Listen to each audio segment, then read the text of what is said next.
I love you,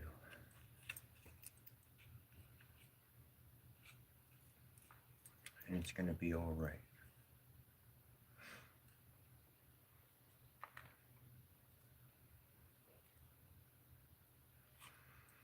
No, what she said, it didn't matter. To the world, it mattered,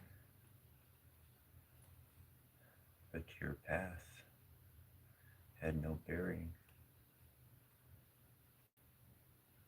The path that you've grabbed onto, no one can take from you.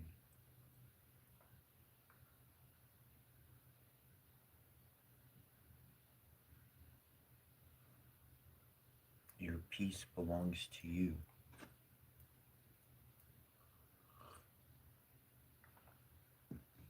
and you can use that peace and transform whatever you want in life to be. You can change everything. Just understand that people are pulled down by regret and sorrow, but that you don't even borrow. That doesn't belong to you. It's not something you need anymore. You've worked past that. The world will remind you of the atrocities at hand. But for as much as your life has peace, that peace can become greater. It can expand to newer heights.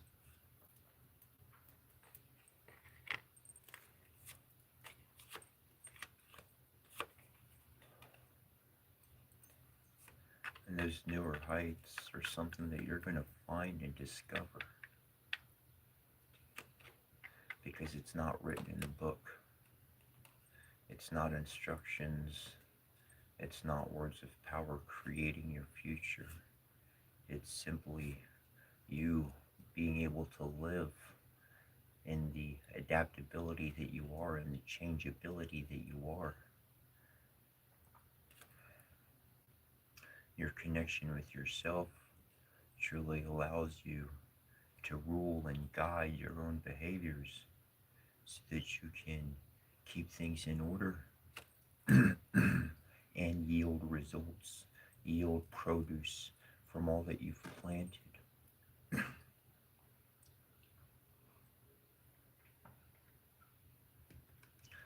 Your deeds are seeds.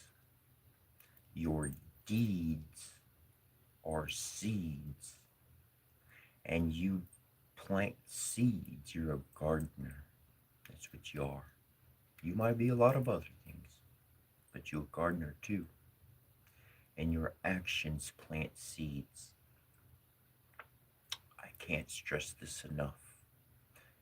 You know how they say at the end, period, your deeds are seeds.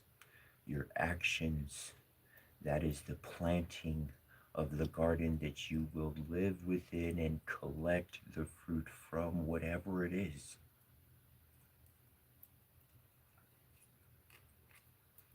That's that's what you get to change and manifest, no matter what has been before or somebody think is going to be tomorrow. You can change it in the moment because you can adapt and work with something rather than against it. Rather than causing friction, you're causing development and progression. And that's why you are indomitable. That's why nobody can stop you. That's why they have to use slandering words, lies, and trickery. But we know.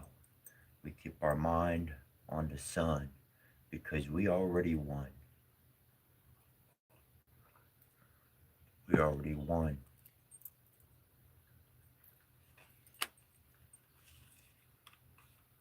This allows us to be in a situation in life that when our mind and our body and our soul becomes fluxed with something, other people may be in a state of chaos, that we can derive a plan, we can intuit the guidance, we can see the divine structure of the laws and the orders of the cosmos, and we can apply those and then act upon it through our own free will. Not just free will, but now we direct our free will. It's no longer, we direct it as a focus, a spear of a soldier of old, a point, a laser beam of a weapon of modern days. A focus of all that energy into that direction. That determination, especially matched with your will, following divine law and order, surely the odds are in your favor. Oh, as you act, as you continually intuit the divine pattern of the cosmos through what you see and interact with every single day, that beauty, that beauty will unfold evermore through the Divine Mother, because the Divine Mother, she truly can see in all realms, all three realms. If you want to call it the underworld, earth, and the heavens, or use any other term, she has a place in each one of them, and she can ensure that our will is properly nurtured, our deeds, our actions, our tree of life is actually fulfilling the spreading of seeds. Not only are we a tree of life, we're a mountain, we're immovable. That's why the elements are so important, to be able to see yourself, to be able to transmute in all circumstances, to be able to connect not with people, to not just see yourself in the mirror of a person or in a physical mirror, but to see yourself as a bird, or to see yourself as a tree, or to see yourself as stone. You are adaptable. You are um, your ability to be able to take the elements and do something with them that nobody else has done in the room. That's because your will is truly free to formulate to any degree. It's not stuck in a confine. It's not stuck somewhere. People say I have free will, though everything we learn, everything I share is so you can actually grasp your free will and then direct it where you want it to go. If you just leave something completely free, eventually there's no hospitality. Something only depending on its own, it really does need support, does need assistance of the community. And that's where we can become a mother or a sister or a grandmother for those who are connected to that, for those who are, perhaps you don't have the people, but you have the experience, the understanding, then to be that individual. Perhaps it's just a group of guys, no ladies around. What are you talking about? Be the grandmother, be the mom. Well, you know what? Mom's going to clean the dishes. Mom's going to scrub the toilet. Mom's going to do the stuff that the dude's just going to walk by all the time. So it don't just mean talking your mouth off, but sometimes filling the role that you don't care to do and you know nobody else is going to do it. But to fill the Divine Mother's role in the body, in the flesh, for people to see, to connect, to see that there's something more beautiful than the misery presented to them daily. Psh, boom, that's a gift right there. That's a gift from the divine, to which you can call it's all mine.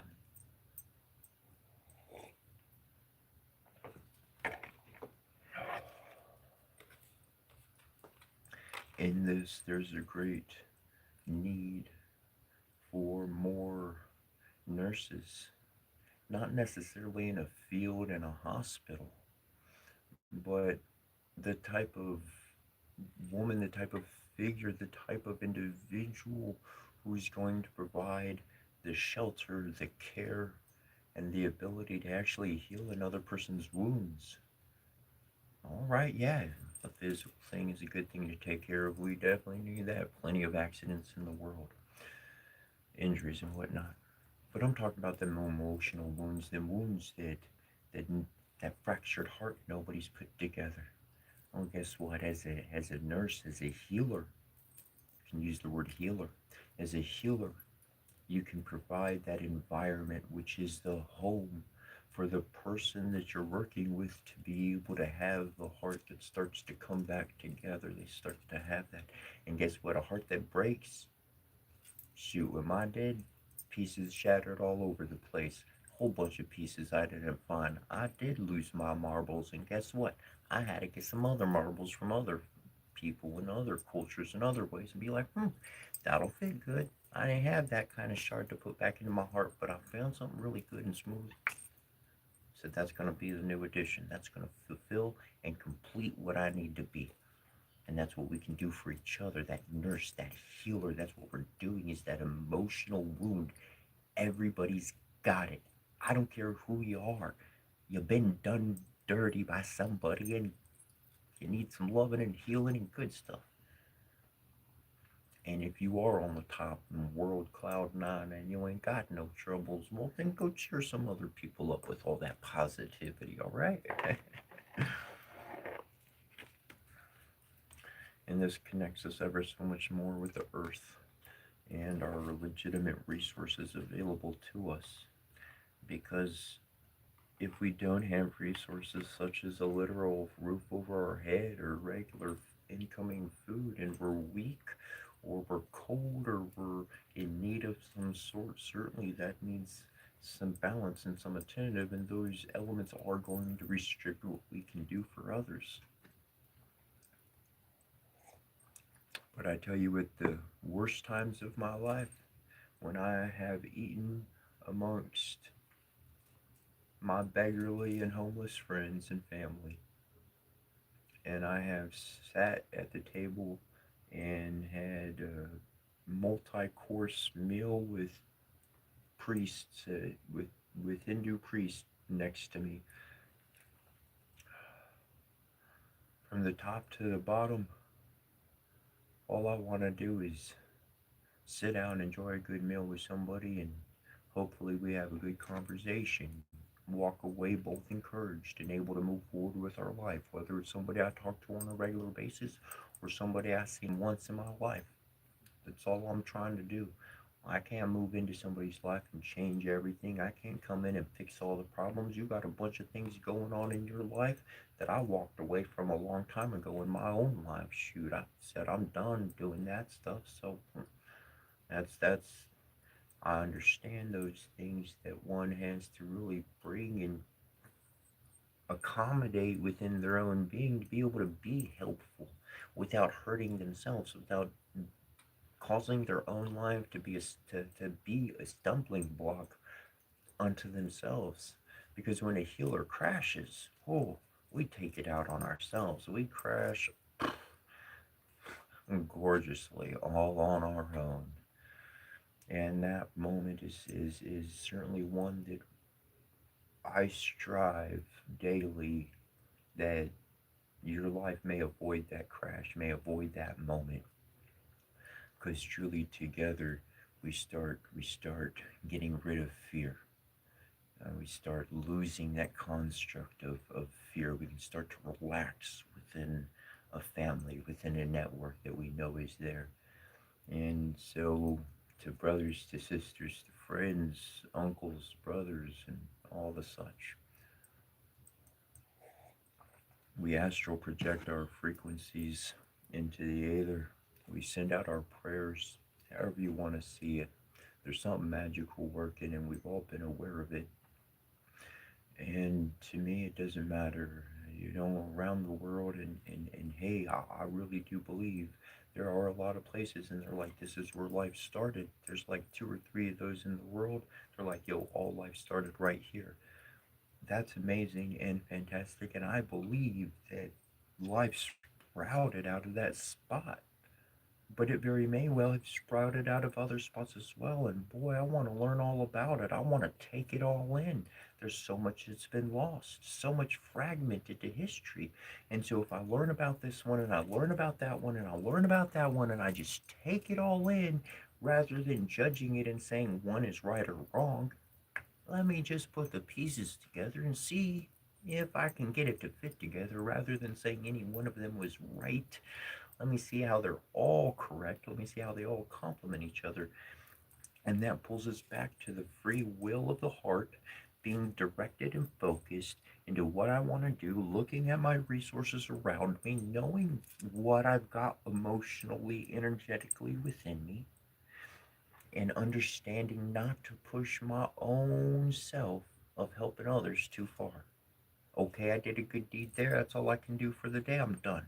I can't do nothing for no one today. I'm out of it today. Okay, well, that's the way that's going to go. You got to recharge, take care of yourself.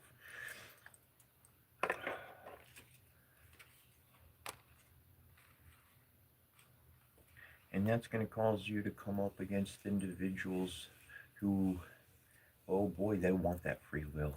Oh, they want to be able to adapt and maneuver and do things that they see you doing. And they're going to have blocks.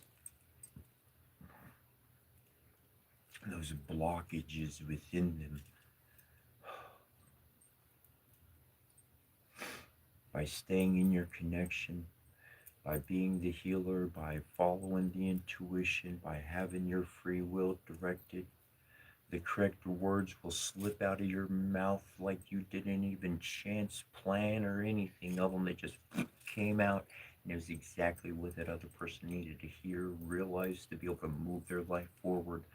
Bing, bang, boom, let's go on. I tell you what. So don't let other people's uh, wishy-washy ways get you off path. Remember, you're setting the pace.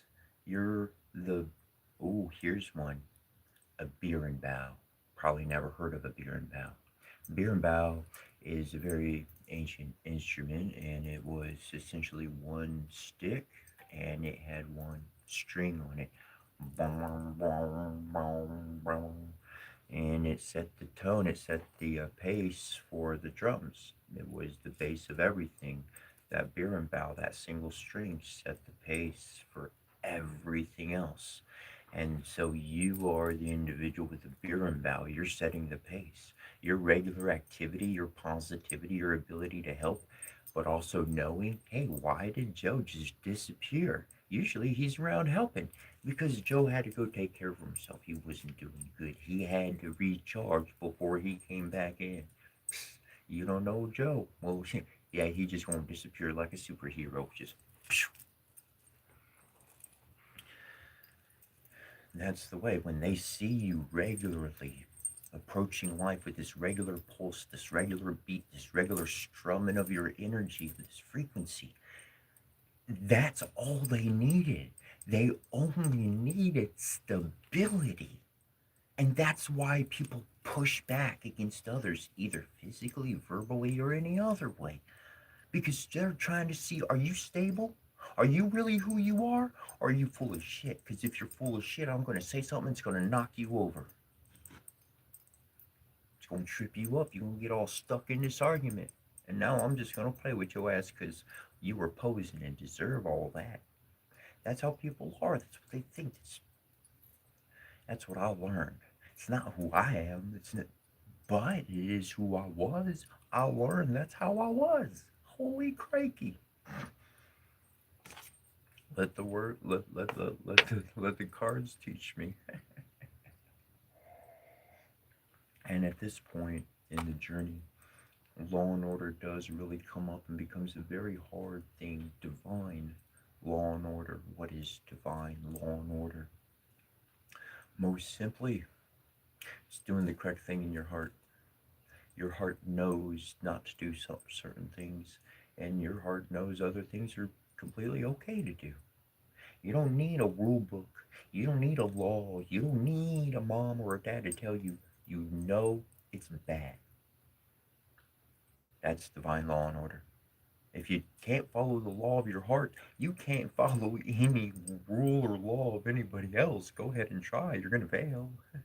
There's so many laws in existence. Shit, you get a ticket for bending over and tying your shoelaces in some places. Heck, I don't know. There's some crazy stuff in the world. Divine law and order is following your heart beyond everything else. though able to bring in society and those and people and other things and to be aware of those. And yes, we're going to push our limits. Yes, we're going to test what we can get away with. That's what a child does. And we can call ourselves adults all we want, but truly, if Mother Earth is Mother Earth, then in my viewpoint, every single human is a child. But that divine law and order is going to take effort to do. It's going to be take reinforcement to follow your heart versus trying to follow somebody else's standards. That takes dedication. That takes real focus.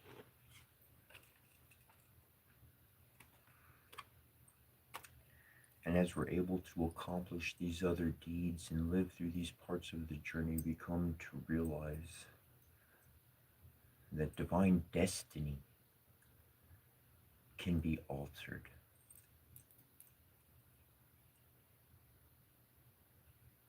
Destiny can change. The divines, the creators, aliens, ETs, however you want to look at them, they had the ability to alter one's future course. They could, per se, change one's stars.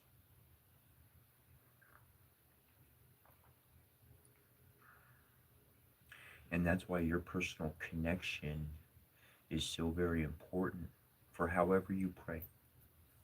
You'll learn to pray, you'll learn to send up your thoughts, however you do, whether it be before fire, water, dancing, just walking around thinking in your own head. Nobody sees nothing or thinks anything's going on, anyways. However, it is, your connection will help you be able to establish the plan of the direction of your life, of whichever direction you wish to take it. I learned in Egyptian a couple of words, Sakar Netar, which means the divine plan. And the divine plan can be altered, the divine plan can change every single day. You rewrite it at night and go to sleep. And when you wake up, your life is headed for a new direction. Whichever direction you're aiming for it to be. My mom, this brings me to a thought of my mom. And she said, I don't care what you do. I don't care if it's the worst dang thing in the world. You come tell me. Because if you tell me, I can act and I can save your ass. She didn't say it like that. But if you don't tell me, then I'm going to get caught with my pants down when your ass gets busted and I can't do shit. I can't do jack squat for nothing. Caught with my pants down. Tell me what you done. I can help you out. That's why prayer, that's why your communication to the divines, that's why your meditation, whatever form and focus you use for that connection, that's why it's so important on a regular basis. And this is an individual thing that you do. I've spent a multitude of days coming on and literally reading practical hours of ancient languages and prayers. And I still do from time to time.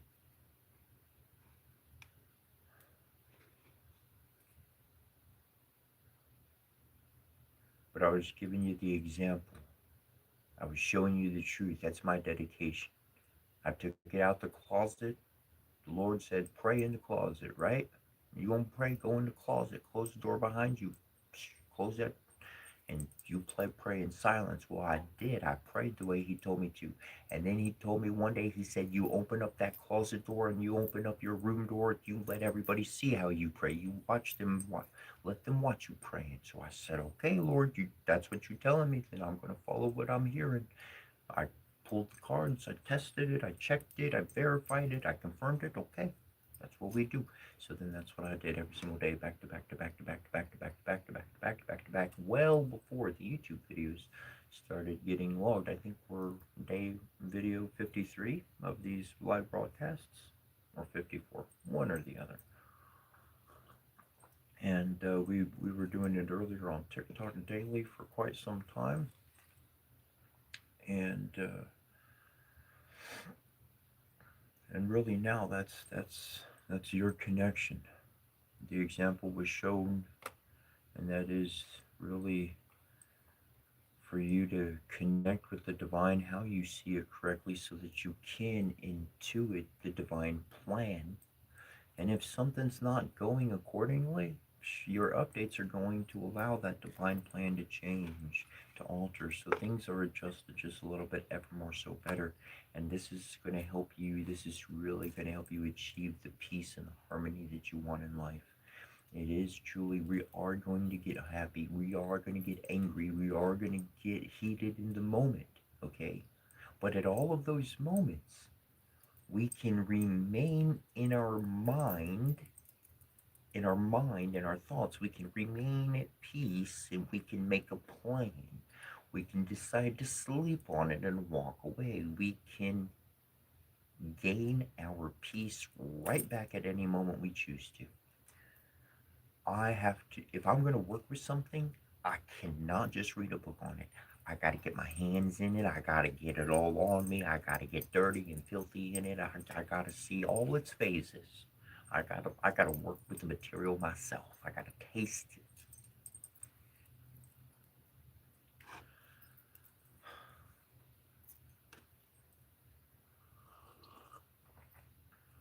And that's when my heart gets connected. That's when I'm quantumly connected. That's when the entanglement happens. Truly, it fused. The entanglement's not just happened, but it's fused. And getting it all on me and everything, it's fused with me.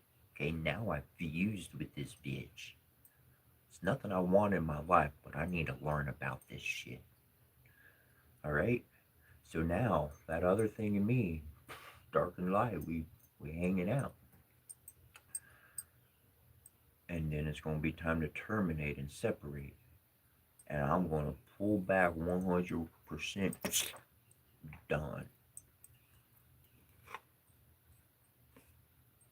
And when I did that, when I pulled back away from it, that's when I took my peace back. All the peace and happiness the other person experienced while they were hanging out with me, it existed because of my energy.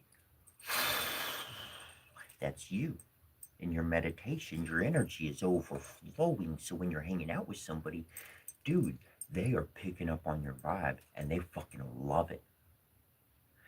However, their mind, body, and heart, spirit is not unified. Yours is. So you actually have the ability to utilize your free will. Their free will is not been unlocked for them yet. So when they start causing problems because their physical body tells their mind, you motherfucker, I need this, I want this because it makes me happy and I don't care. Lie to them and bitch them and do whatever, but take it I need it from them. And they can't get it, so then that's when their real attack comes in. Not that they meant to. And when they attack back, they bit the hand that fed them. Motherfucker. Should have known better. That's when peace comes back to me and I'm gone. I'm done. I just broke the bond. I was this close with them. I was that fucking mixed and I went whoosh, gone. And then they come back at me and they're like, yo, bro, why'd you treat me? What you doing? You can't just fling your energy around like that. I didn't fling no energy. I took it back. You're feeling the loss of my energetical presence. I de-entangled, I uncoupled, I disconnected the quantum binding. I fucking dissolved it because everything you thought you had was mine, bitch. So when you turn on me, I'm taking it back. And all that feeling, all those bad energies, it's your own. It was their own energy that they feel beating the crap out of themselves. Because my energy of peace came in and protected them from all that regret and all those bad things and all the crap they ever done in their life that they kept telling themselves. My energy, my frequency, your energy, your frequency, it makes them ignore those things. And when they just return to animalistic instinct, beat you up psychologically because they want something for their fleshly get off, that's when you fucking know. That's when you disconnect. That's when you're out. My bags were already packed, mug. I didn't even say goodbye nor send a postcard. I'm going to leave you with a big ass question mark. The worst thing I've ever experienced in this world is a big ass question mark of why. That destroyed my life for 10 plus years. Why did they do that? Why didn't they do that? I was in a world of, that's the worst thing you can do. It's not to hurt them. It's not to sling some emotional scarring event on them. Leave them wondering. You know that kid who just is unresponsive to discipline? They just treat everybody like crap, right? They don't learn nothing from nobody. But you keep giving them stuff. Take it all away. Take it all away. They get no extras in life. Not a single extra. Basic fucking breakfast, lunch, and dinner. There you go. Good night. No interaction, no nothing.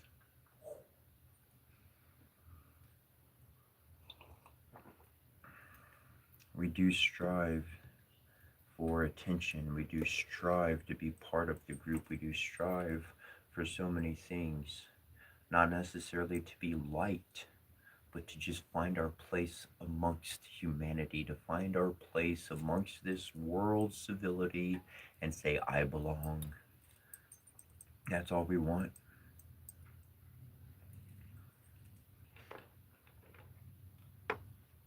Or even the person that says, nah, I don't want to belong nowhere. You don't want to belong nowhere because people are pieces of shit. And that's what you've dealt with. But if everybody was really half damn more than half decent, then you wouldn't feel that way. Might want to keep your, I'd be the same. I want my home out in the woods away from everybody, but shoot, everybody know how to get to my place. Trail is marked. This truly, in this kind of format, allows us to connect with our heightened senses, our psychic senses of connectivity. Because now that we see where our duality comes into a singularity, that diversity into a oneness, now there's compliments. When you see compliments, you're taking in and you're appreciating. There's no more fighting. That changes the whole ground of everything. If you go into a boxing match, then of course the fighting going on, right? Boom, boom, boom, the violence. But if you're going to a restaurant, I mean, the common person is not expecting for a boxing match to be happening in the restaurant. That's just, I'm going to go to a restaurant down the street, and go get some food. Just burger and fries on the plate, some compliment, maybe some music, something enjoyable. It's all what I'm focusing on here. What I'm pointing out is the compliments create the beautiful life, and understanding where those compliments go. I mean, you get somebody that arranges flowers and they know what they're doing, they know where the colors go, they know the meaning, they know all of this, and they're going to arrange it, and you're going to look at it and be like, oh, that's great. Somebody who don't understand it, shoot, they just put all the flowers together, and you're like, what the heck did you do?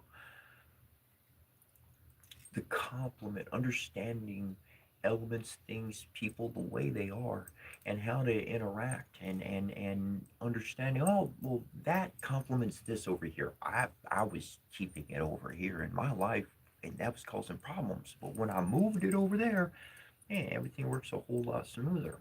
A little bit of active feng shui when you connect with it. And through that feng shui, if you're unaware, it's truly connecting with the dragonic forces of the world.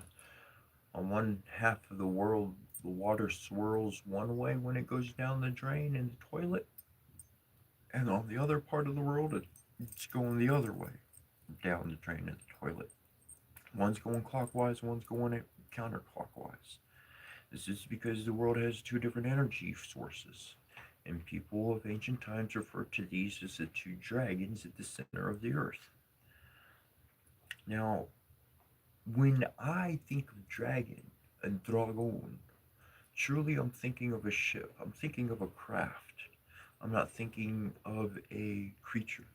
When I see certain Egyptian depictions, outfits, I see they're putting together various elements to create mythical creatures because they are pulling elements and energies from different sources and uniting that with their own frequency.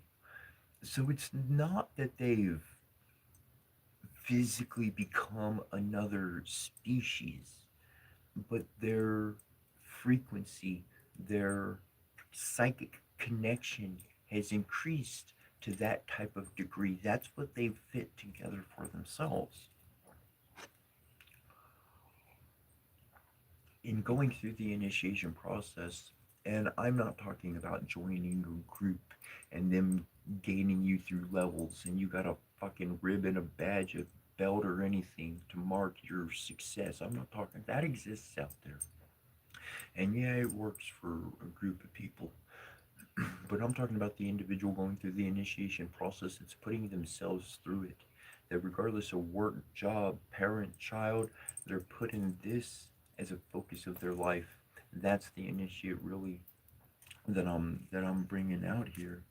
And also the other initiates as well. I mean, there are the orders, and they have helped people understand a whole lot more and be very well crafted together. But essentially, after initiate, either side you're on or grew up on, I should say, after the initiation process, that's when you really get to mm, feel and work with these elements united as one and not separate. Um, in the initiation process, you go through a lot of, I speak of the tower moments, gaining a lot of information and then it being destroyed, and then you grab from the rubble and you build forward. And in that initiation process, essentially, you are learning what you're good at and what you're not good at. You're learning how to accomplish certain things that you never knew were possible. And a lot of times, here's exactly what happened. This is what I've seen. Screw the word. This is what I've seen. People find out that they're really good at something on the spiritual path. Okay, but like I said, the initiation process is like you're sampling the buffet. You're going to the buffet and you're sampling everything. Okay, so if you sample something and you really don't get a proper taste or flavor or understand it, I need a second bite of that to really process, to really get this down. Like, you're going to keep having that serving until you're like, okay, I got it. And then you're going to move on to the next one. Some people, they get stuck at a certain portion of the buffet and they're just like, nope, I only want this one. This is the best one I've ever had, and this is all I'm going to make, and this is my product for the world. Metaphors, if you're following. So I found that the initiation process, a lot of people don't make it to being a master because they stay put at one thing, and that's why I found that change and adaptability and the experiences through the shamanic initiation sequence will allow an individual to truly see what they're good at, to let them know what they're capable of, and then you can pull in right at the end. You can pull in, be like, "Yep, that one I like. That one I was really good." You can put all that together. This is your direction. This is your focus. This becomes very empowering of your psychic connection with other individuals at this level. And when I say other individuals at this level, I'm not just talking about the individuals who just got there. not just the welcoming new class, but the veterans, the ancestors, the ones that have been there for so long, and really they do pass on their light to us in various amount of ways, so that we can accomplish so much that we do.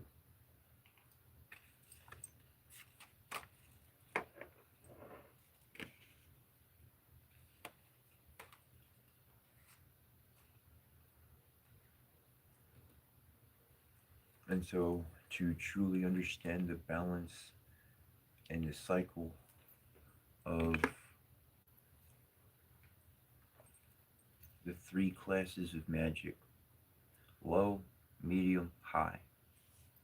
Low magic is colors, images, subliminal messages, those kind of things. That's level 1 magic. Level 2 magic is telepathic communication. I talked about heart to heart is telepathic communication, really connecting on that level, finding somebody else in your frequency zone of what you're resonating. It doesn't matter where they are, you're going to connect with them. That's that telepathic connection. You might be walking in the woods, the trees, the plants, the flowers, the birds. You have a telepathic connection with each living organism that is in existence. And then the third level of magic is the words of power, and this is where I shared some mantras yesterday on the live, and I implore you to find the words of power, to look up mantras, to, if you are inquisitive and you can't find any direction in specific results, yielding good results, or the results you think are satisfactory to your direction, shoot me an email, shoot me a message on one of the videos, leave a little message, let me know. I'll be happy to share some information that can get you in the correct direction. But those mantras, that meditation, that prayer is very important. I keep stressing this again and again, because through that you're going to be able to balance and know which magic you're working with.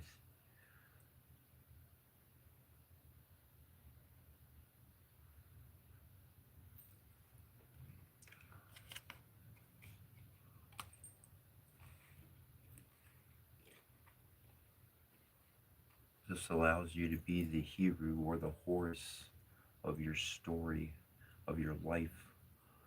Truly, your will focused, your will determined, and in that we we can fall back into patterns causing rigidity, patterns causing stiffness. And so, in following our will and being in tune with our will, to remember to stay intuitively connected, because it's not just our logos or our ego, our higher self embodied and walking. It's not just that we are following the direction of, but truly the intuition from that which is above, around us in the spaces, that which is truly divine, that we all do seek to connect with.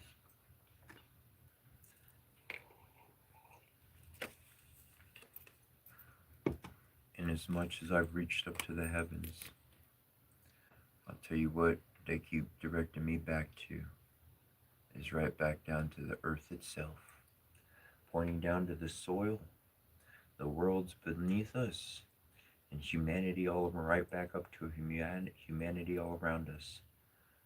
The creators created humanity. Call them gods, call them creators, call them ETs, call them aliens, I don't care. But they created us here. They gave us a home. And we are here, we are living.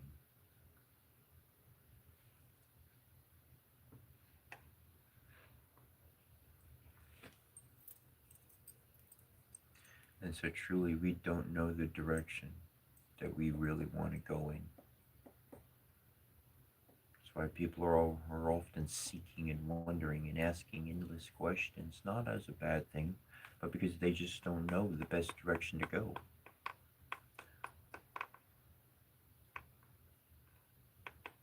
That's why that connection through that intuition is so important, because we're not put off by distractions. That while our mind may have jumped up to being divine, that we don't pull back to those animal instincts because they can very well creep up. Maintaining that heart, that connection, and understanding our relation to everything and everyone around us, the complement of life that we become to theirs. That's what I found the ability of adaptation really allows me to do what I do in life.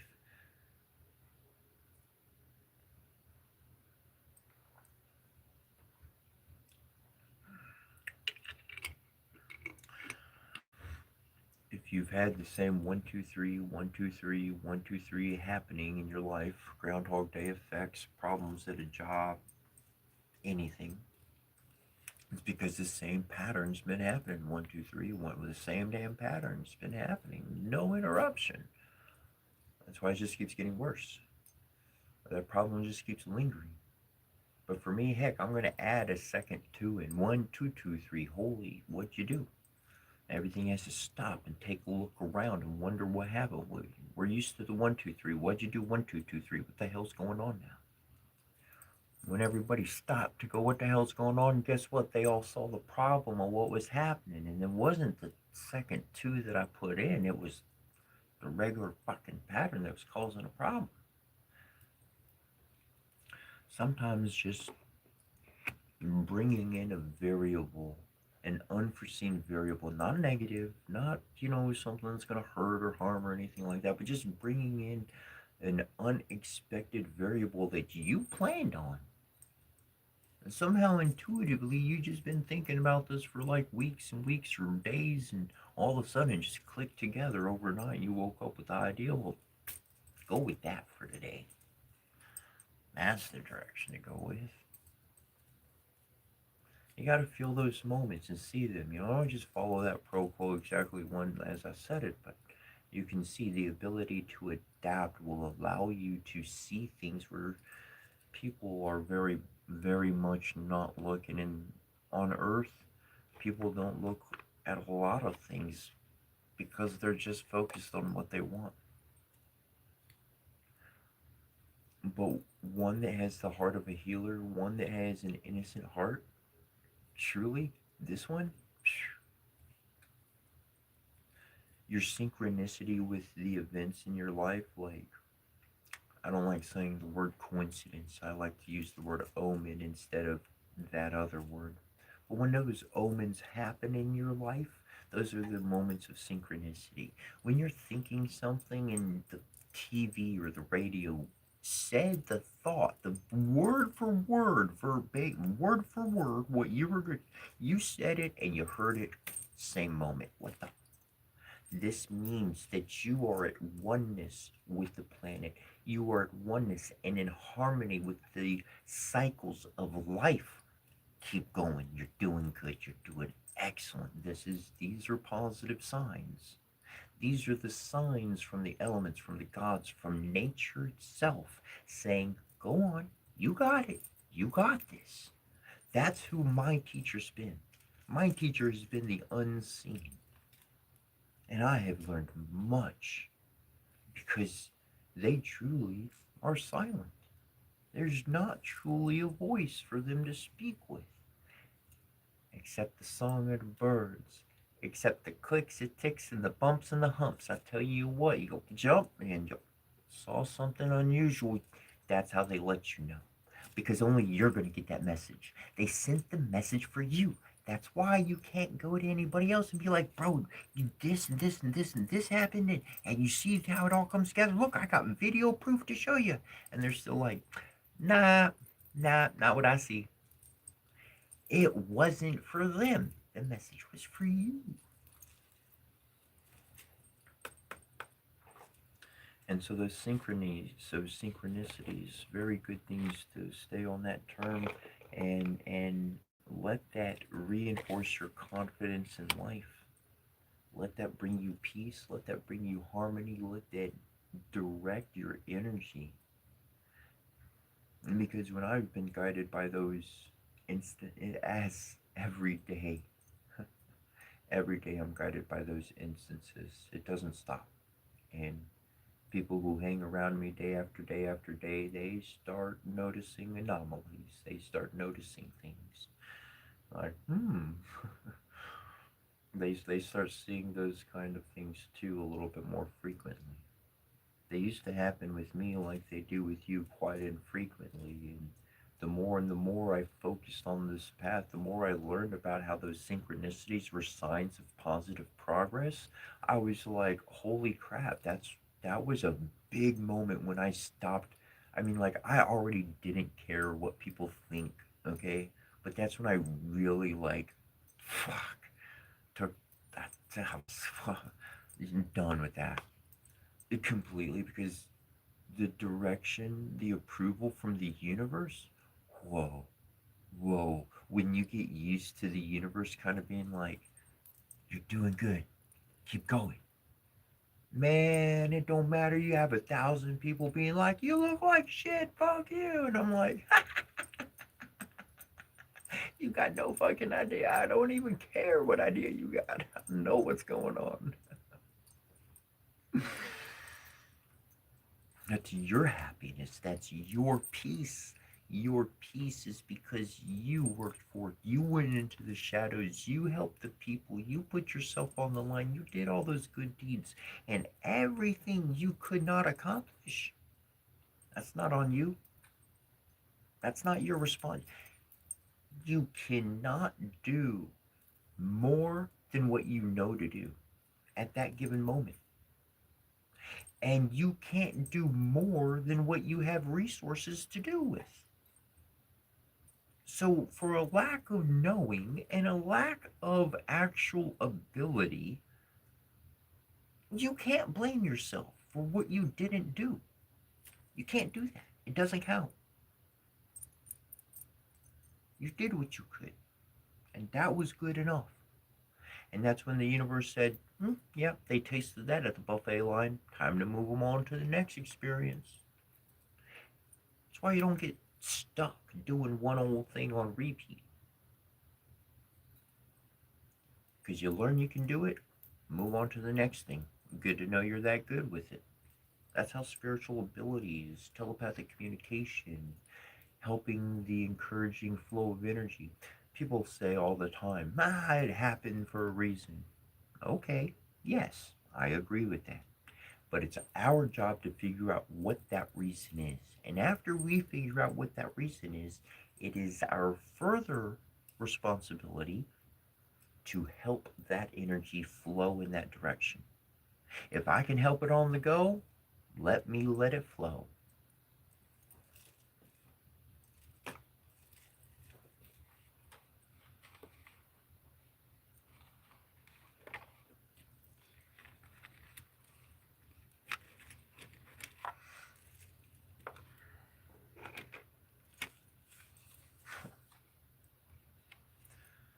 And as you continue in that path, on that direction, at that particular juncture, your peace, literally nobody will be able to touch it. Your calm spirit, nobody will be able to get to it. I was saying earlier, getting close to things, getting entangled with it. When you learn what belongs to you, then you understand that you technically can't give your energy away like that. Not at that point. Not once you become a master. Not after a certain point of initiation rites. You learn how to how to fundamentally send your energy and allow it to come back to you at will. The ability to create and then dissolve a binding, that's powerful. That is not work for the lighthearted. That is difficult. And the only way one can achieve that is by working through their own personal hardest experience over and over and over and over and over until, like yesterday, I'm crying, but I'm still talking. I'm fully engulfed in the emotion, but the message is still coming forth because you've already went through those trenches. You already know you're going to get out after so long. You already know the process. You're not going to be stuck there. Nobody can keep you down. You can survive the worst of the worst, and you can keep your positive self about you. Man, this is peace. This is peace mastered. And in mastering that peace, you're going to have an ability. It will be an ability that you will have to work to perfect. Yes, perfect. Though that ability is your extension of that peace to others, truly to be able to do this on a regular basis and just to send it out, just sending it out, sending it out, sending it out.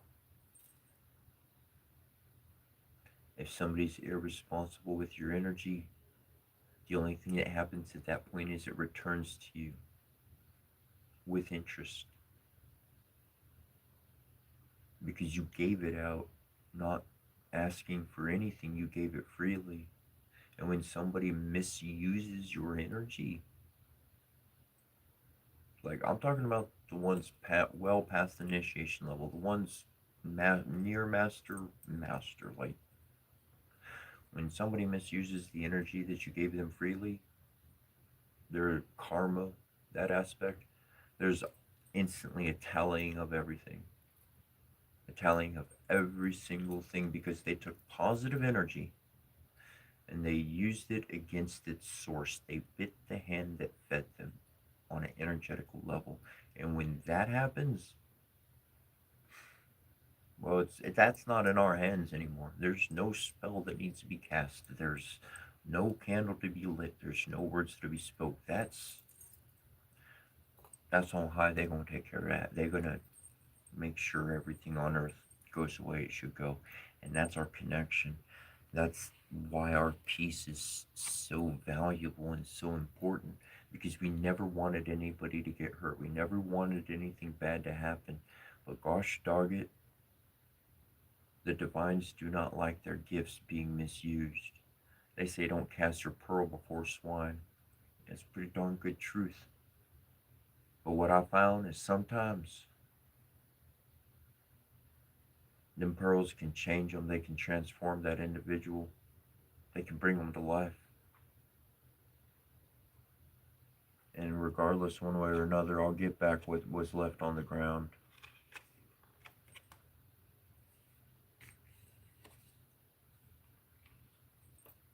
This is a difficult path with many challenges, a lot more effort, one's of needing to go in to being aware of one's plans, of one's direction, of their will, of their heart, and the placement of it. To be regularly recalling to mind why they're there and what they're doing.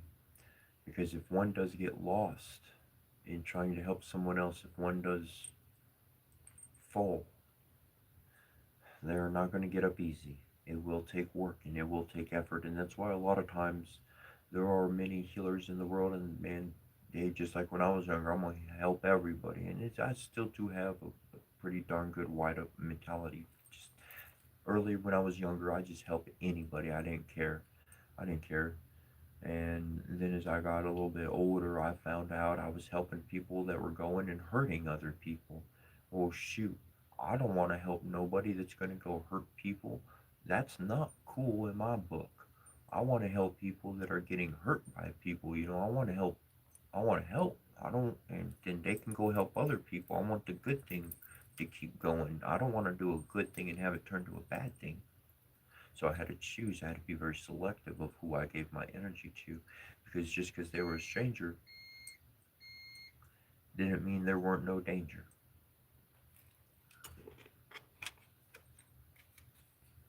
Because truly, what we're trying to do for them, for the other individuals, is to help them discover their indwelling intelligence. Indwelling intelligence. What are you talking about? You're not just a son. You're not just a mom. You're not just a dad. You're not just a cousin. nephew, daughter, sister. You're not just that. You're not just a worker or employee. You're a creator. You're an envisionist. You're a fucking king. You're a servant. You're a healer. You're many things. Your indwelling intelligence has grasped much more vast subjects than saying you're an worker for the rest. That's your label. Fuck that label. You are more than any label that can put you under, because your indwelling intelligence has the ability to change and shift, to see things in an abstract light and be like, wait a second, logically, 1, 2, 3 says to do this, but I see a reoccurring problem with 1, 2, 3. I'm going to go with 1, 2, 2, 3. Plug that in.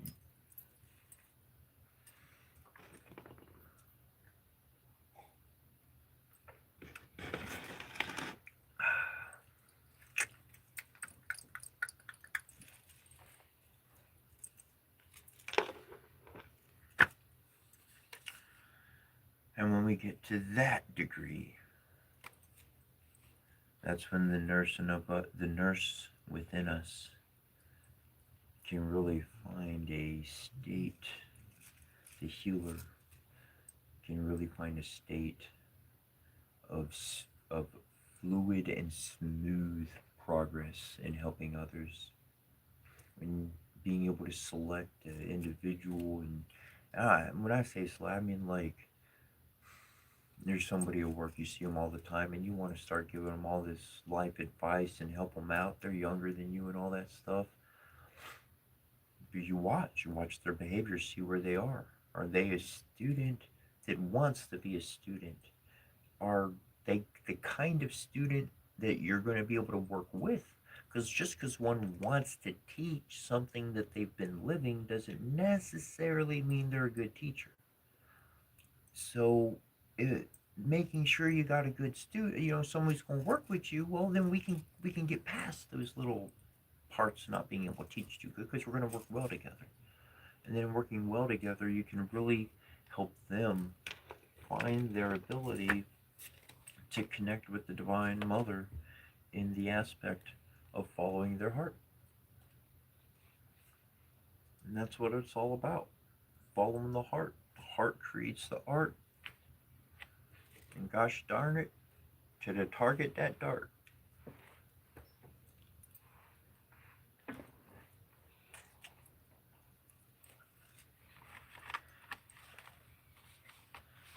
That was interesting. Like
Yeah, I got tea this morning.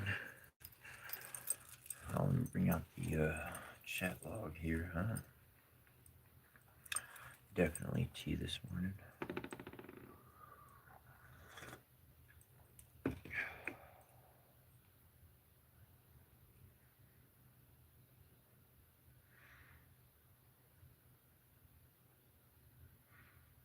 There's some stuff I've got here, and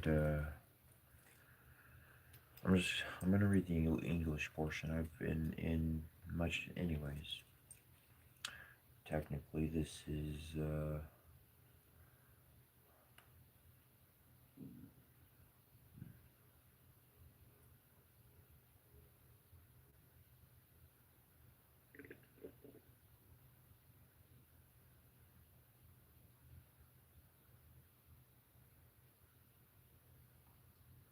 I'm going to read a little bit of preliminary information, and then I'm going to go through with it's purifying the heart spirit.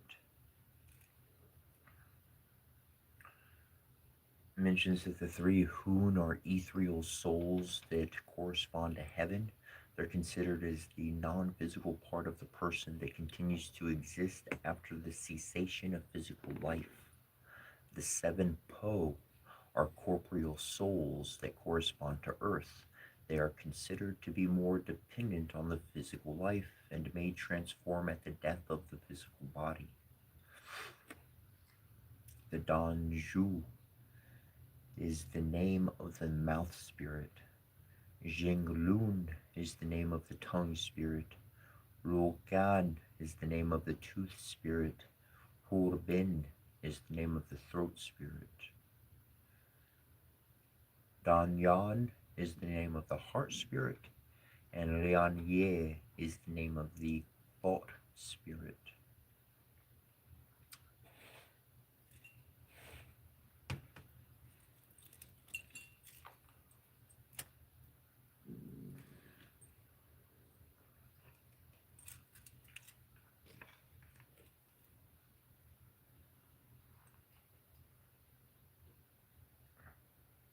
Supreme terraces of stars respond and transform without stopping, expel evil and restrain demons, protect life, destiny, and guard the body.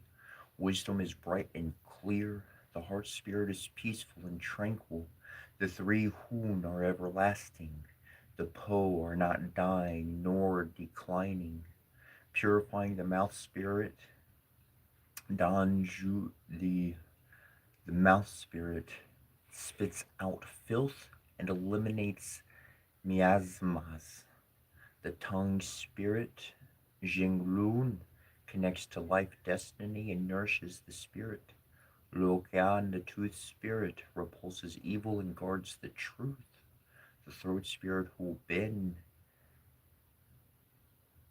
Qi and spirit guide the fluids. The heart spirit, Dan Yan, commands me to connect with the truth.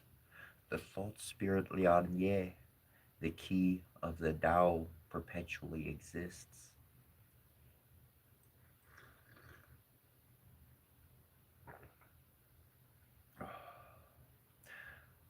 I got you. I got to read it. Tai Sheng De Jing, Ying Bian Wu Ting Hu Je Fu Me Bo Ming Hu Shen Ji Hui Ming Jing Shen Shen Nan Ning San Hun Yong Zhu Po Wu Shang Kyang. Dan Zhu Ko Shen Tu Hui Chu Fin She Shen Jing Lun Tong Ming Yang Shen Lo Kian Chi Shen Ku Shen Wei Shen Ho Shen Hu Ben Qi Shen Yen Zhen Zhen Shen Dan Yan Ling Wu Dong Zhen Shi Shen Lian Ye Do Ki Chang Kung.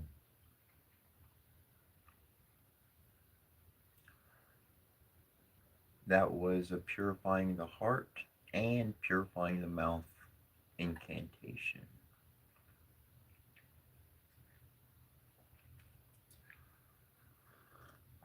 The next one is purifying the body spirit.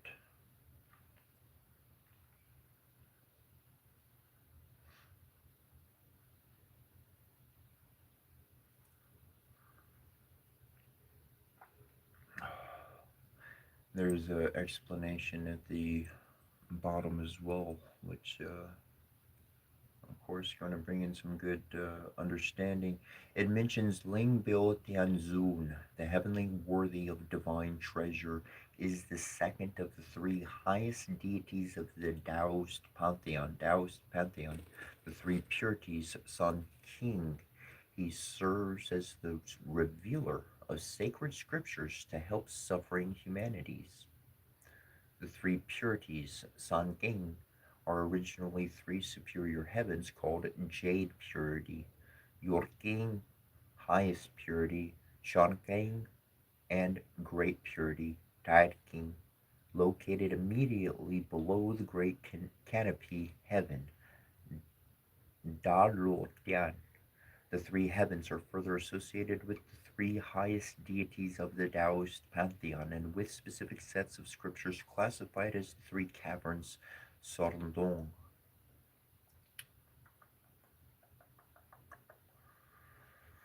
In Chinese medicine physiology, the five yin organs are called zong, and the six yang viscera are called fu.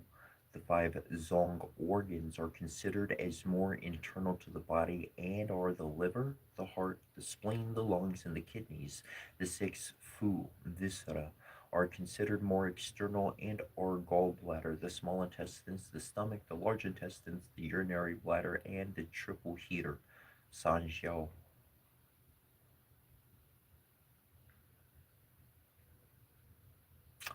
Azure dragon, a white tiger, vermilion bird. These three, Kingrong, Baihu, and Zhukui, is also translated as, and the last one, Zhukui, is also translated as Red Sparrow, and Mysterious Warrior, Zhang Wu, are spirits that are represented as animals and take on the role of guardians of the four cardinal directions, respectively the east, the west, the south, and the north.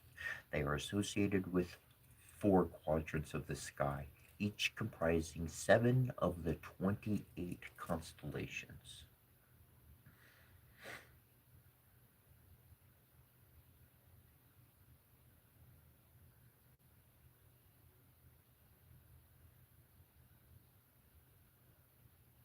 Hmm.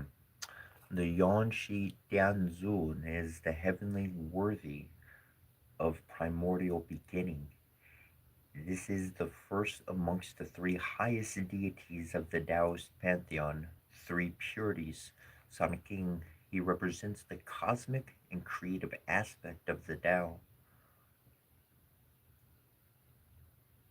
Now, the last portion here brings us to what is Tai Shang, Tai Chang. The Most High designates as a whole the three highest deities of the Taoist pantheon, the three purities. Guo Yi is commonly translated as taking refuge, especially in the context of Buddhist scripture.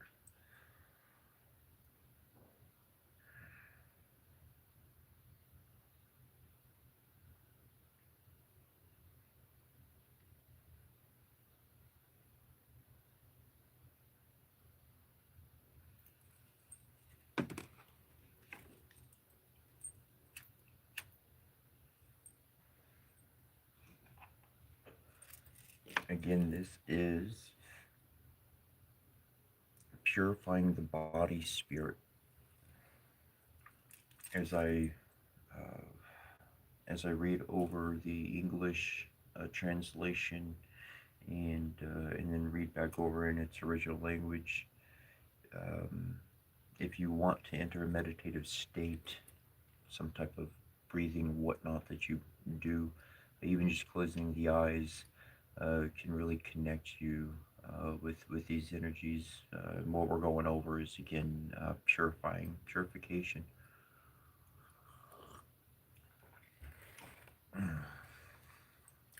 And this one in particular, again, purifying the body spirit. Ling Bao, heavenly worth, consoles the bodily form. The disciples Hun and Po, the five Zong organs, profound mystery.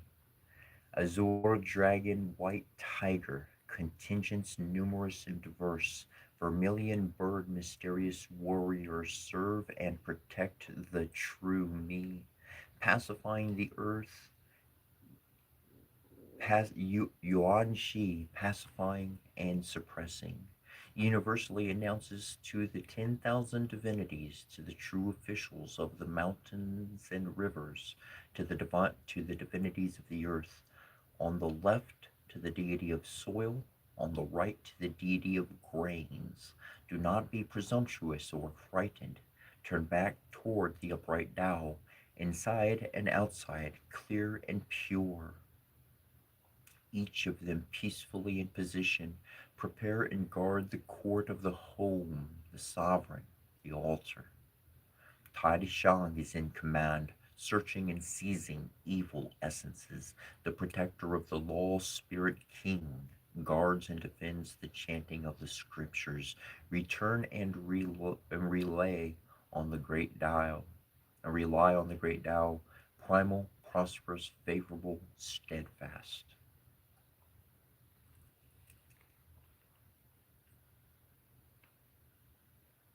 Ling Ling Bao Ding Zhu Nan Wei Shen Jing Di Ji Hun Po Wu Zhang Yuan Ming King Long Bai Hu Doi Zhang Fin Yun Zhu Ku Yuan Wu Xi Wei Wu Zhen An Tur Di Zhu Yan Xian Zhen Pu Wo Wan Ling Yu Du Xin Gan Tur Di Ki Ling Zhu She Yu Ji Bồ Đề Hoàng Chính Hồi Giáng Giang Đạo Này Quái Chân Kinh Nghe An Phẳng Quê Bé Số Giả Đi Tán Tình Tại Sáng Yêu Mình Số Bé Gia Dinh Hú Phá Shen Hoàng Bảo Vệ Sông Dinh Quay Yi Đà Đạo Yuan Hành Lý Shen Dính Đàn Đi Shen Dô Thiên Đi Dì Ran Hoi Ki Fen San Dong Zhong Zhuan Zhu Huang Grang Tai Yuan Ba Fang Wei Shen Xi Wu Ji Ran Linh Bố Phụ Minh Phụ Guo Chu Tan Kéo Lúa Đạt Nát Dong Gang Tai Yuan Khu Yo Phụ Dễ Chi Gui Wan Kian Zhong Shan Shen Zhou Yuan Xi Yu Wen Qi Shong Yi Ban Qiu Beng Yan Nan An Xin Wu Yu Bai Hai Xi Wen Mo Wang Shu Zhu She Wei Wu Zhan Zhong Hui Zhou Shan Dou Ki Zhang Gong.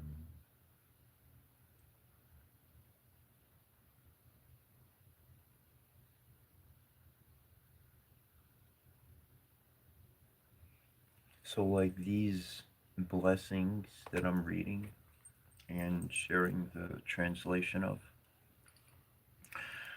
there, when I go over this actually, everything I'm reading in this particular book that I found, that every single blessing that it gave was just along these lines. I mean,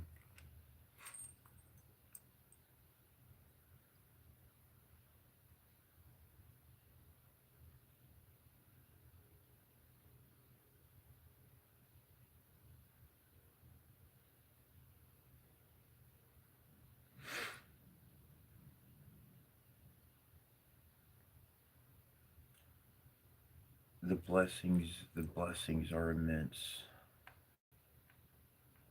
Or look,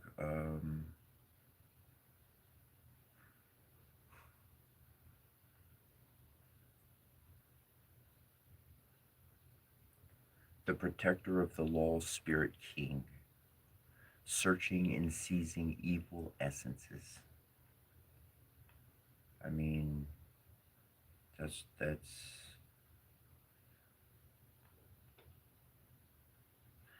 searching them, taking them out, allowing a positive life for you and I to live. So we're gonna do this backwards, but I'm gonna go with the flow, even though it's a little backwards. The translation I just read was for the next one. And so what I just technically read was for purifying heaven and earth spirit. And I'm just going to read the English translation. I'm just going to move forward. We went forward rather than reading the, anyways. It says, heaven and earth are suchness, in pure key disperses. The center of the cavern, mysterious void, dazzling bright, great origin. The eight directions, mighty spirits enable me to be suchness. Ling Bao's talisman commands Pilgol's universal announcement in the nine heavens. The cavern, Big Dipper, great mystery, expels demons and ties up evil, orders myriads of ghosts, the central mountain spirit. Oh shit. Ah, Yanshi's jade script, uphold enchant once to dispel illness and prolong one's years, according to the circulation of the five sacred mountains and the eight seas. Know and listen. The Demon King's head is bound. Serve and defend my altar. Inauspicious filth is dispersed. The key of the Tao perpetually exists.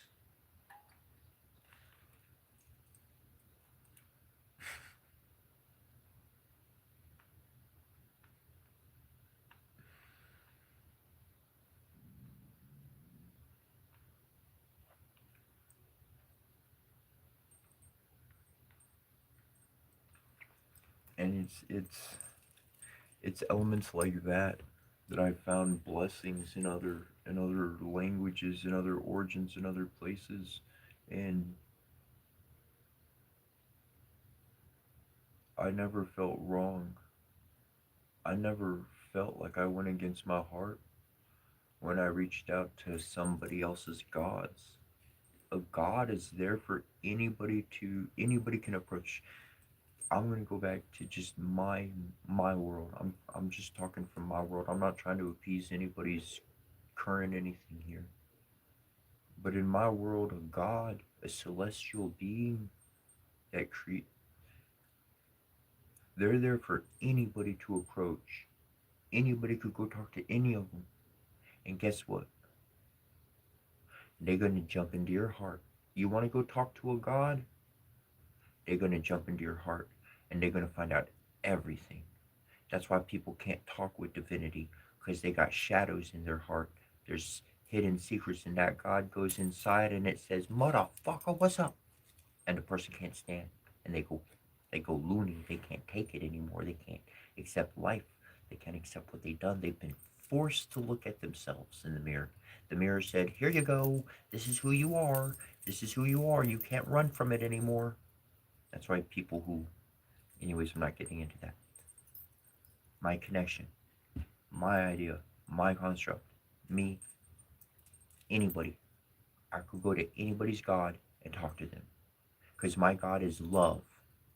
You could write a million other words and you could say a gajillion other things and you could go to all the wars you want to. But in that book, it says God is love. The big God is LOVE. Is. Not a quality, not an aspect. Is. And if my Father in heaven is love, then he ain't gonna get mad if I go talk to someone else. He gonna ask what I talked to him about, maybe. He gonna be kind of curious what I'm up to. But he's not gonna say don't go talk to them because he's God. He's the big God. If I got close to some that wanted to hurt me, then he's gonna strike them down, not me, not little old me. Some miracles gonna happen. My life's gonna keep clicking, ticking, moving.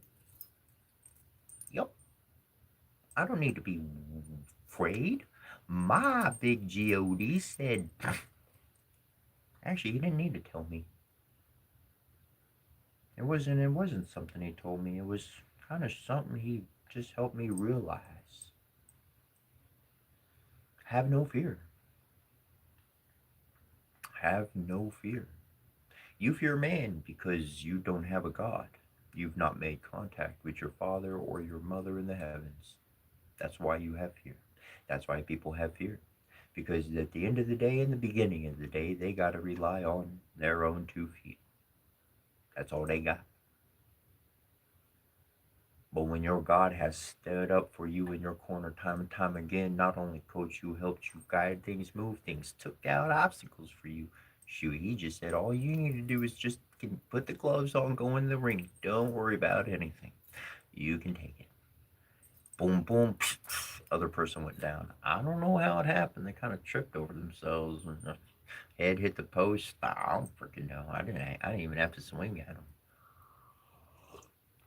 It's because God moved in. Divinity moved in. Divinity said, I got this, bro. I got this, sis. Take a seat. Watch me.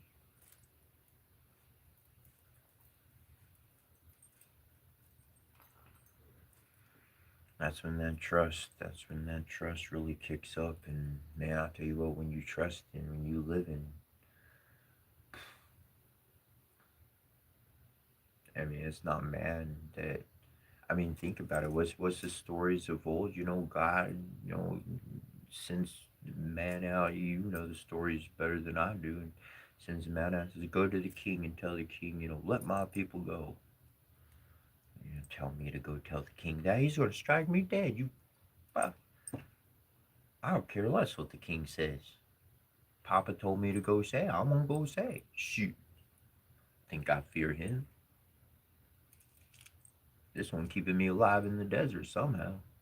Couldn't survive any other means.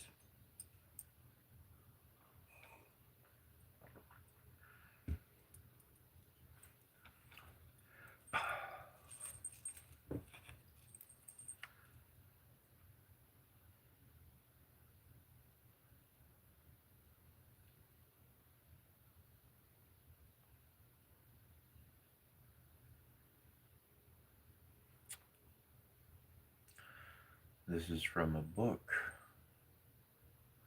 Mahat Magic, a guide to self-initiation. I'm just jumping all the way down into page 81. Chokmah, wisdom. The duty of level 2 is to speak your word. Your word. In the smaller sense, your word is your logos, an entity that is your essence, and your child a distillation of your spiritual essence. Dis- a distillation of your spiritual essence.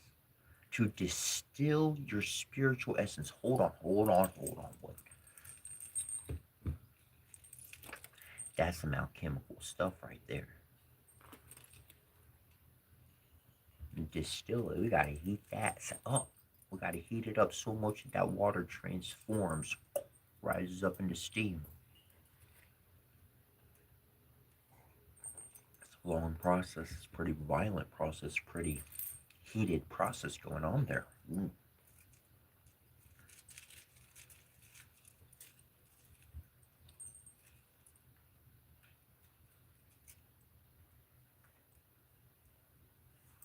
Your logos.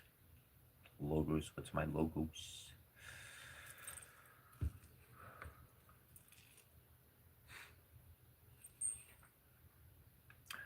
For a moment, let's call your logos your ego. Okay.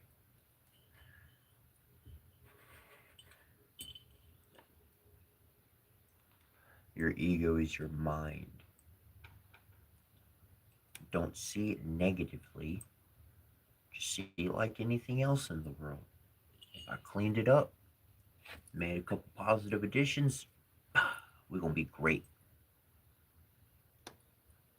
You don't have to destroy yourself to build yourself back up. You don't have to go through that process. Is it a process that works? Yeah. But is it sucks? It sucks to go through that. I'm here to tell you you can straight up transform that ability, that logos. Anyways, during the abyss, you discovered you discovered the illusory nature of your individual's identity. So, in a sense, your word speaks itself through your composite levels of density, and in this sense, your individuality is the instrument of the divine intelligence expressing a facet of itself in a unique way. I'm just going to stop right there. Look,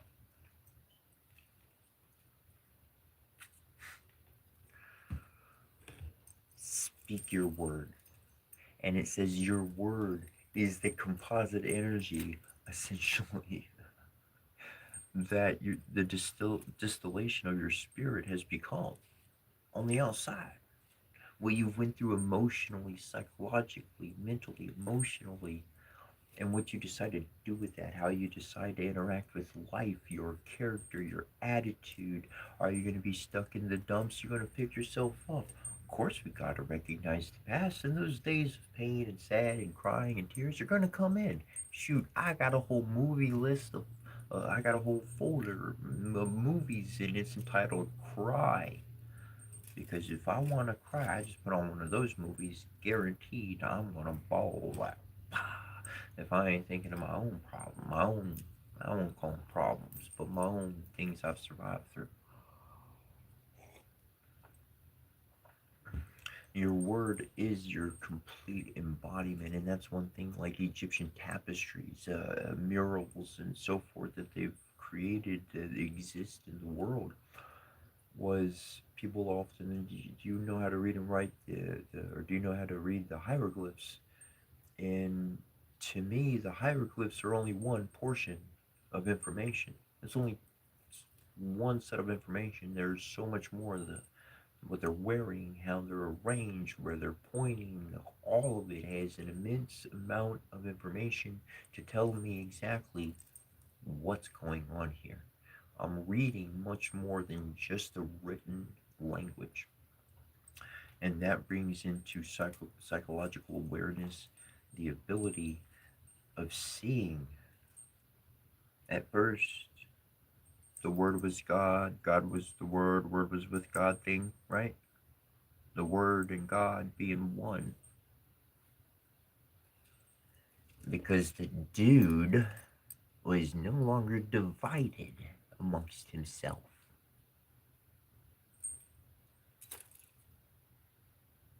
The dude actually embodied who he was.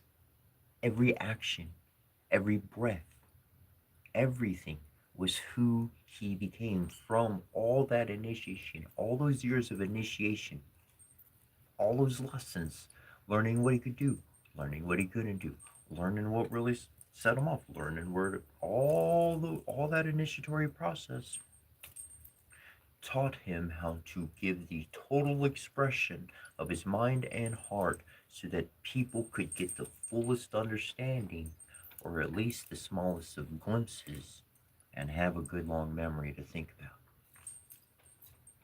about. Because you can't just walk up to somebody and be like, you're awakened. But you can get some stones and play some sound bowls and line their frequencies with their chakras, and you line them chakras. I tell you what, well, that person starts singing a different tune. Your ability to craft and create your own portal, to align your own chakras and your own energy so as to dispel negative aspects.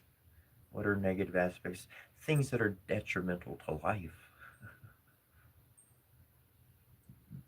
Prolonged pain, disease, those things. The more your chakras work, the more your energy centers are lit up within you, the more aware you are and interacting with your environment.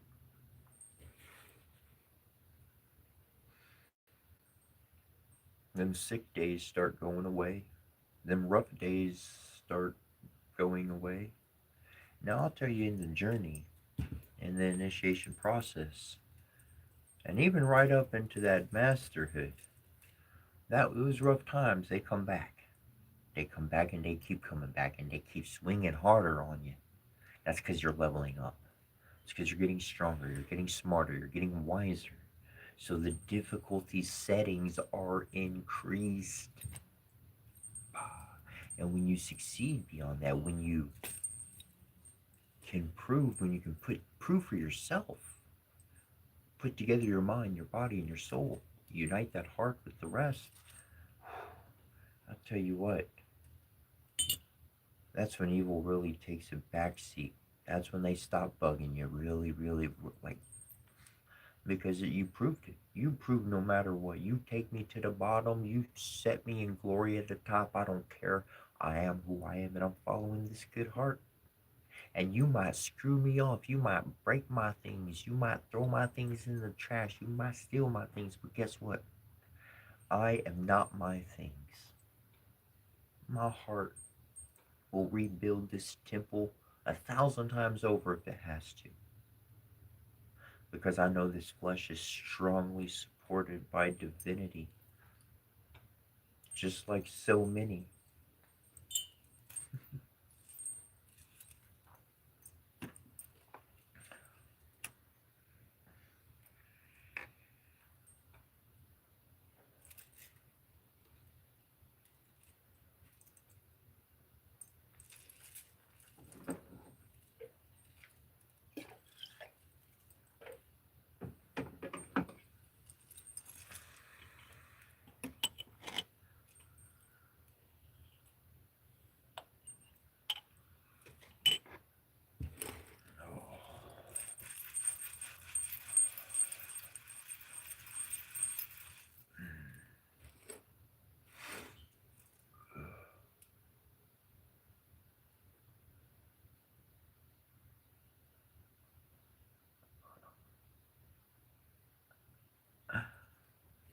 Uh, you know what I love about wisdom? It comes in all shapes and sizes, forms and colors and guises. Wises, the wisest wisdom, the Divine Father, and all of matter that we live with, that we breathe, that we work with, the Divine Mother.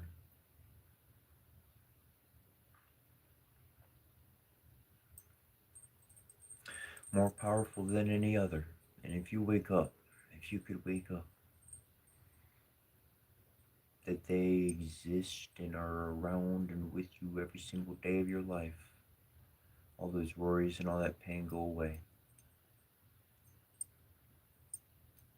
There's a lot of people, and you're in a real solid place mentally, emotionally. Yes, a lot. And I appreciate you being, coming, watching, viewing, joining to this gathering of hearts. Because no matter where we are in the world, our energy is lit up. And we're sending pulses every single day, every single day, every single day. And we become aware of individuals that need that help and need that support that we can send out to them. And every single one of us adds to the Word of God, to the life of divinity that we all seek, to be literally right next to us, to be able to have a hug and hang out with and talk with and be influenced by. And even if we aren't in the same room, heck, look at the technology we got so we can be like, see what you're doing? See, we're connecting.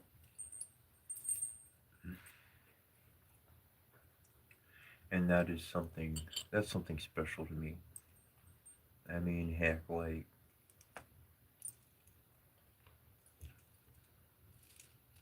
I was thinking like being kids, like playing in the woods or something. Y'all got the clubhouse or whatever. So we get together, have fun, because we don't got to follow other people's rules. We don't got to be stuck by other people's confines. But really, this has become such an individual journey, and that's why I do see the collective consciousness reaching out more and more and more to more individuals. More people are connecting. They're becoming aware. And as we grew, it took time. It took time for us to become aware. It took time for us to get bit by that reoccurring problem over and over and over, and to be able to say, you know what, I don't like that happening in my life. I want to start learning my lesson. And we went on that spiritual journey. And divinity has been very busy with so many of us, so many of us. And I do see that we are living in a time, a day, a moment in which many have matured and they don't need that close supervision of Ma and Pa so much because you're a master already. You went through the initiatory trials. You did what you needed to do. You didn't need to have nobody's badge on you or special whatever given to you. You know what you did. You know what you actually received, and you know when those gifts were.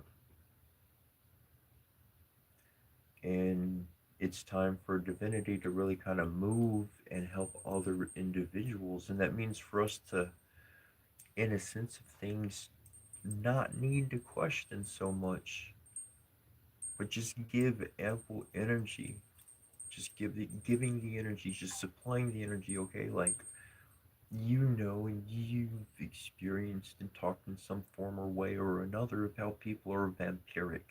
You know, like you're a healer or something, and they're feeding off your life force, off your energy, right? And through whatever facet or way that they do. And so, in a big kind of a twisted way, in my own reasoning, I'm like, okay, if people are like draining other people of their own energy, like even unknowingly, I'm not saying everybody that's doing, some do know what the heck they're doing, others, they don't. But I was like, let me send out energy, let me connect with divinity. And then once I establish that bond, let me just continually send out energy, just continually send out energy. So, like, there's this overflow of energy going on. And then people individually aren't getting drained so much because there's just this fucking divine energy in the atmosphere that they're getting energy from and don't even know it.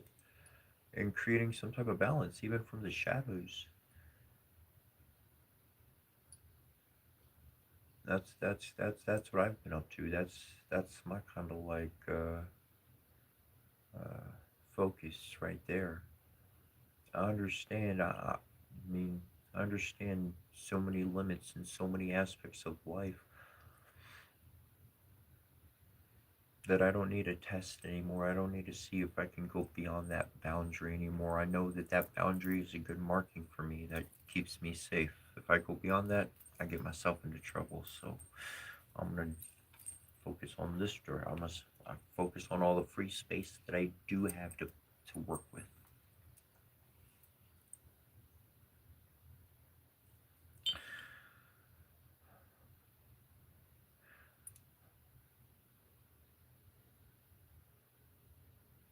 If I'm doing anything, I hope I hope my strangeness, my uniqueness, and the information I deliver can get you out of the psychological prison you're in.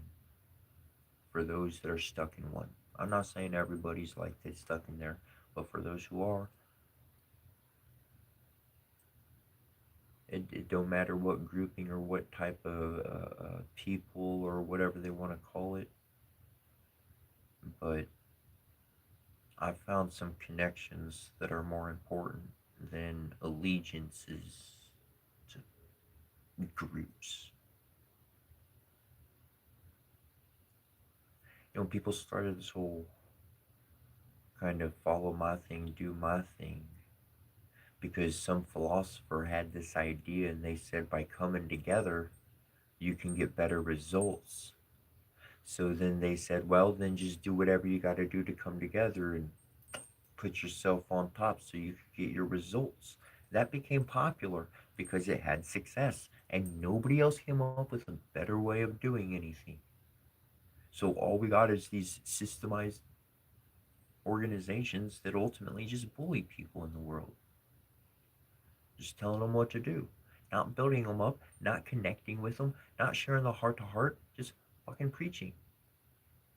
And that's why like what I do and what I have to share is in the format that it is because I was a Jehovah's Witness for 27 plus years, okay? Born and raised. Talk to somebody, get them to hear what you want, da da da da da. Fuck all that shit. I hate that shit. That is nasty shit. This is not what I want to do. I'd rather come knock on your door. I'd rather be like, yo, bro, can I come over? We hang out loud. Yo, let's smoke a bowl. Let's smoke a cigarette. Let's have a drink. Some wine, the orange. I don't give a poop. Let's jam, bro. However we do. And that's why I do what I do, how I do. Is because I want it to be real. I want to connect as if like my mom was overseas or something. I'm talking to my mom and she's seeing me, she hearing me read and stuff like that.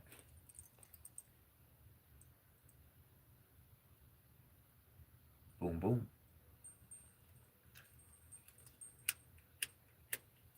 Wrong one.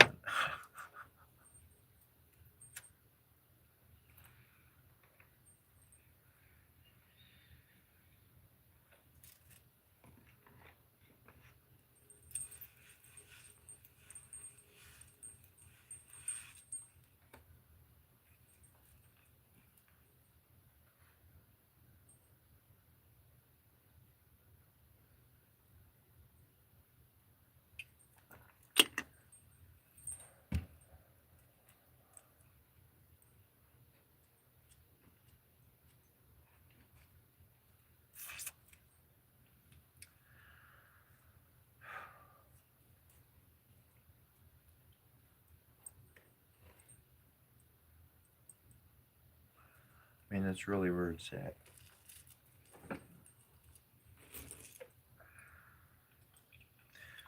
I've looked at it. I put it together, and kind of really don't matter who you are or where you are. Even if you're a rock star, it's hard to find a good friend out there. It's hard to find somebody who's just going to be real with you and not want to, like hang out with you to take something from you or use you or something like that. They just hang out with you because you're a cool person or just chill person, whatever, don't have whatever.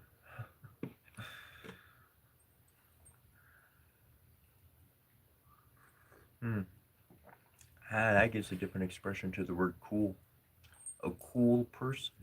Somebody who's not so hot. They're actually got a cool temperature. Shoot, hang out with somebody hot. Get you what you want. Not too hot tempered. Everything gets explosive.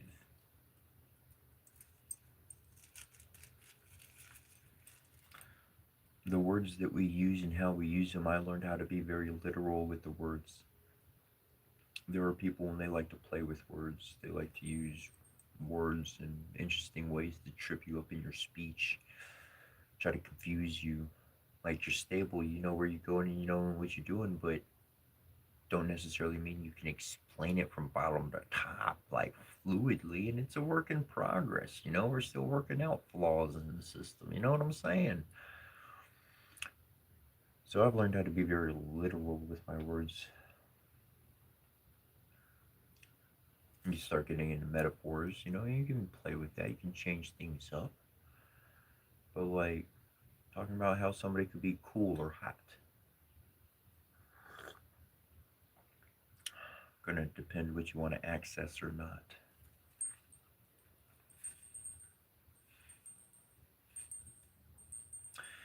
I You mention the word mantras often, but we don't mention the meaning of it.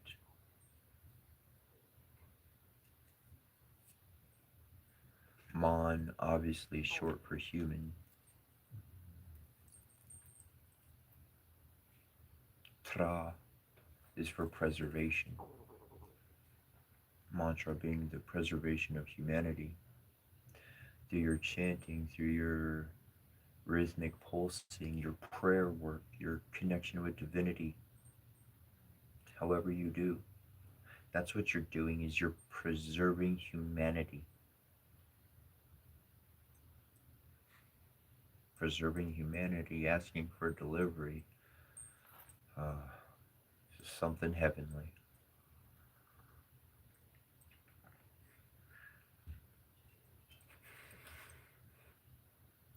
That's what I keep in my mind all the time.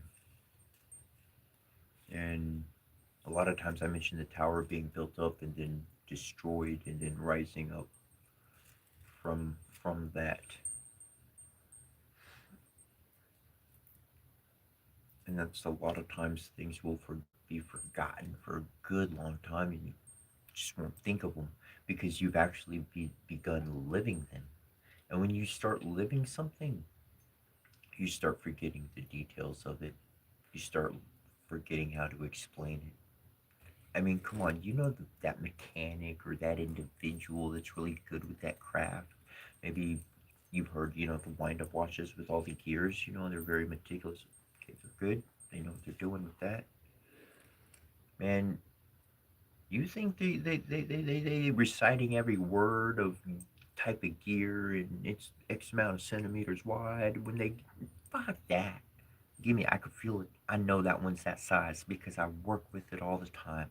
I know that's the wrong one. Even with my tweezers, I know which one that is.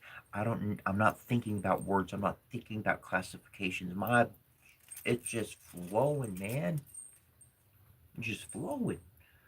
I'm playing a video game. You're not thinking words. You are fucking flowing in the moment. Adapting as you need to. Adaptation is your greatest advantage. Second none to people underestimating you.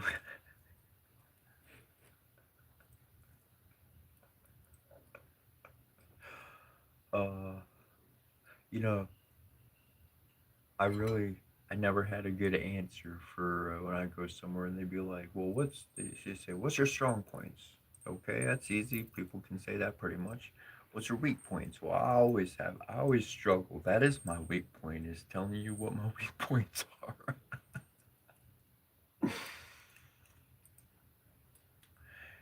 Though over the years, I've learned to focus on those weaknesses, and I've noticed that other people out there in the world, they got the exact same weaknesses.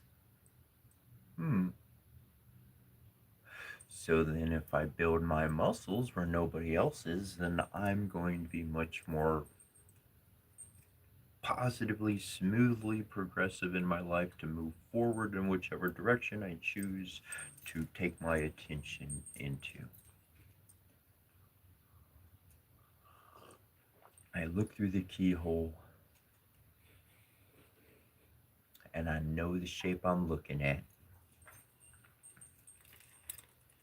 And so then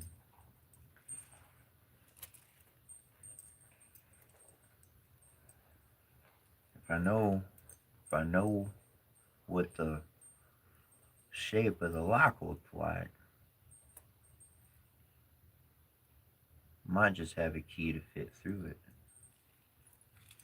Might just know what to do to create the key you need.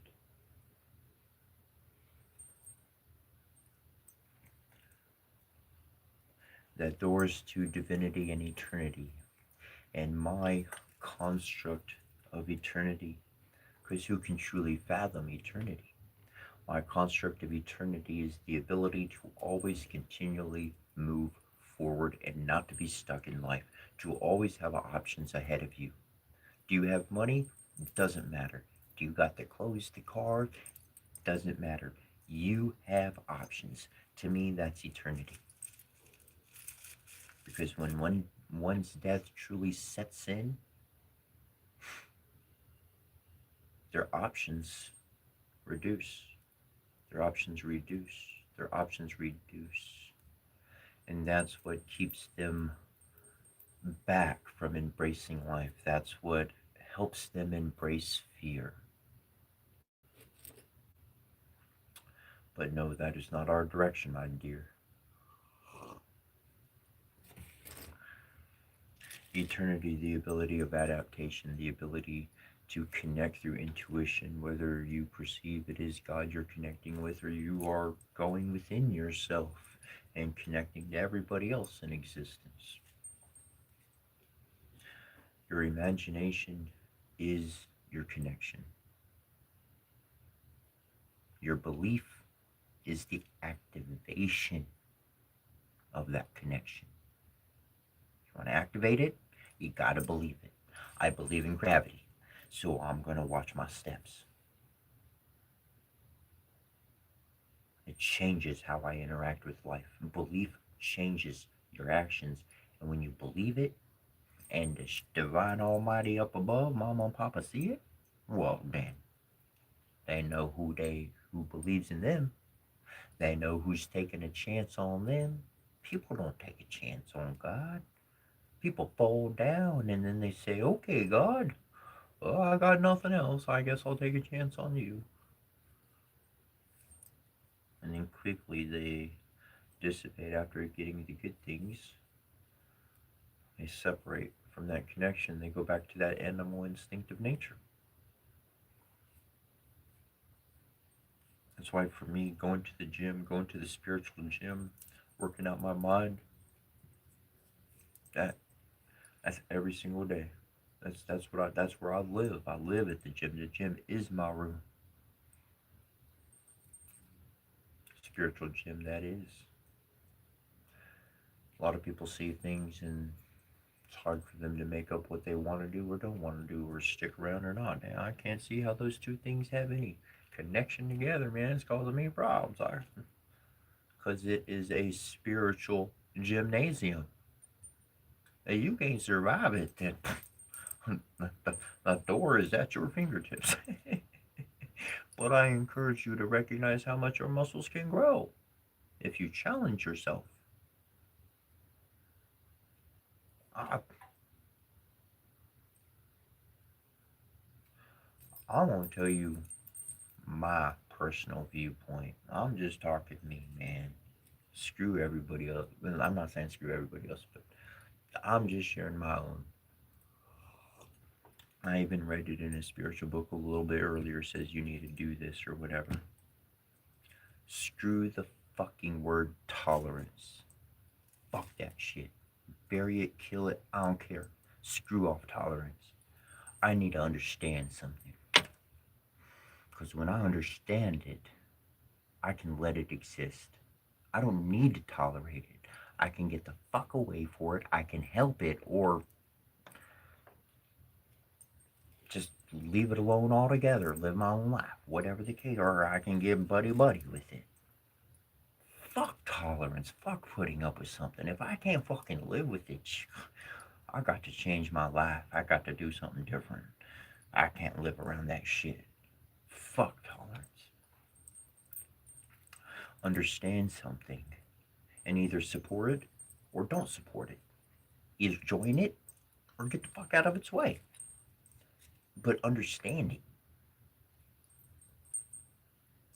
Understanding allows you to know whether they are receiving divine communication, divine intuition, divine connection, or their own little nilly willy whacker between their legs, or whatever animal instinctive pleasure is their fancy for that moment. That's what I gotta figure out. That is a primary in my life. I have to figure out what they're about. Because most people, they can't even tell you what they're about. They don't know where they're going. They're wandering in life. I got in a relationship with somebody because at the beginning they said, I want to see where this goes. Shit. Let's go then. We're going to go on a ride. It's going to be a ride. It's going to be a ride. It's going to be a kind of ride where afterwards you could just take a seat back and be like, oh, I have seen a thing or two. I am good. Satisfied.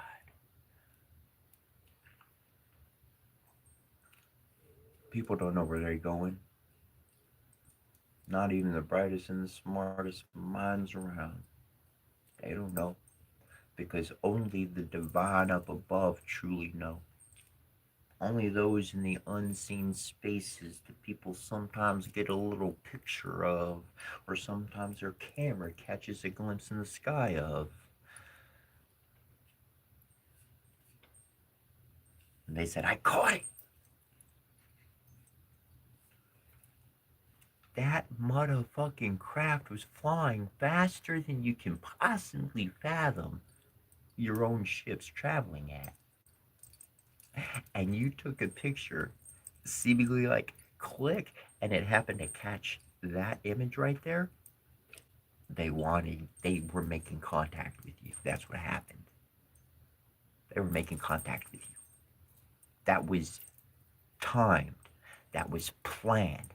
That was arranged. That was not an accident. That was communication and live motherfucking action. You want to call it ET? You want to call it God? You want to call it us from a million years in the future, time traveling to the back? I don't give a fuck. But we're making contact. It's happening. You seeing it, you hearing it, you witnessing it yourself, and you checking it on TV. You having some real interesting dreams lately. I said dreams. Dreams. They've been real interesting, haven't they?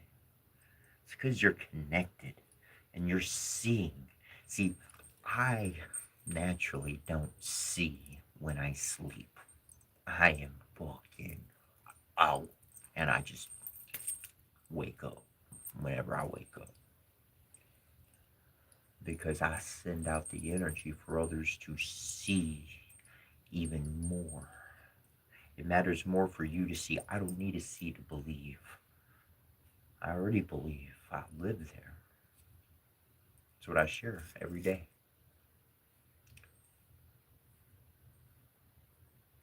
But to allow other people to see and experience, oh, that changes. A personal experience changes everything.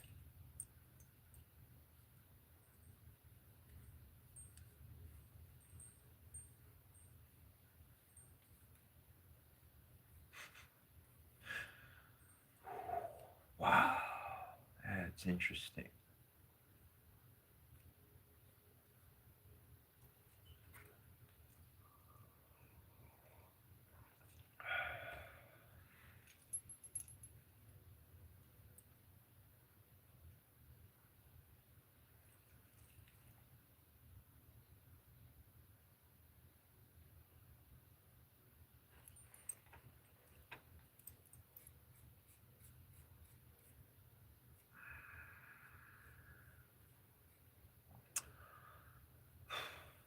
Probably wondering, okay, I'll share. I'll share. I'll share.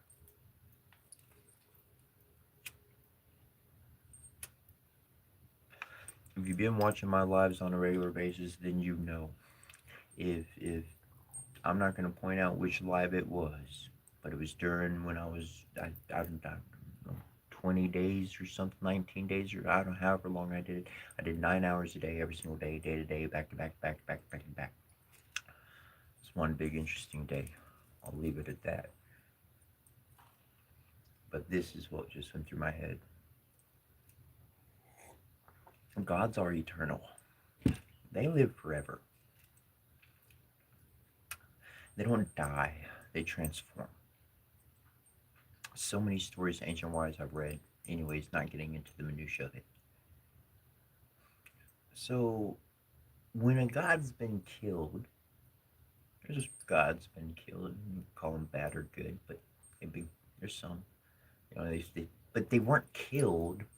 Like they transform because the next phase of their life is other things. Like their life scenes, life of the future. A person that has the ability to transform and is connected. If a God wanted to transform in the living, they would find a human to connect with. They would find somebody that could actually, they could possess, embody. You still have your cognitive mind, you still know what's going on, but they come in. Look, this is where like the shamanic work comes in. I mean, in the beginning is, but you're helping spirits be able to take care of things that they needed to do on the work in the world. That's why, as a shaman, you work first with your relatives because you're helping your relatives ascend. You're clearing up deeds they need to fulfill on this world so that their soul can ascend. Then you take care of all of their souls. The shaman, they took care of their own shit. Then they take care of their ancestor stuff. And then you start helping, like, demons, legitimately, like real bad energies, because we've got to get our hands in the muck. And then when you've been shown to help your ancestors and the dark, then it's like divinity's like, yo, let us work with this one. So then you start working on a different tunage in accordance with the other elements that you've worked through. And then after that, um, then you start helping the deceased. Uh, I'm telling you what in the orders that I've lived it as. Then it was really helping the deceased across the board. And after all of that work from bottom to top and back to bottom and everything, then they said help the living, help those who are still alive. You helped the ones at the dark bottom. You helped the ones at the bright top. You helped your ancestors. You helped everybody you could, and help the living now.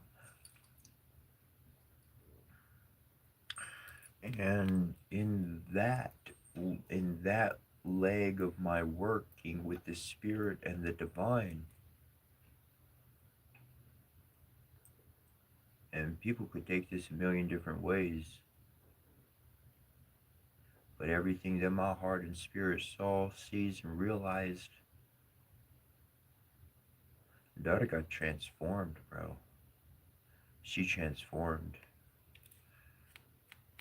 She has a new embodiment with a new name. And this is a reality of divinity as they transform. They are always ascending, essentially. Every form of the Divine Mother. Like there's all over the world, they honor the Divine Mother in different formats. Well, that is the Divine Mother, like in her wholeness. But each one was a different incarnation. Each one was a different life that she lived as in human form.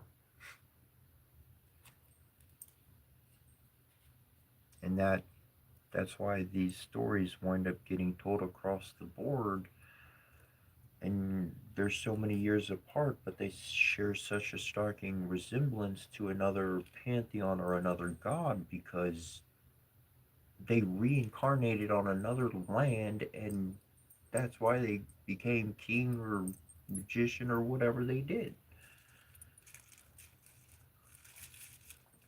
And so by being a shaman and helping on that route and on that path, what winds up happening, literally divinity comes and walks within you, within your consciousness, and you still have full consciousness. You still have full waking consciousness and free will. You could reject to do what you're doing at that moment if you wanted to, but that's that would be rather foolish. Anyways, um, like just on a personal level, not consequentially, like as in bad consequence, but that would be just like a termination of connection. I don't understand why somebody would do that.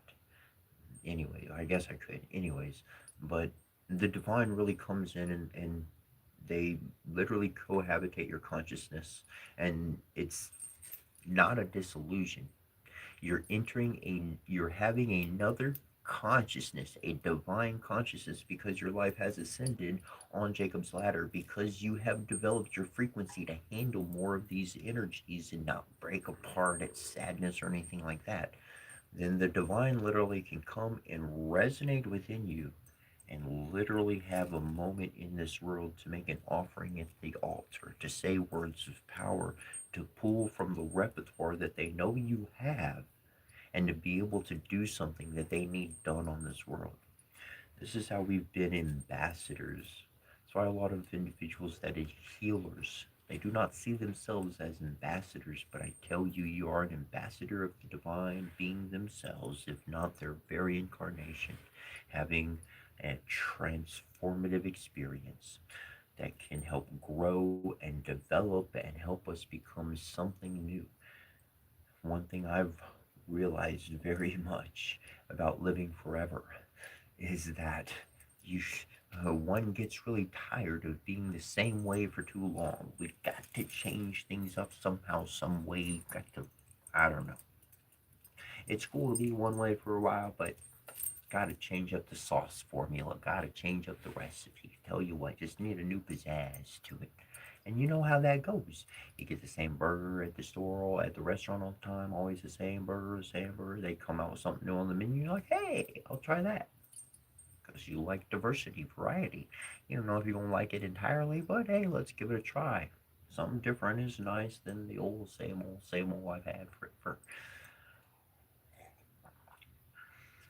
And it's good to have those good pastimes of what one remembers to being a child with and having around and something that they just enjoy on a regular basis. Those are all definitely positive, good things.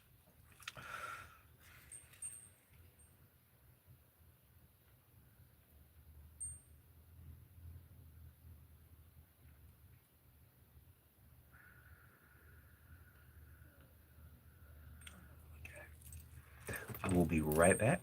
Just give me one moment.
Oh,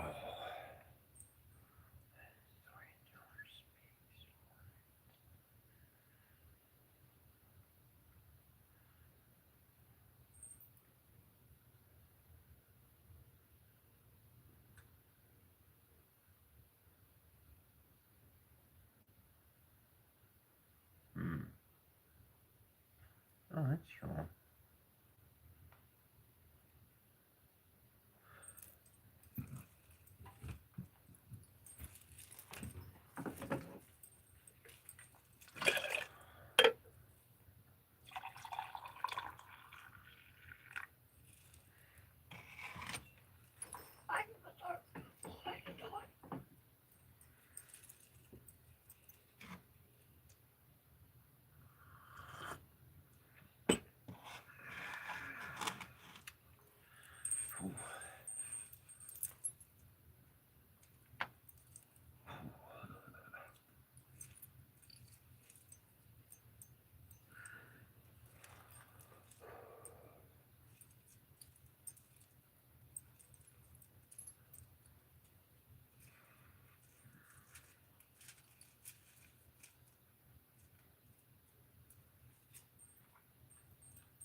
I got a, I got a,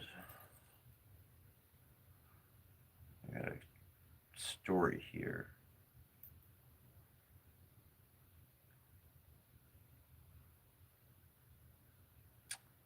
It's about storytellers.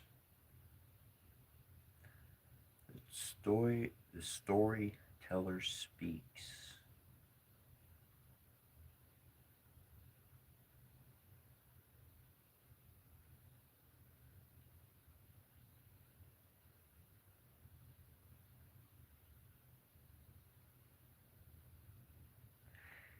Yeah, it's a bit tribal.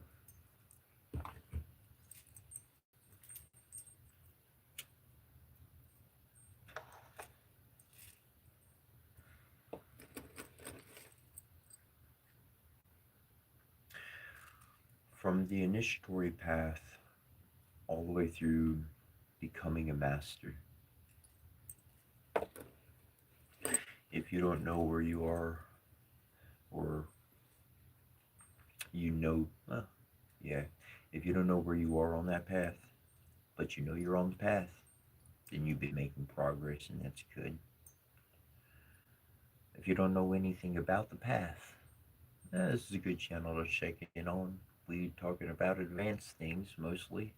There are a lot of basics, basic principles, basic lessons to learn, and there are a ton of places to pick up those basics and those lessons. But the most fundamental element I've found is to follow one's heart. That's what I've done since a kid, since before I really got any understanding of anything, was to follow my heart.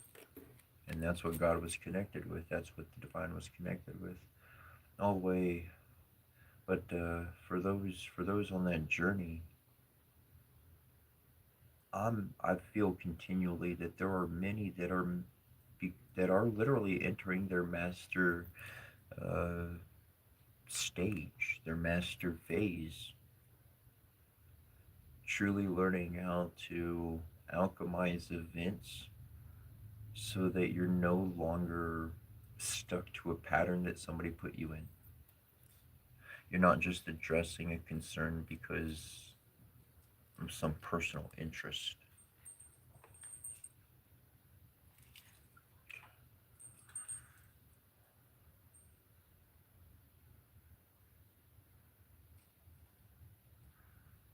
Hmm.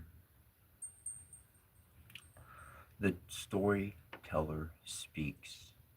The dark comes a little earlier to the reservation these days. The sun goes down behind the sandhills, leaving the western sky arched with a clear and shining green. The air has peculiar clearness. The bells from the mission can be heard for miles, and the long floating wails of train whistles come back from the cut banks at the river. The Ciscatorie Kesum, the moon of the eater, crackling frost underfoot warns the wayfarer that he had best not linger on the road and up to the Cree jump. At Percy, the coyote wakes a weird echo with his salute to the eater's moon. Over across the tracks now the lights come on in the town, and the Indians lounging in stores and restaurants begin to disperse. Bright blanketed women gather their parcels and their children. The guttural music of Blackfoot dialect is lost in the sudden beat of horse hooves, the scrattle of iron-shod wheels on the graveled road. Car lights drift out the past of the monument, and down toward South Camp a coyote takes up the barking of dogs by the river and makes it of it a theme of lonely desolation.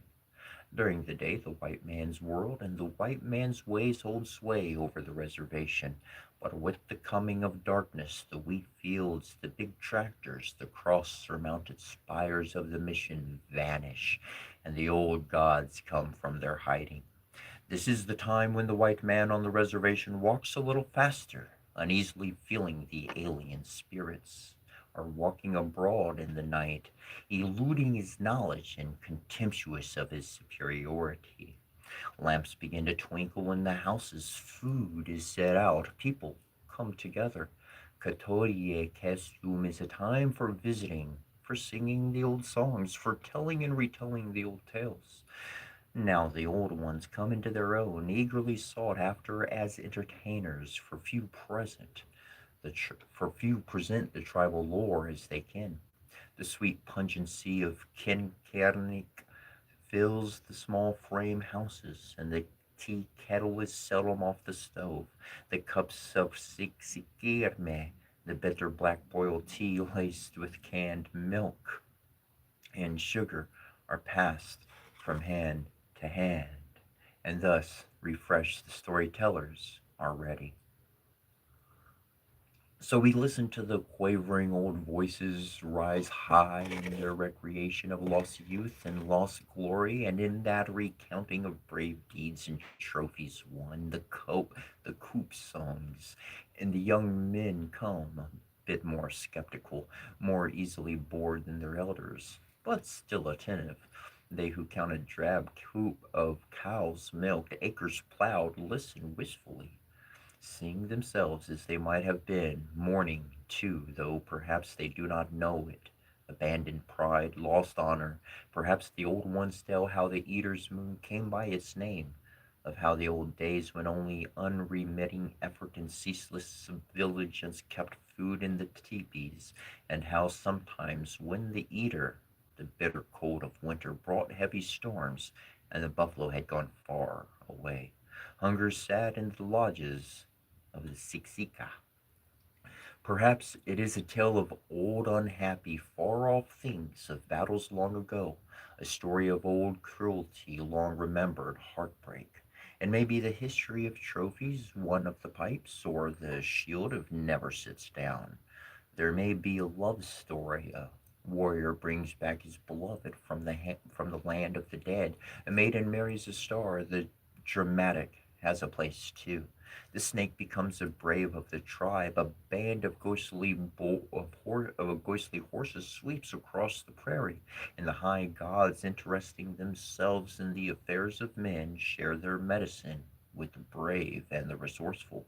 And always, of course, when the company is right, there are happy, rollicking tales of Narbe, the eternal old man. And there is laughter, the soft cadence of our own language, the camaraderie of our own people, the satisfying fragrance of Kernik Kernik, the pulse beat of the dance drums. These are the things of which an Indian has always a little hunger in his soul, no matter how long he is away from the reservation, nor how far afield he may wander. This is home, Norcowaye, safe and warm and familiar. And outside the house, the eater prowls, and outside the reservation, the world to us seems cold and hostile and alien. And because it is so, these old legends, these old songs, this color of our heritage are the more treasured.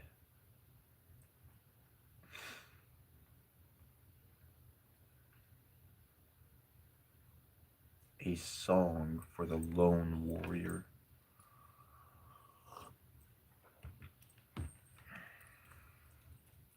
I went down and I made some connections with the Blackfoot tribe. They helped me learn a thing or two about life, helped me remember who I was. When I was younger, when I was a child, I was, oh, I was a different individual. And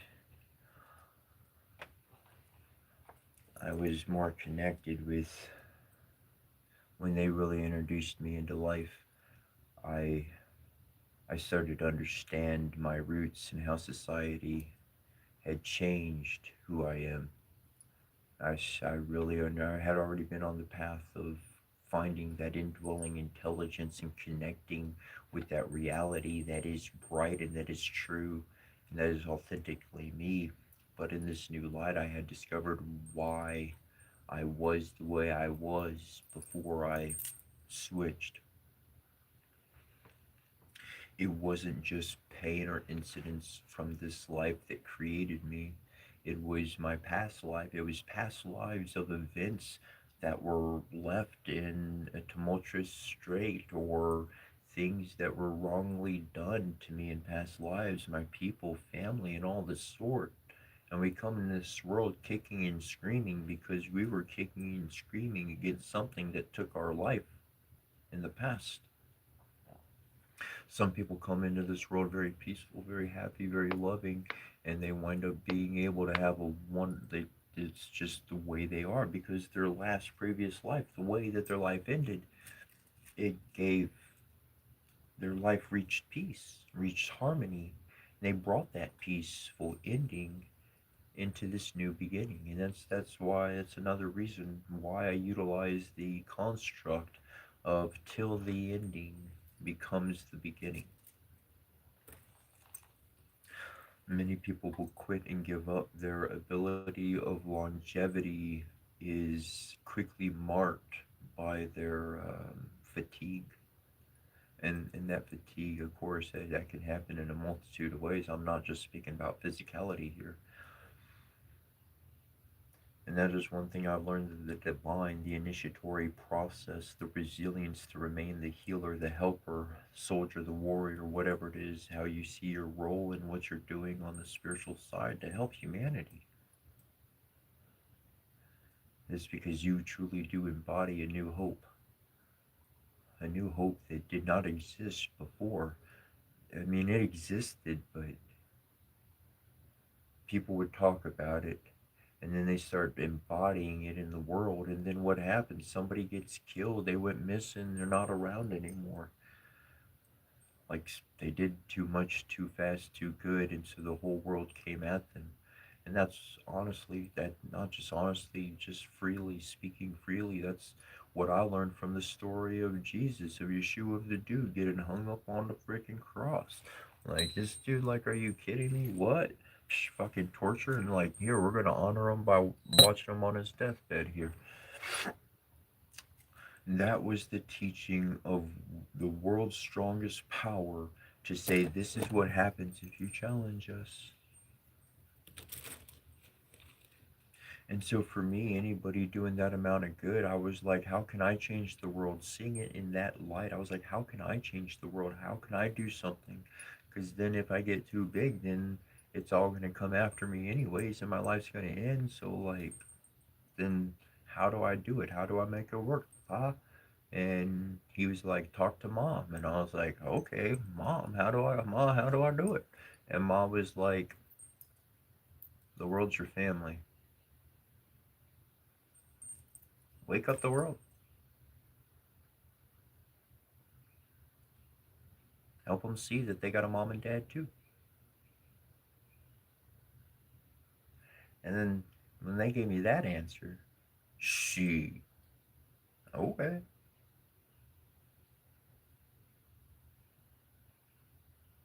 just share what you are, share who I am, just be what I am.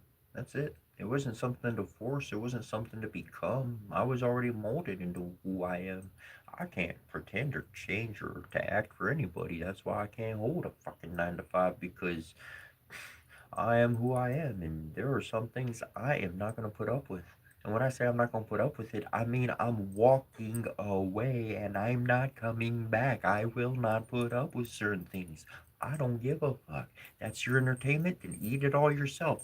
I ain't going to be around for that. Because later in your life, you're going to be fucked up. I ain't going to be around for that either. Fuck that. I'm out. I'm out. Pull out, motherfucker. Get the fuck out of Dodge. When you see the ship burning, abandon ship, bro.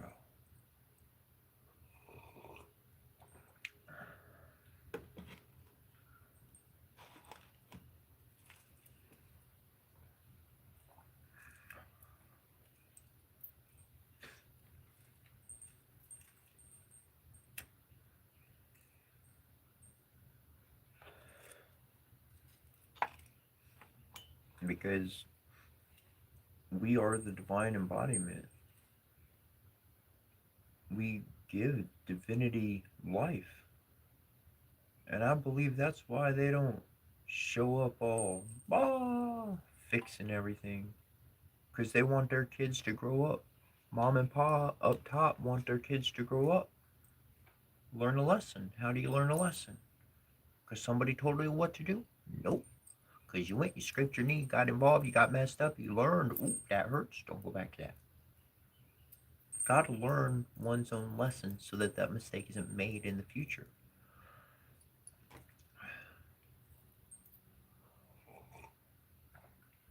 We grow together in whatever direction that we are heading.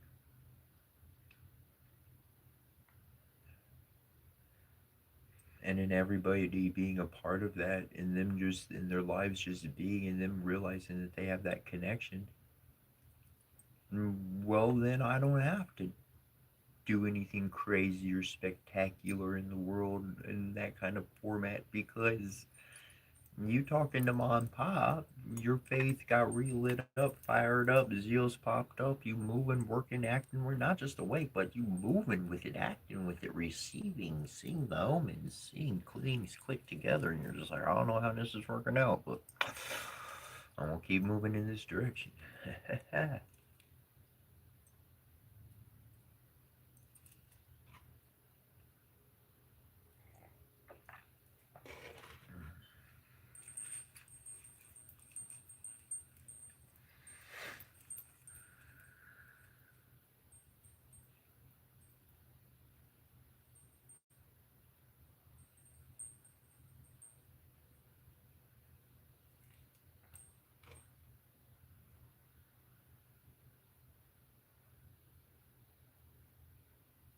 Stage plays are pretty fascinating.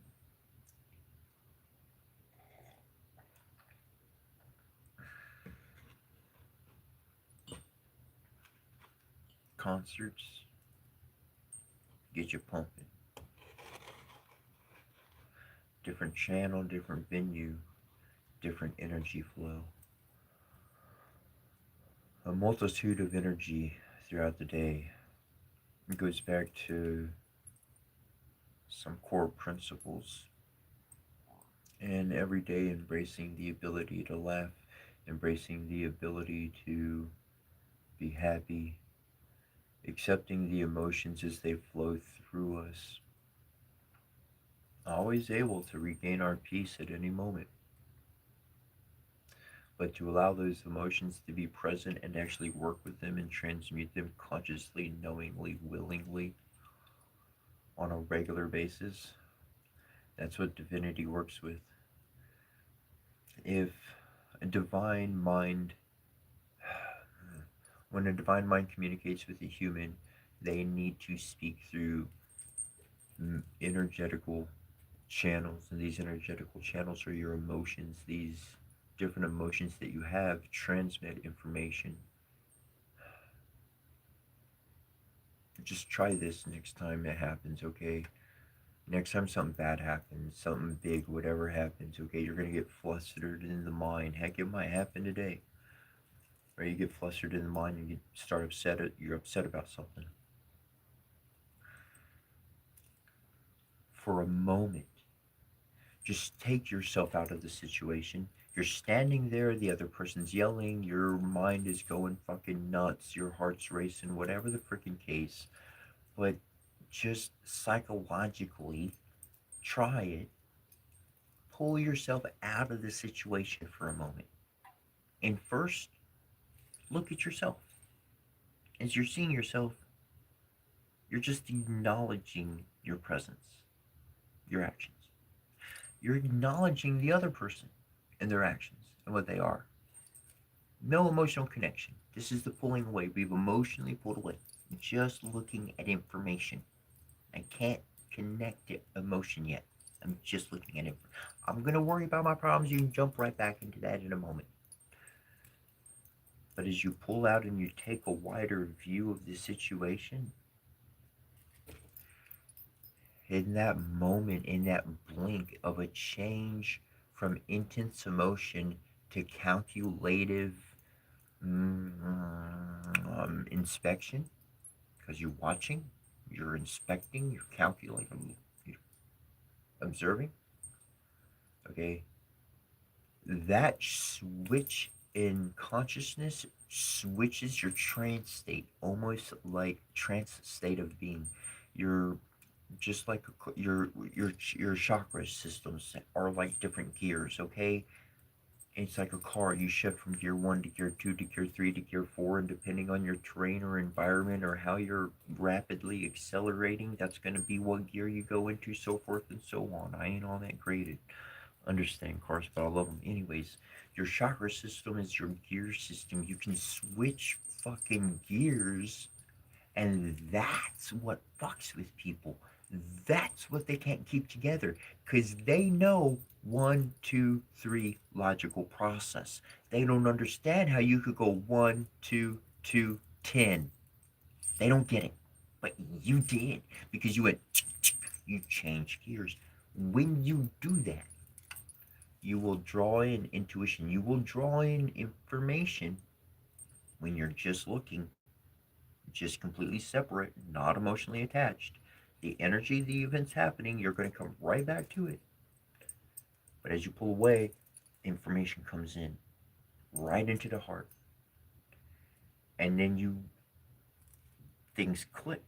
Things click together, you see the whole picture, and then you choose to re engage. And you enter your presence, and then your decision becomes whatever you've just intuited and you know your heart to be true.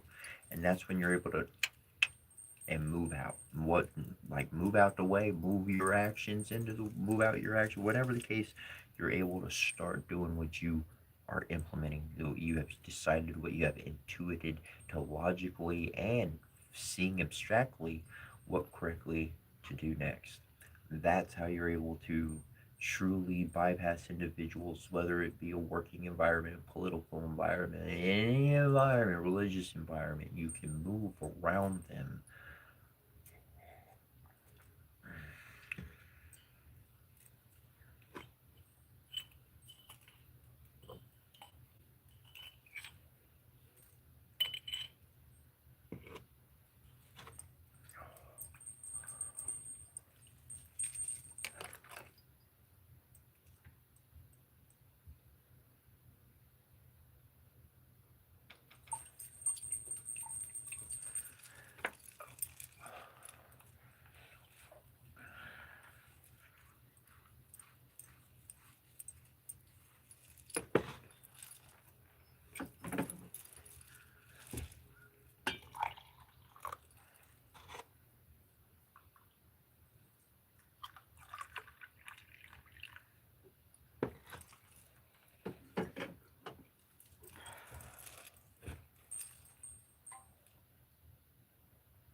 So,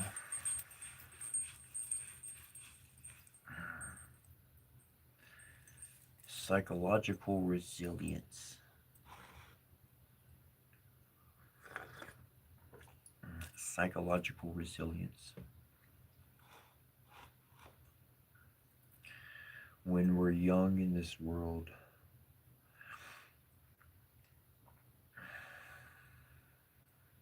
we shift, we change a whole lot.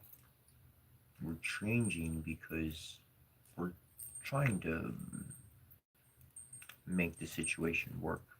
I've been talking about adaptation and change today.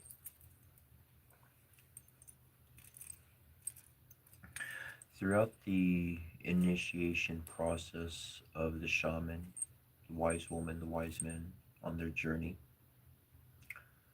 this happens in life. I'm not talking about because you've been joined a group or anything, but throughout life, as this continues on your journey, you know what you're good at, and you know what you're not good at. That's what you find out. It's one of the many things you find out. When we're younger, we don't know what we're good at and what we're not good at, so we just try everything. Do you know how to do it? They would ask me. Of course I do. Sure, go for it, they told me. Um, what do I do? I lied. I lied because it looked like I should be able to do it, and in fact, I didn't know how to do it. I just, I thought I could. That's the difference between knowing something and being wishful, being young, youthful. Nothing, I'm not saying this in a bad mannerism at all. It's just youth. That's youth. Youth has to got to try everything. Got to try. Got to see if it works. Got to see if we're good at it. Whatever the case. And as our journey goes on, finding out what you're good at, and that's when you're able to apply it, and that's when you're able to truly adapt to your situations without so many bumps in the road. Those bumps are those emotional confrontations, those mental gymnastics that other people cause you to go through. And that's why your psychological resilience is important. You gain that through your meditation, you gain that through looking into your history, into your past. You gain that by paying attention to everybody around you and learning from them around you. Stories of old, stories of new.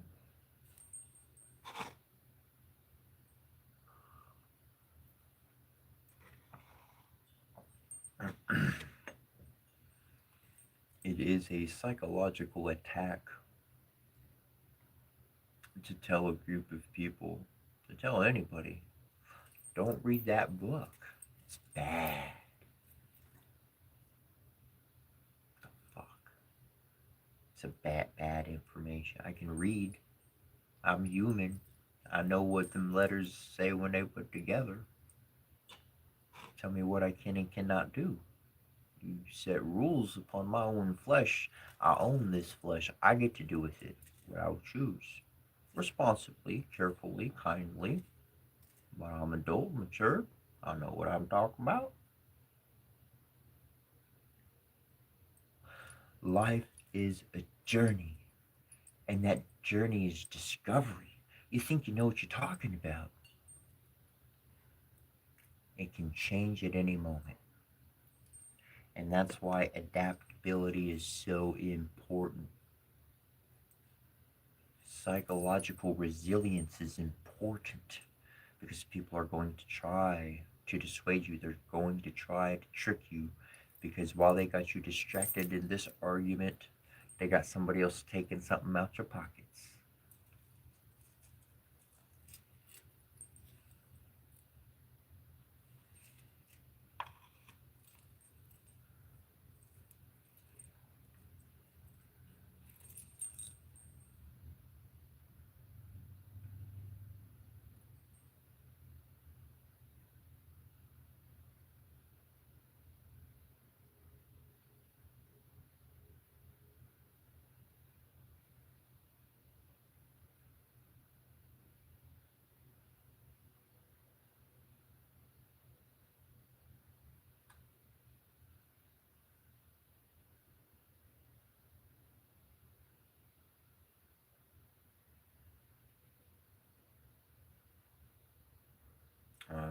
Am I a shaman? Yes. Not that that was not self-declared. I was not a shaman. Like I told people I was a shaman. You know, I go around telling people I'm a shaman, and I was in a Hindu temple and it was on New Year's, And at the end of the day, dude's talking about divine beings. And he said, shamans are divine beings. And he points at me in the middle of the crowd and he said, there's one sitting right there.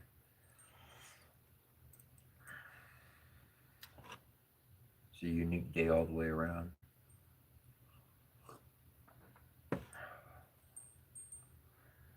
That's when I knew. That's when I really sunk my direction of life.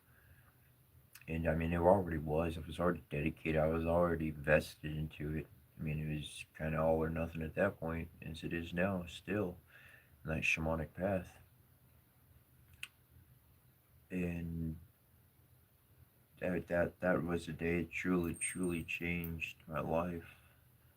Uh, yes, I've got a PlayStation 4. I've got yesterday I was playing Doom Eternal, Ancient Gods Part 1, and I've got Elden Ring, and I've got Final Fantasy 7, 8, and 9. And I used to have all of them, but things happened in my past. Um, you know, Red Dead Redemption, um, got even Grand Theft Auto 6, and I got them games. Yeah, man, like.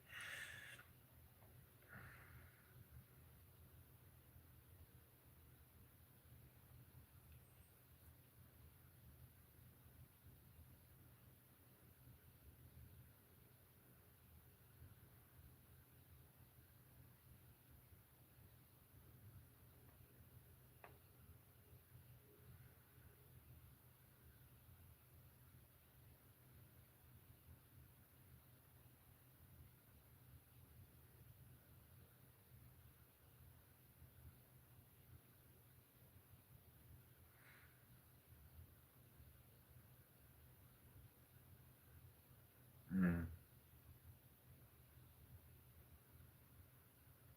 Kai's Kai's Kai's Kaizexi Kaizexi Kai sexy. If that's what you intended, that's cool. What are your views on incoming reincarnation if Hinduism has inspired your journeys? Hinduism certainly is uh, gave a great inspiration, a great addition, great compliment to the journey indeed. Um, so I mentioned it yesterday. Yesterday I was pretty emotional with it. It was the second full moon, so I think I was really connected with my mom and my daughters and whatnot. Um, I'm not just in these comments. I am not just explaining what I think. Um, I'm explaining what I have interacted with, and that's why to me, fuck the word belief. I don't need to believe in gravity. It should exist. Are you kidding me? Of course. Stack that into the blueprint of creation. Like every single equation is going into that one. Like, are you kidding me? Yes. Uh, and but this is what I've been shown. This is what I've worked with.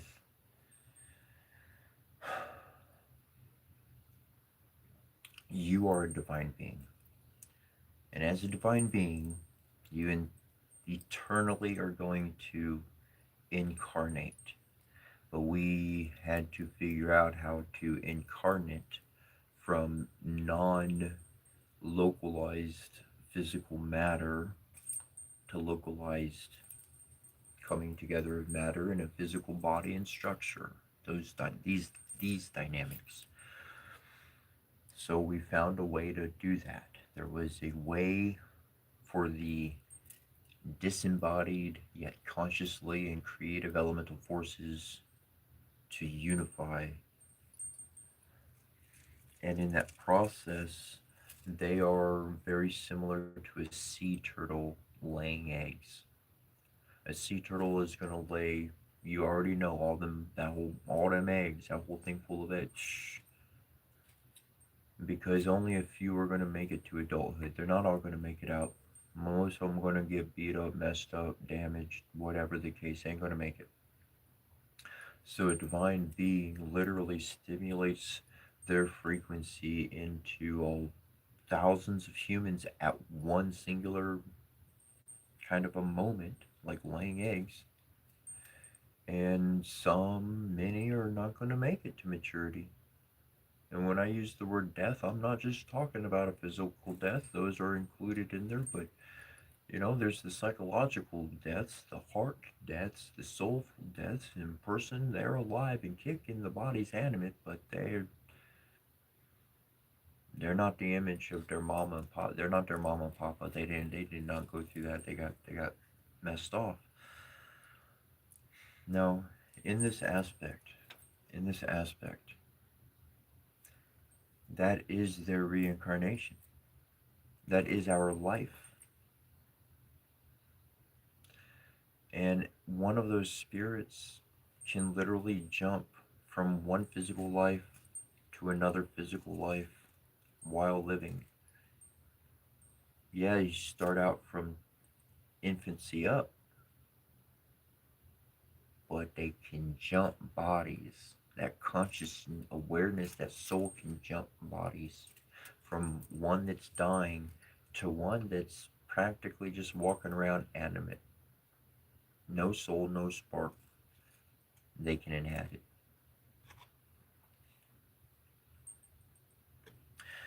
For those that are able to live to full maturity, this is when that divine being is fully embodied within a person without obstructions, without defect.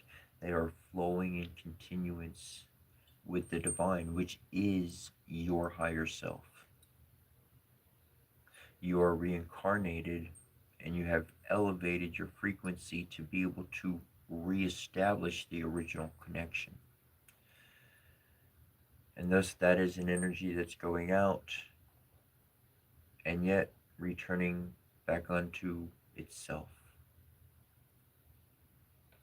And in this way, we grow up, we evolve, we develop, and we reincarnate. I said this yesterday, I'll say it again today. Very pertinent question and good information. And that is the fact that those individuals that we loved, some they ascend on to heaven and they're gone, they moved on. Others, many, their soul lives within other people. I can see so much that before I was blind to. But truly to see a loved one within another individual, knowing their actions and the behaviors just like the one, just like my mom, just like that one. You can see their soul live within another body. And most of the time, the person has not been developed psychologically, emotionally, or even of the information of the process of the initiation process to be aware that they lived before. So for that individual, it doesn't matter what's said or shared with them, they'll never believe it until they. That's why is self-realization is the goal of meditation ultimately. Because once you enter a state of self-realization, you really truly understand every connection and separation. You can see the whole of it.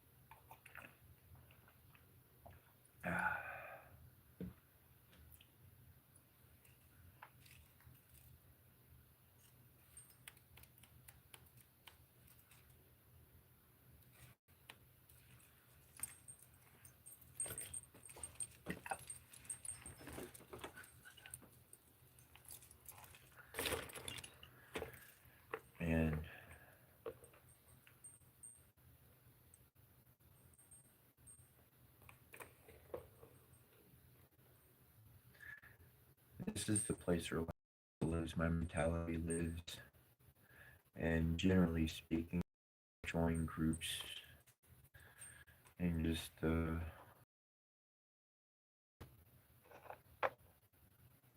I'm I've been focusing on learning so much in my life that I don't know the fun. I appreciate having fun and I like having a good time, but I value peace more than anything.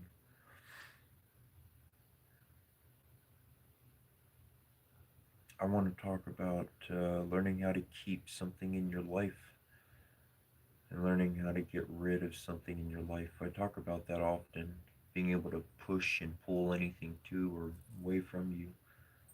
You are an electromagnetic individual. Your body is literally electromagnetic.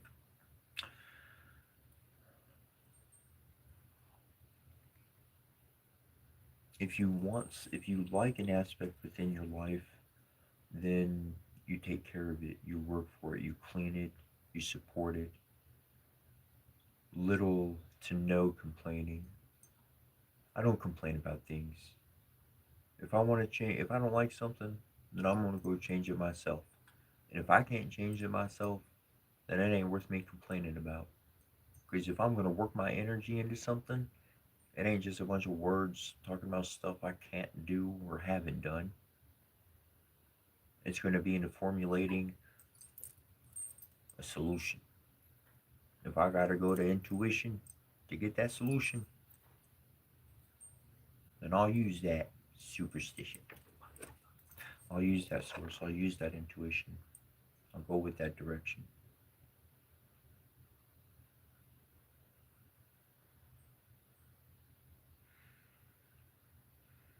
There's a lot of mental constructs in life, and people have put a completely negative tone on them. That doesn't mean that you're working with that when you work with that aspect, that you're going to do bad with it. Everything in life is a tool, is something to use to construct or work or whatever you got to do. Sometimes you got to, build buildings dilapidated. We got to bring the building down, clear the lane, put something new up. Whatever tools needed. That's what these aspects allow you to do. But many people they utilize judgment and division through different characteristics, traits that they're stuck with. And they're stuck with those traits because they were not able to create new habits. They were not able to change their ways. They got stuck in a certain pattern and the pattern never changed.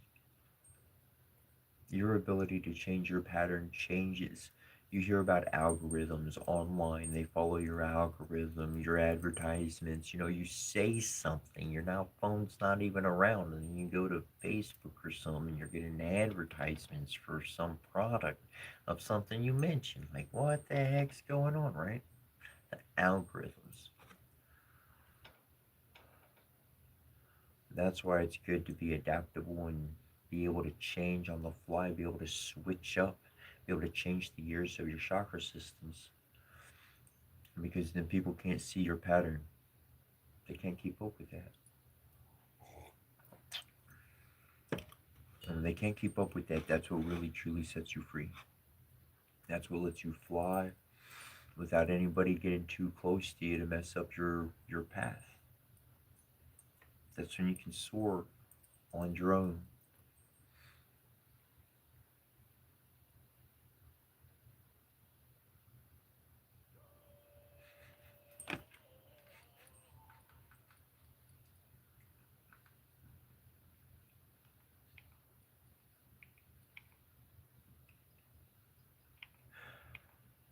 Oh, there's a song that came on, and I was like, well, that's,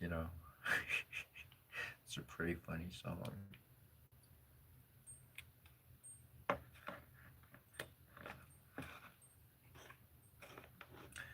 It's interesting because, like, people will see me and then they'll be interested, like, oh, you got a gaming system? Oh, you got that?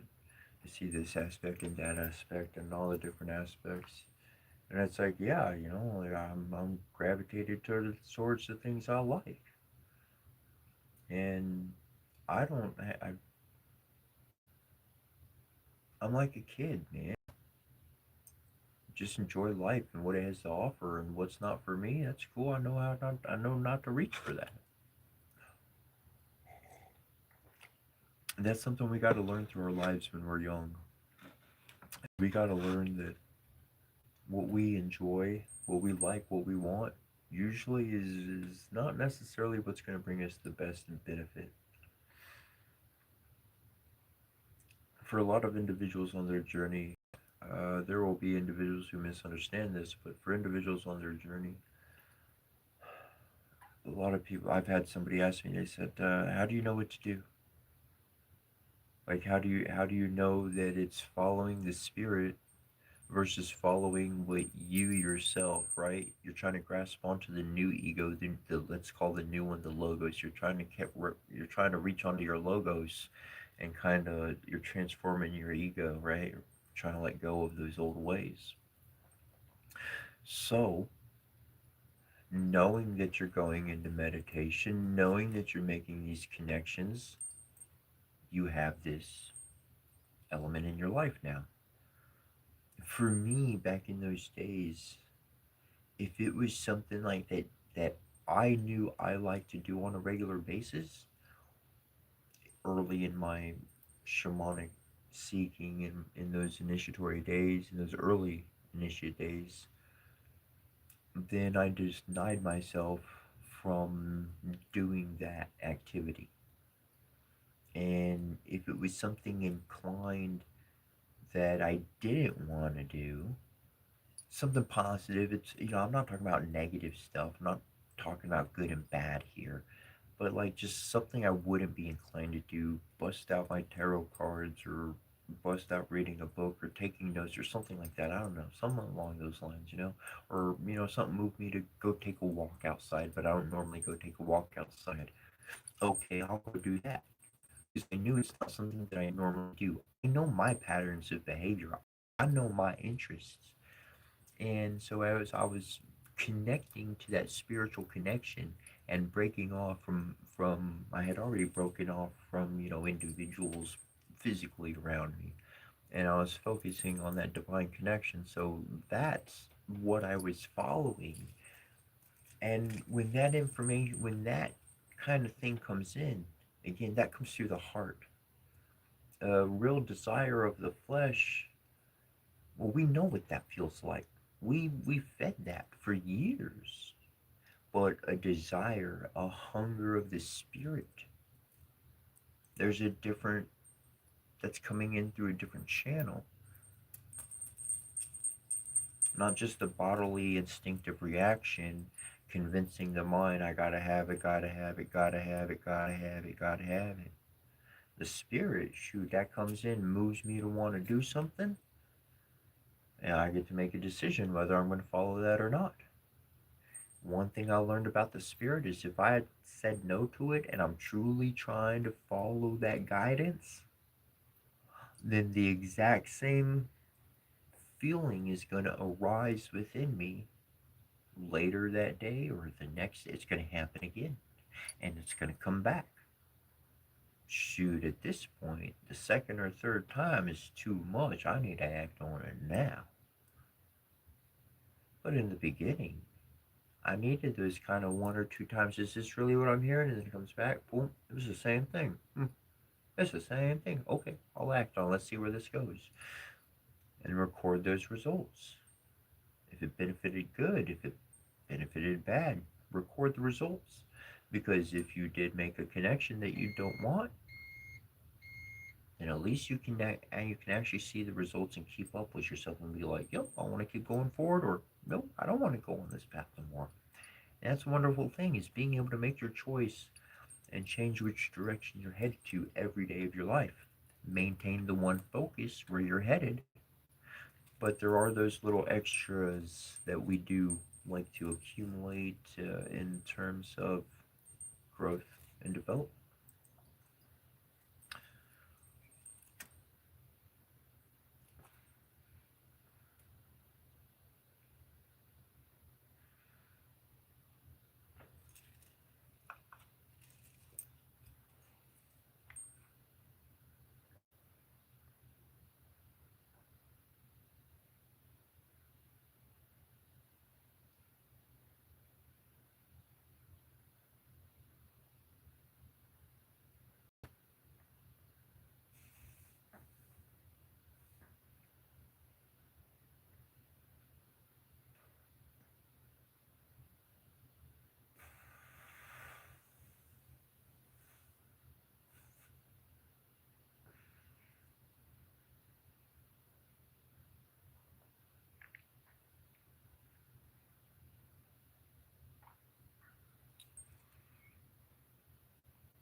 Yeah, you could get one. I'll give you one. For you, Roger.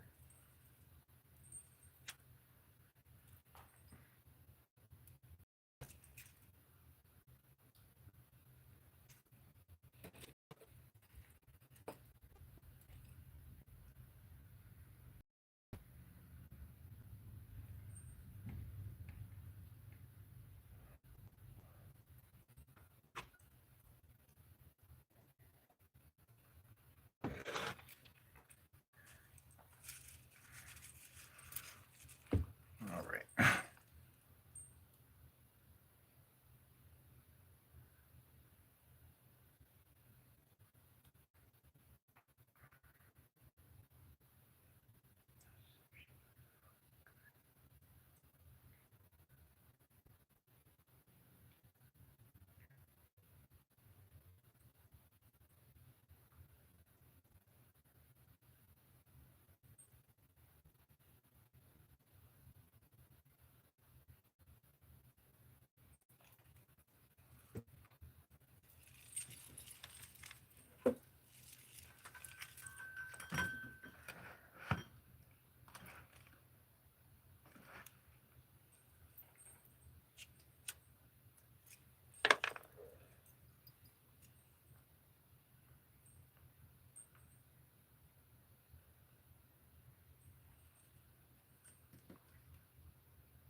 All right.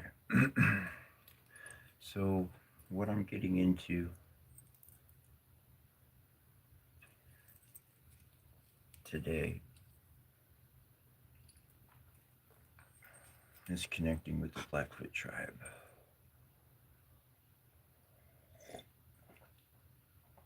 And what I'm reading are Tales from the Blackfoot by Francis the Bear Who Stole the Chinook, a song for the lone warrior. It was about this time of year, the moon of the eater, that the war chief, the lone warrior, went out on a raid. He traveled by night and he traveled alone, for this was his custom, and this was how he had gotten the name he bore, Lone Warrior. He was a man of many coups, this lone warrior. Many a scalp had hung from his lance, many a far off enemy lodge had known his war cry, and many a fine horse had carried him home. There was no lack of a tribesman who would have been happy to have accompanied him, so noted a war chief, but Lone Warrior declined all companionship. He went on foot eastward, away from the setting sun. For many dark hours he traveled, until upon the late moon's rising he came to where a painted lodge stood alone on the prairie. He circled it warily, but no dogs barked. There was no stir of picketed horses. When he came nearer, he saw the rawhide ropes binding it, the close-placed stones along the edge, and he knew this was a ghost lodge, a tepee in which the bodies of the dead had been placed, together with the provisions and gear needed for the soul's sojourn in the sand hills. Then from inside the tepee he heard voices, the sound of a drum and a song. Now Lone Warrior was brave, or perhaps merely an unimaginative man. They are often the same thing. So he walked boldly to the tepee entrance and hailed those within. A voice answered and bade him enter. He did so. Inside the lodge a fire burned, though no people were visible, and a pipe loaded with the kini and lighted lay beside it. The pipe was lifted suddenly and began a circuit of the tepee as if it were being passed from hand to hand. When it came to the lone warrior, he took it and smoked it, and then held it to his left side and felt it taken from his hand.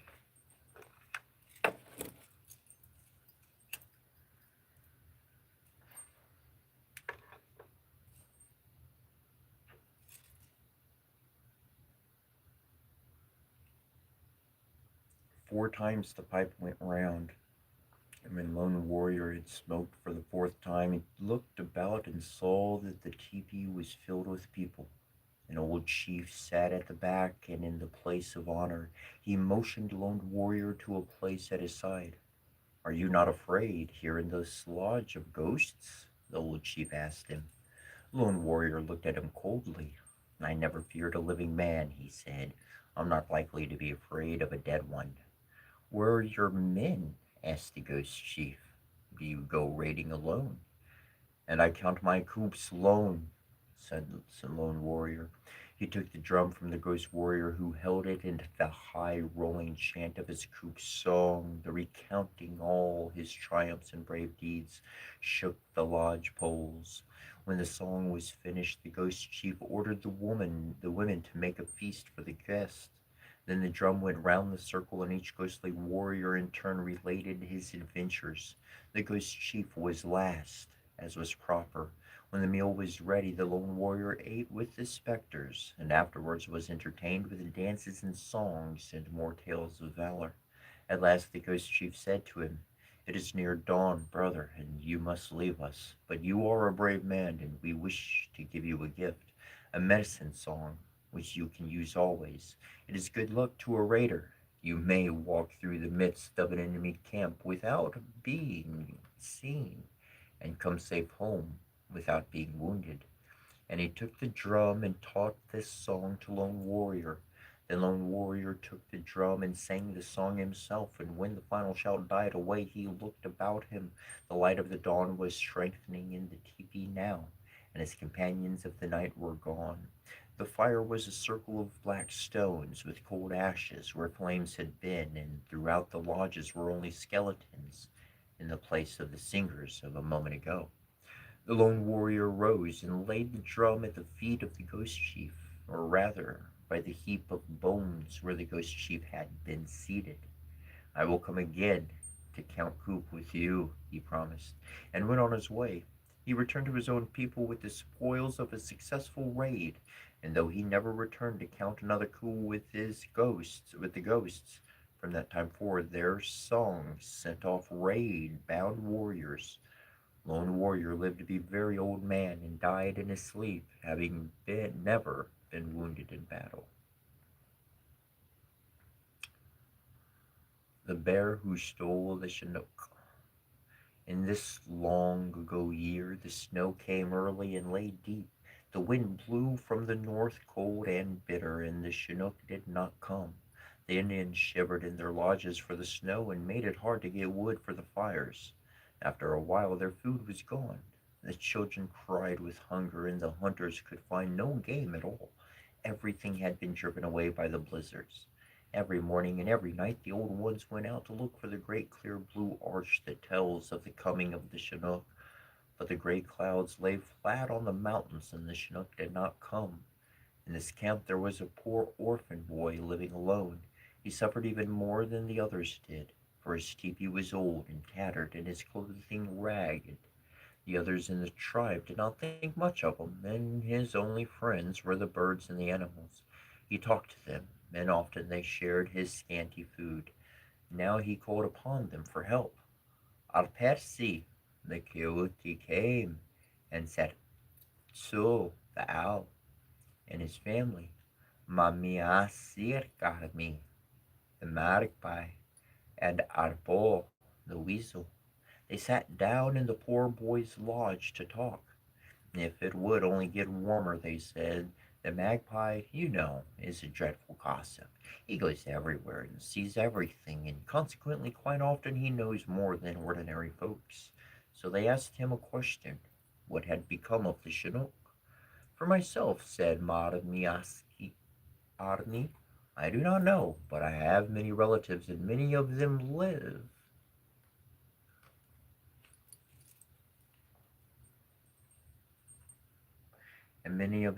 in the mountain. Some of them will know."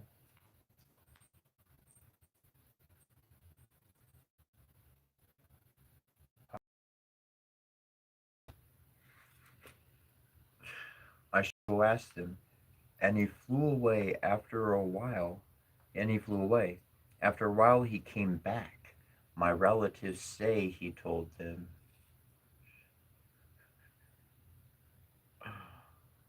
I'm reading it sideways, by the way, okay? So that's, anyways. Let's do this. I can read sideways, like up and down, sideways, because the words are going like, anyways.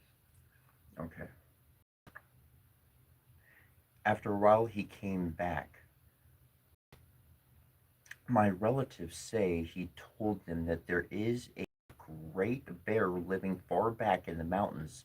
He has stolen the Chinook and he is keeping it fastened up in his lodge so that he may be warm all winter. The friends held a council of war.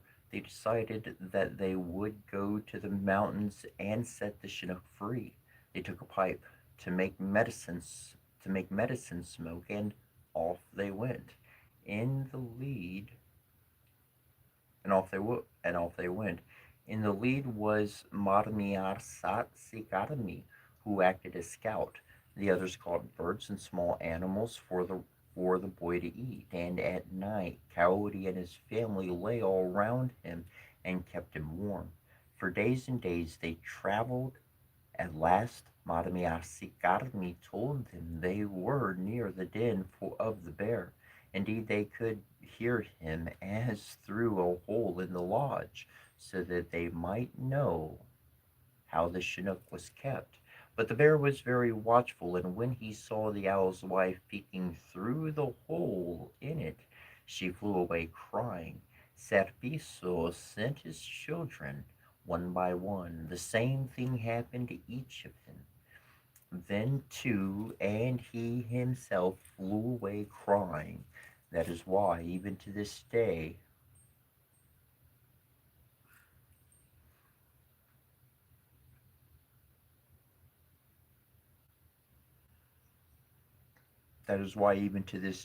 owls have such big eyes. Let me go, said Apple the weasel, and he went to the lodge. He went to the lodge and peeked through the hole as Sarbitis quick uh, and his family had done. But Paul, moves very quickly, and when he saw the bear, seeing only his white fur, thought it was just a bit of snow, and he paid no more attention. And Oddball the Weasel came back to his friends. The bear is huge and very fierce, he said, and he has the Chinook tied up in an elkskin bag at the back of his lodge, farthest from the door. He now can get it. How can he get it? I don't know. I shall make medicine smoke and blow it into the lodge, said the boy. It'll make the bear sleepy. So he filled his pipe and sat down outside the lodge so to smoke. He smoked and he smoked, and the bear began to yawn and nod his head. At last he went to sleep. Then the coyote crept quickly into the lodge, seized the bag with his teeth, and dragged it outside. But they could not untie it, and the thongs were tough, though too tough for even Apple's teeth to cut. While they were discussing what to do, they heard a small voice saying, Nersa, brother, let me try. They looked, and there was a prairie chicken. Very well, little brother, said the boy. The prairie chicken flew up on the bag and began to pick out the stitches along the side of it. When only a few of the stitches were broken, the Chinook poured out the bag and it began to blow over the country. Snow melted and water began to run when the prairie chicken flew down to the ground. Mud splashed on his feathers, and this is why, even to this day, the prairie chicken has spots. The bear woke up and came roaring out of his lodge, and the friends fled, but the bear could never recapture the Chinook, and ever since then bears have slept all winter, and that is why when they wake up in the snow, that is why when they wake up in the spring, they are dreadfully cross. And ever since then, the snow can be deep and the cold bitter, but in a short while the Chinook will come blowing over the mountains and everyone is happy again.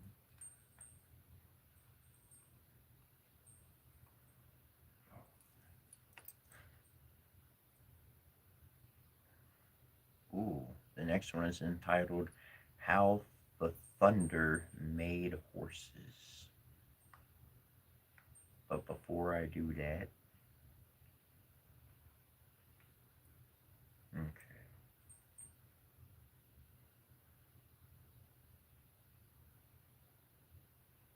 Now it won't rotate on me. It was rotating on me. I had to read the words like up and down, and like every time I turn it, like flip on me, and rather than go into settings or changing it right then and there, I've just kind of adapted.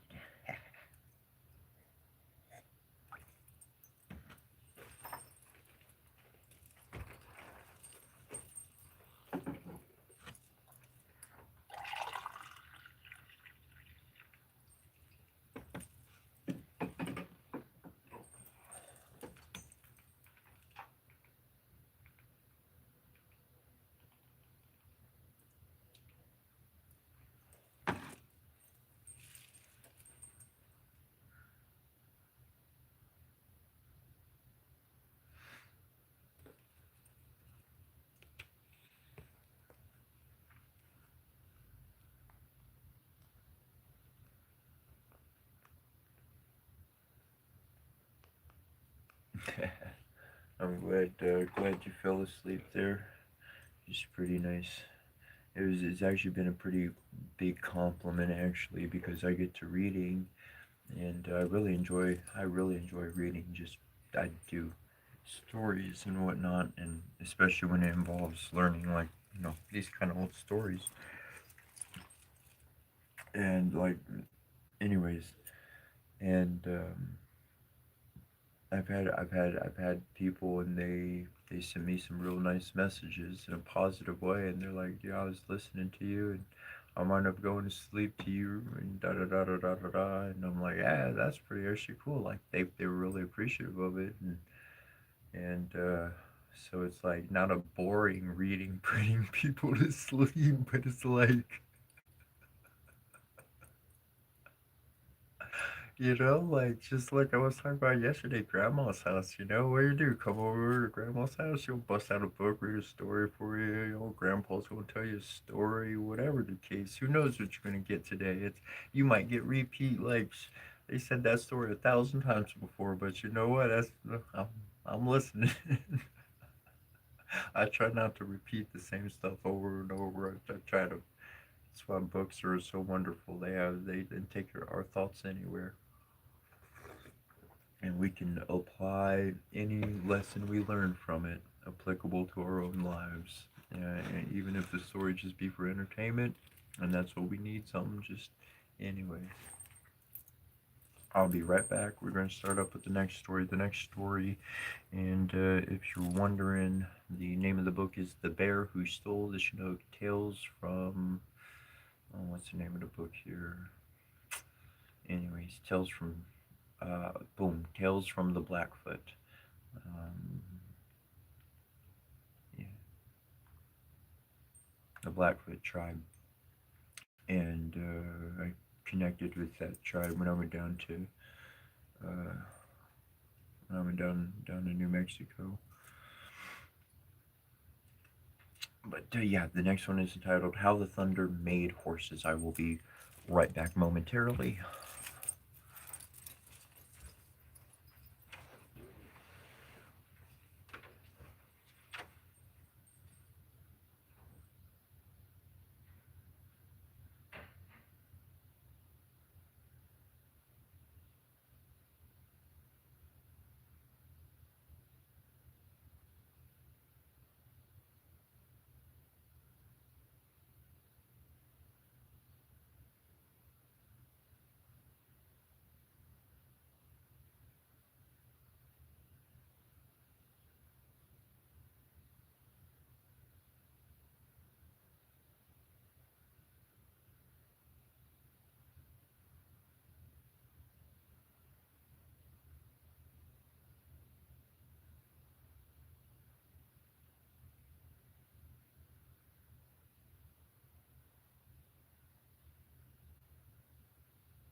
Thank you, Brad. I had a best friend in my life.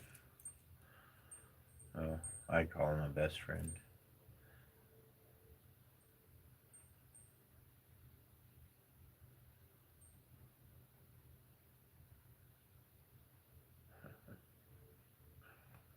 All right.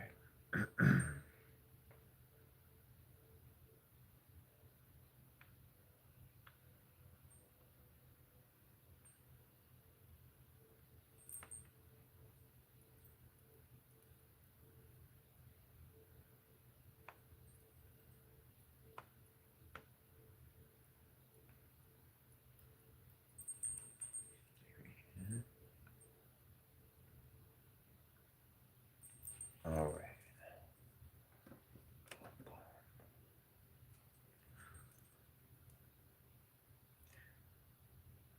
Got the next one lined up.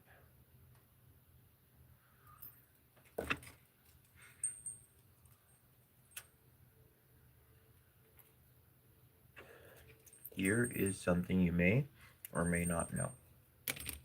All right, you're having a couple of buddies, you got a couple of buddies over, hanging out with somebody, you smoking a bowl of some good Mary Jane, right? Now, when it's passed around, like, amongst the group, you get that first time lit, and it's that one cherry that lasts from that pipe. The pipe's not relit. The cherry is keeps going from one pass to the next because they're sharing that fire, that essence as a oneness as well. And I found that can be a real interesting component to bring into just the smoke jam. Not trying to make it all crazy or anything like that, but really just connecting with each other. And it's interesting um, when two or three people's attention are directed to the positivity and the amount of creation and intuition shared within each other. And okay, so I'm gonna tell you what's happening during these times when it happens. It's when epiphanies. Okay, epiphanies occur when you're hanging out with your buddies, smoking and stuff, right? Start you talking and talking and talking and talking. What happens is you're sharing a telepathic heart space, unified in that field. When you are not in any like using way, not in a bad way, but just in a considerate, loving way. Like one person has a problem they've been working on or trying to figure out, and if they focus on it, like the other person or the other two people, they give their energy essentially so the person's intuition can actually their connection can increase and they can get more of what they're actually seeking, and so they have the computing power of three minds, three hearts, three bodies supporting one. And that's why the epiphanies can happen because you're actually able to literally pluck the fruit of truth that you've been seeking from that combined energy. And each person's able, every person in the group's able to do this. Nobody's restricted. It's not hurting anybody. It's just shared energy that's living in the moment. And so it's this is really what I found to be happening to cause the epiphanies to truly happen. There are some people that can reach these epiphanies and these intuitional insight more rapidly, completely solo. And these individuals, they are either borderline master, or they are a master. These ones able to do it by themselves without needing others. This is what puts you into a master category.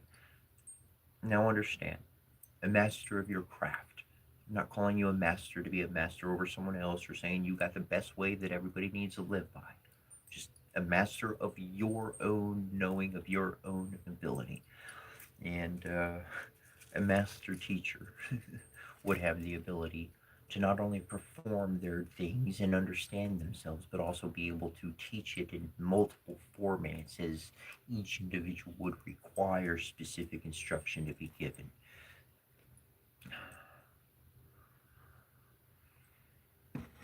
And truly we are teachers, we are caretakers, we are fathers and mothers of inspiration, to be not used in a negative sense, but used from a positive sense, that someone is able to observe us, someone is able to learn from us, and while we found our place in the world and what fulfills our purpose, we're steady in where we are.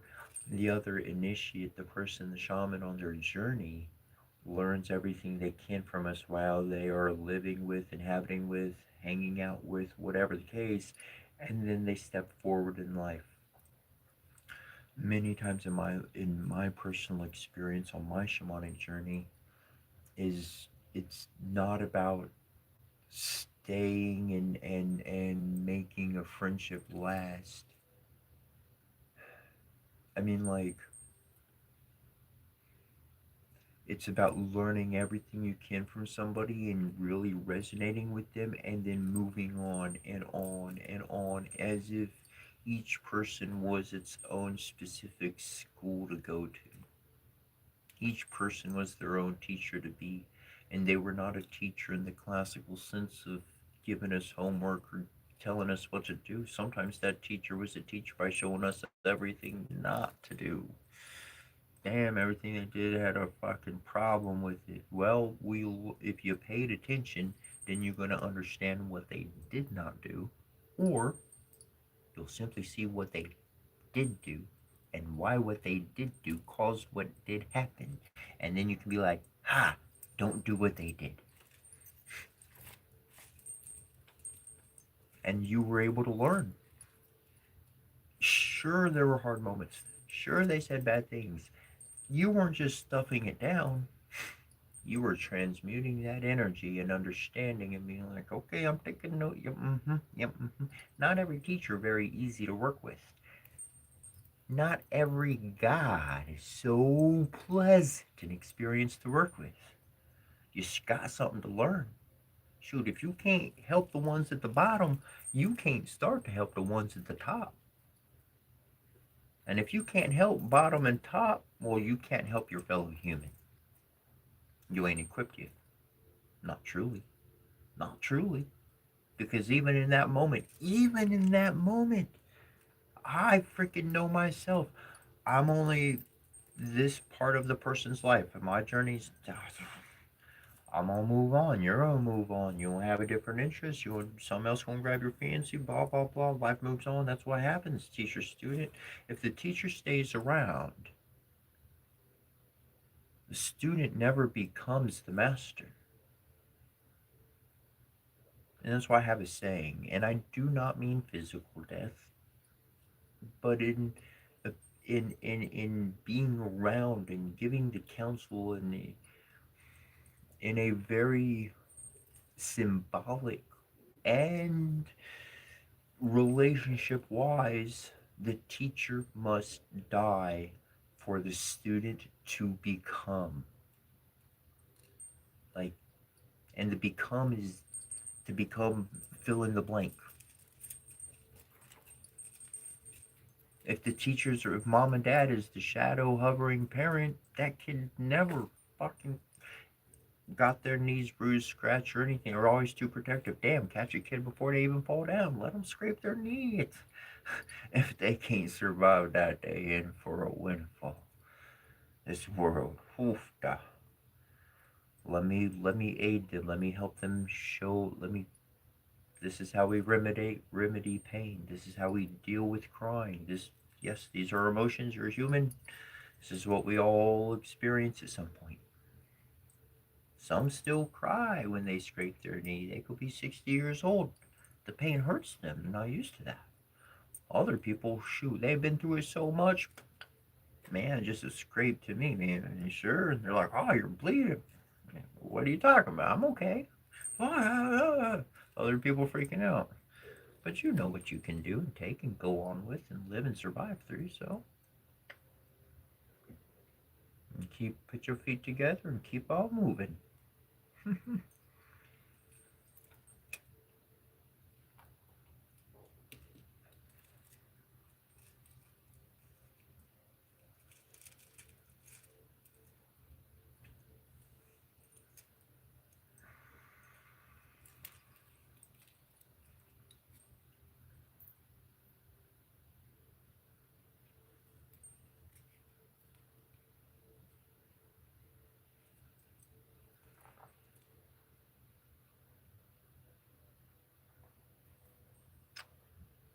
How the thunder made horses.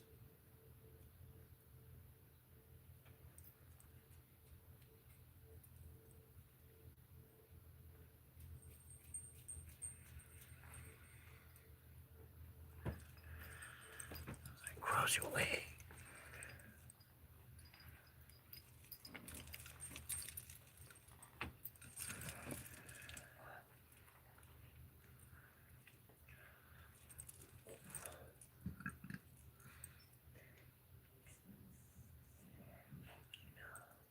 One fine day, when the moon of frogs was rising, Xisiskumina, the thunder, had nothing to do, and he was very bored. He sat up there in the sky country looking about for some way of amusing himself.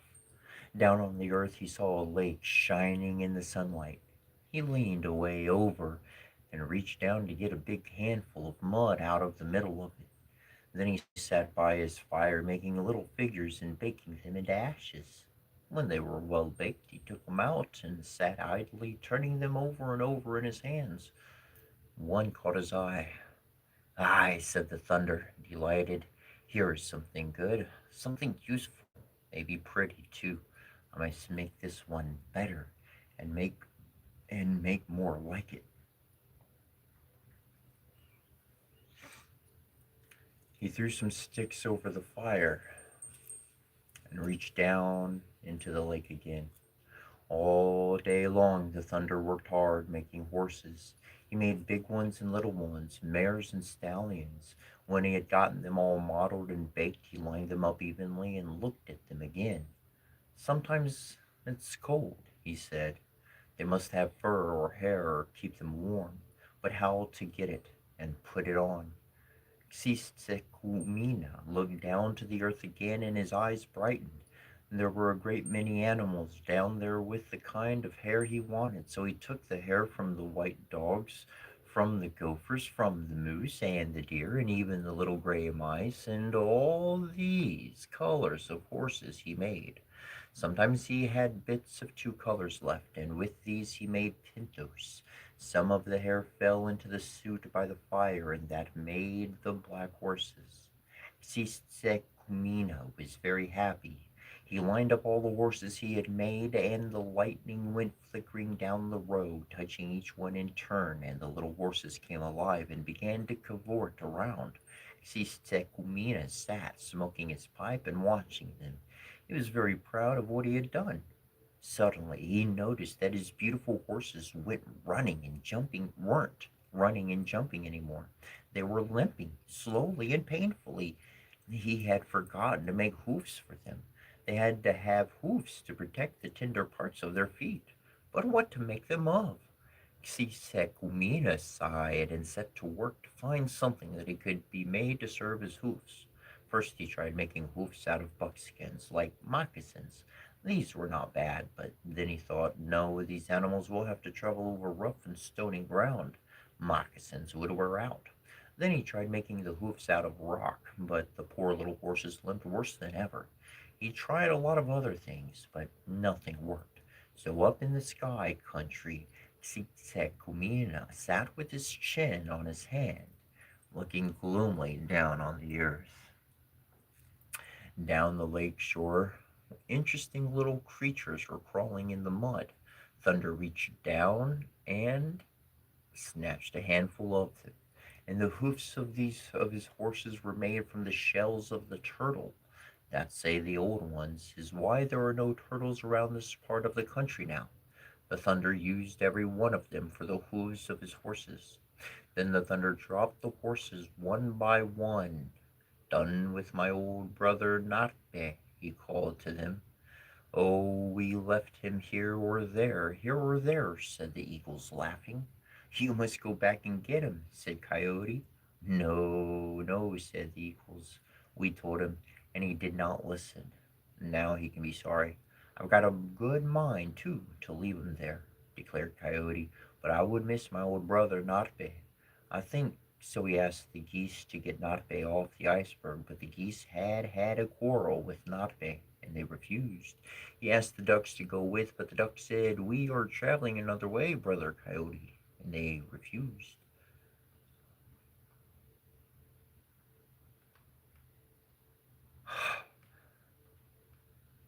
I must apologize. Oh, was that the end of it? No, that can't be. Huh, that's interesting. Well, I did just jump stories. And was that the end of the other story? Nope. That's interesting. Well, my page numbers, they jumped from page 10 and 11 to page 100. How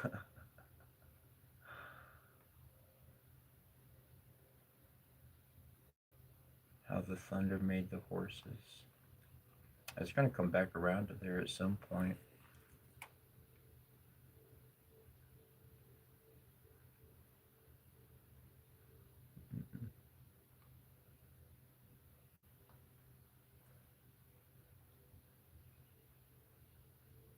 Oh well.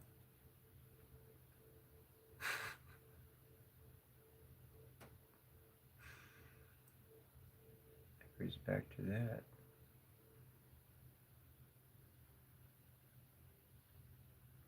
Well, I'm going to jump off from that one. And then I'll figure that out in my off time. But that's interesting. We were talking about sea turtles. We were talking about turtles. And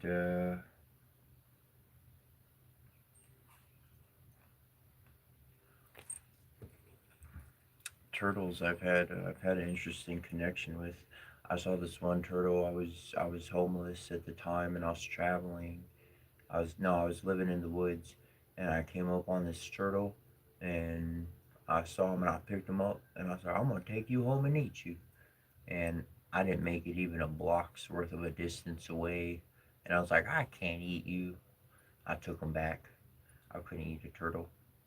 Turtles just seem very, very special. I seen a sea turtle in real life. My cousin, he caught a sea turtle. It's pretty amazing. We would go out deep sea fishing from time to time, and they'd have like you throw in your wager. If like you catch the biggest fish, then you get the potluck, or the money, or whatever the case. And my cousin Sean, dude, like he would always like kind of he'd win that thing. And all the time when we went out, it just seemed like. And I remember this one time in particular, we went out and he caught what would have been the biggest fish, and he decided to take this winter fish, and to put it on his bait, on his hook, to catch something bigger. And a freaking he caught something bigger, and a freaking sea turtle popped up. And of course they cut the line. You can't do all that. That's wrong and stuff. And wasn't what he was intended to get. I can't imagine that or whatever. It's just whatever. But to see a sea turtle in person was just astronomically amazing. No TV in the world really does it justice. I mean, I guess they make some huge TVs today, so you could kind of see it, but in person, that was something else. That was amazing. And to know that they're able to find those currents within the ocean, The ocean has currents within it. Our air or atmosphere around us has currents within it. Not just wind currents, but currents of energy and flow. People talk about the ley lines and different hot spots on the world where um, uh, anomalous energy and events wind up occurring. And there are flows of this energy. And as a healer, as an individual on your spiritual journey, as a shaman, as a wise woman, is how you are upon your journey. You are learning about those currents. You're working with those different currents of energy and understand that people are conduits for this energy, for the presence of it. And so that's why things are not so much like bad, but they're to be understood so that they can be a factor within the equation of helping the world or sending out blessings or helping the weather and of the natural elements know, hey, this portion of the world needs it, whatever the case or circumstance. But we're becoming aware the initiatory process of one's shamanic path, reaching fulfillment, becoming an oracle, and on and on and on of what one be, does with their life is truly learning how to connect with all of these different energies that are happening. And when we connect with them, just like that sea turtle, we can travel on them. It's not our physical body that's traveling, it's our soul, it's our spirit. And while we may be in our flesh, inanimate, we can be in a waking trance, we can be in a vibratory state, uh, resonance that allows our soul to travel and connect astrally, telepathically with other individuals. And this is why, again, that good old book says, you are all gods. Can you imagine? Every person is a god in a most loving, good format of way. If God is omniscient, he can see it. Omnipresent, he could be there in some form, in some way. And then we could do that for each other. The whole world lights up again. The whole world, the lights get turned on again.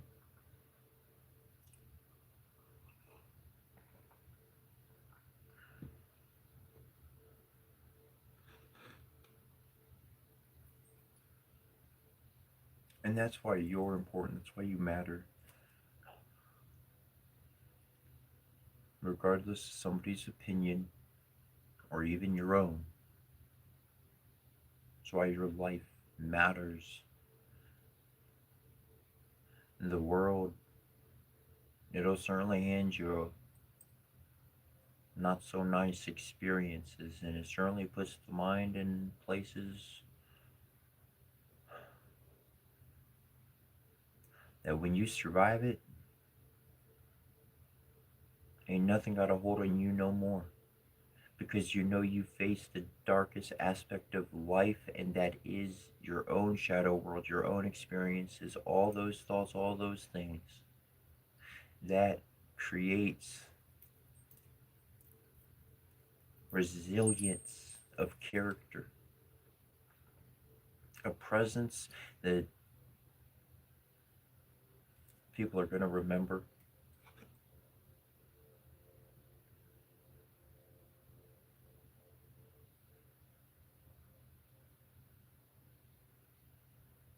That's what I really see the old stories as. Call them myths, legends, tales, proved or not. But there were those stories of success, those stories of some ultimate good. Somebody rose to the occasion, somebody mustered up the intuition, somebody did it before. And when we talk about the gods and the old worlds and Tartaria and Lumeria and Atlantis, all of that,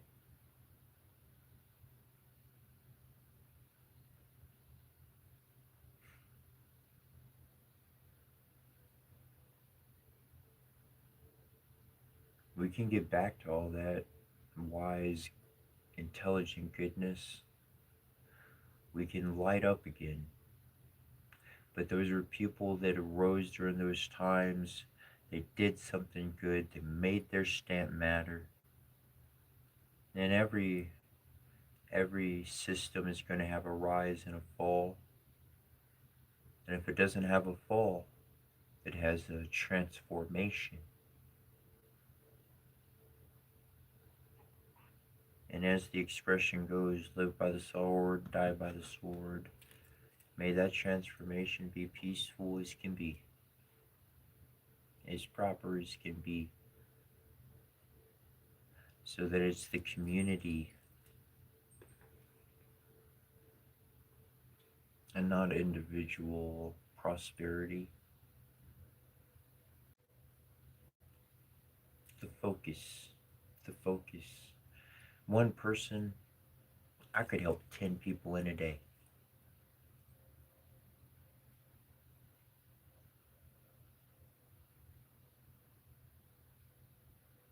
We can help more people than we can ourselves. Somehow, what we have, the other person been needing, and that helps them. They just needed a little bit from us. They didn't need us to control it or rewrite their plans or anything like that, but they just a little bit from us. They good and on the way. Next, here's exactly what they needed. But for oneself, it is very difficult to become that which you are not, which you haven't learned, which you haven't stepped into, no experience, no awareness, just never been told to you.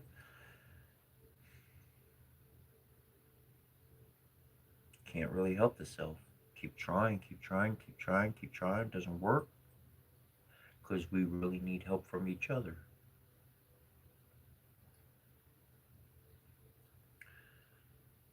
And in that way, in that kind of a community, we change, we morph, we transform. Something beyond what we planned. It's those seeds we plant. I talked about how your deeds are seeds. Your deeds are seeds. And what we plant, that's the garden we have to walk down and into in its due season.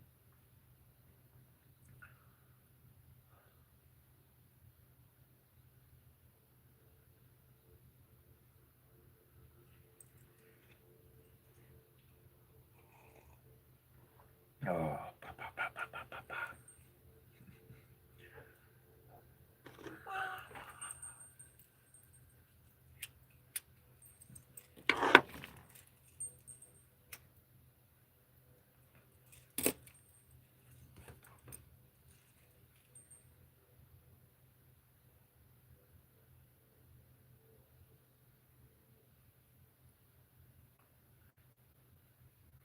Yeah, Montgomery Fish. I mean, right on, right on. I mean, we are the universe living itself, truly. I mean, most massively, truly. I mean, that's a great comment. That's I do see each of us like that. Like I use the word God. We use it just people can, but surely I do see like we are galaxies, universe. We are planets and stars and all black all source. We are the whole makeup within each one of us, and that's why one of my encouragements of my own life, what I want to see in the mirror, is that I can accept these different things in my life. I can accept the light and I can accept the dark and I can accept this way of life and that kid aspect of myself and that serious part of myself and on and on and on. And that's where I see our evolution of humanity truly is next. That's what I continually work to aspire in others is in order to accept that diversity of elements within and of oneself, we truly have to in the highest respect and understanding there's a difference between religion and like tribal community. Religion being like dogmatic, you only do what I tell you to do, I set the rules for you kind of thing. That's a religion, that very narrow religion. Now, I'm predicating here. There are many ways: the Buddhist way, the Hindu way, Egyptian way, on and on and on and on and on of all the ways. I'm not the Taoist. We read essentially incantation prayers of the Taoist earlier, in its language and in English. Um, they should remain. They should not be phased out. They're important. These centers, these places, they are holding thousands of years old tradition and understanding. They should be maintained and kept. So please understand that predicated information when I use the word religion here in the following.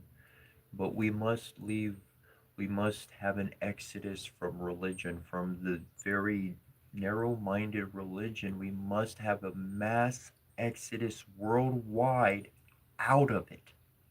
Because in order to do, as we do so, we are accepting more than one book. There is more than one God. There is more than one way. We are dark, we are light, we are fire, we are ice, we are cold, we are hot. We're all of it. We're all of it. Even the calm and the steady cold in the middle of space.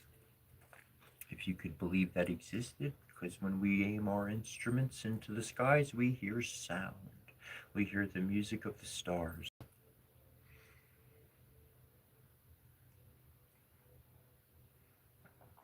And in order to see each other, in order for one to accept that they are a universe,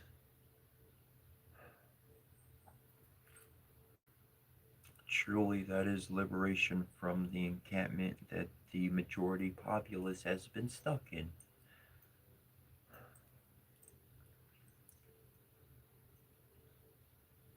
To be more open and to recognize that that's the way they live. They do their thing. I have a different way of living, so I'm going to do my thing. And what personally my dream is that everybody else's thing and my thing can come together once a month, once a year, once every so often on some regular occasion, and they do their jam, I do my jam, or I do my jam, they do their jam, or they do their jam and I do my jam, our jam jams together somehow. Like that's what I, if anything, that's what I would like to get to. I want to jam out with however you. I want to bring our jams together, and then we make a really awesome symphony or orchestra or whatever you want to put in there. Call, put on a full-on concert at that point. A real cool classical but modern concert.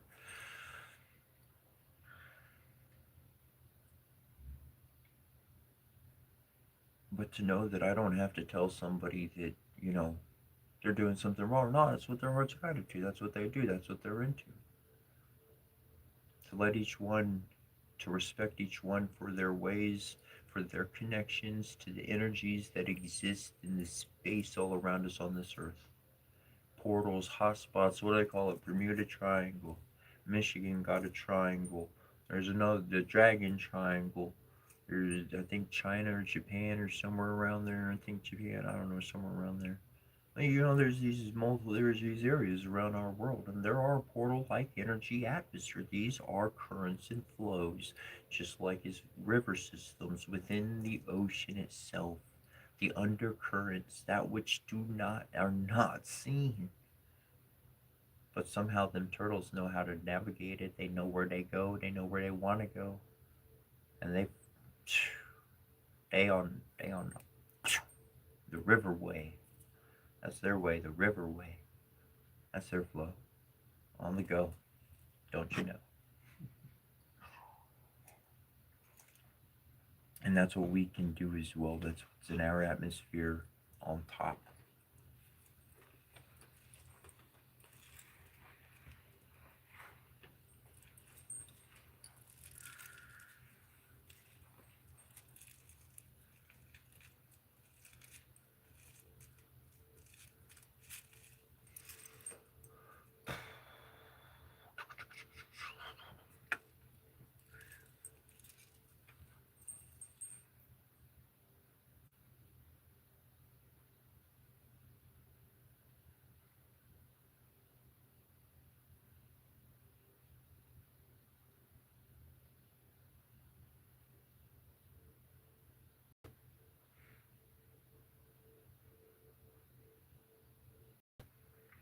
Hmm.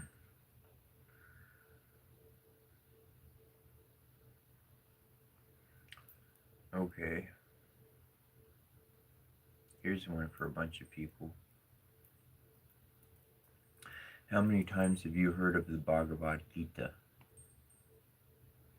Oh no, no, no, no, not that one. The Mahabharata. Boom.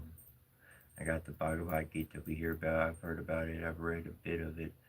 But the Mahabharata, there's one.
Now, people, they seek for a savior character, a Hebrew, a Horus, a Jesus, a Thor. They look for that individual to come about to help them. And individuals connect with the lore, with the stories connected to their land, their people, for a good part of it.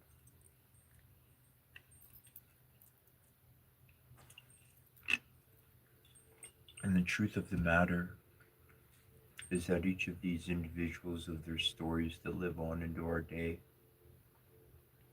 were individuals who were able to connect with their indwelling intelligence and to allow it to exercise its will, its choice, its unified efforts in creating. There were individuals who made contact with the divine. They were not individuals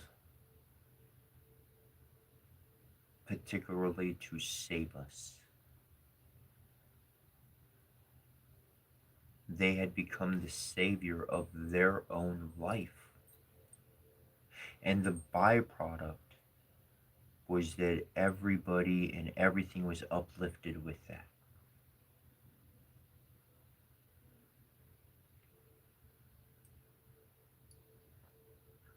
And that's what you can attain to.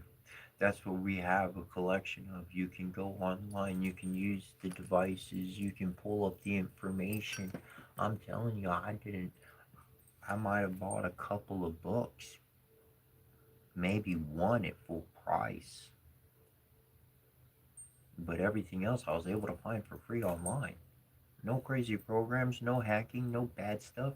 I was able to find it old books, 3,000-year-old copies of books. Man, people want to preserve this and share this. This is the age of information. That tree of knowledge is fuck yeah, yeah, it's full for rich. Got lots of food on it.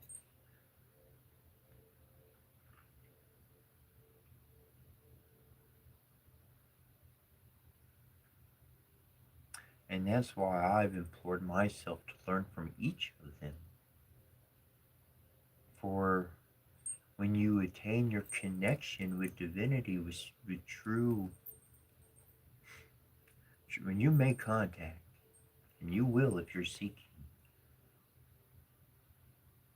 but you see how they're all your family, each and every single one of them, they're a brother, because they learned from everyone before them and were able to self self-actualize. They self-realized, and then they self-actualized. And the actualization after the realization, the actualization, that's why we remember their name. That's why Jesus will live on for eternity. That's why Buddha is going to live on for on and on and on. Krishna is going to live on because they were individuals who reached this point. And you can too.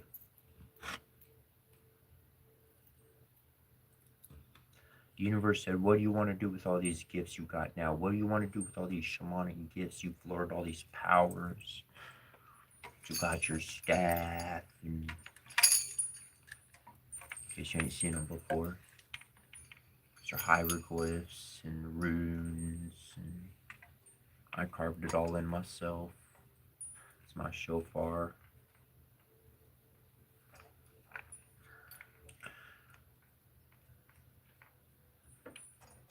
The universe said, what you want to be with all them gifts, all them abilities you got now? What you want to be?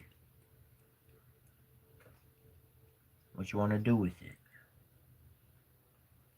How do you want to use it in the world? You can use it however you want to. Good, bad, dark, light. What do you want to do?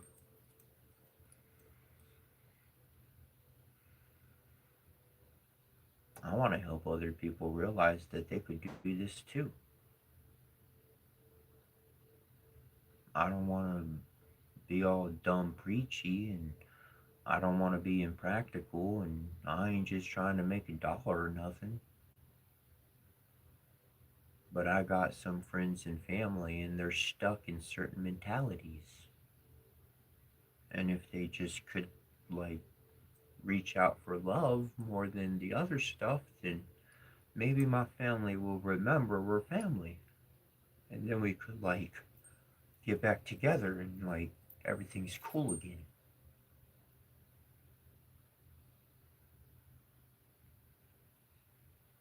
That's what I figure. That's what I want to do with it. You are the savior of your story, of your life. You are the epic hero. Female or male, I don't care what the gender. You are the hero of your story. It's this whole spiritual thing, this meditation, all of this is just helping you become that hero. It's helping you become confident, stable, undeterred by confusion or distraction. Shit, turn me around, flip me upside down, stick me in a gyrosphere, I'm still gonna walk out heading where my true north is. I ain't ever letting go of that cord, that connection. I know that direction, and know nothing in the world can lie to me or make some other idea about it happen. I know. A hero, a savior. You want to break free from the roles and the controls in your life?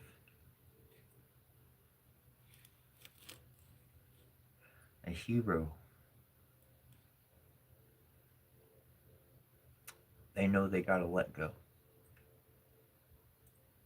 It's not always about defeating something. Sometimes the hardest thing to do is not attack back, because you know you could survive it. You know what they did to you was jokingly or not a flesh wound. But that ain't going to stop you. You're going to live past that. And you just hope they grow. You hope they learn. They needed to get that out their system, and you were there, you could take that. And that's what I did anyways. But then I grew to a certain point in my life, and I said, no, I'm not going to go through those moments again. Not in the old way I used to anyways. I'll change it up. I'll still help people. But I won't take those kind of hits again.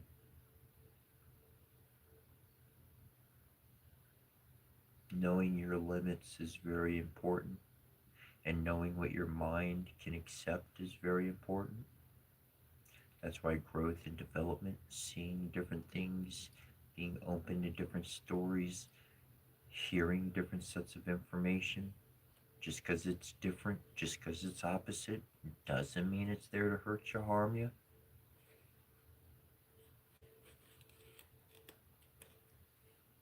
If anything, the divines I've found, spirits in between there too. You just want a friend. You just want somebody who's not going to use them. Somebody who's not always asking for something.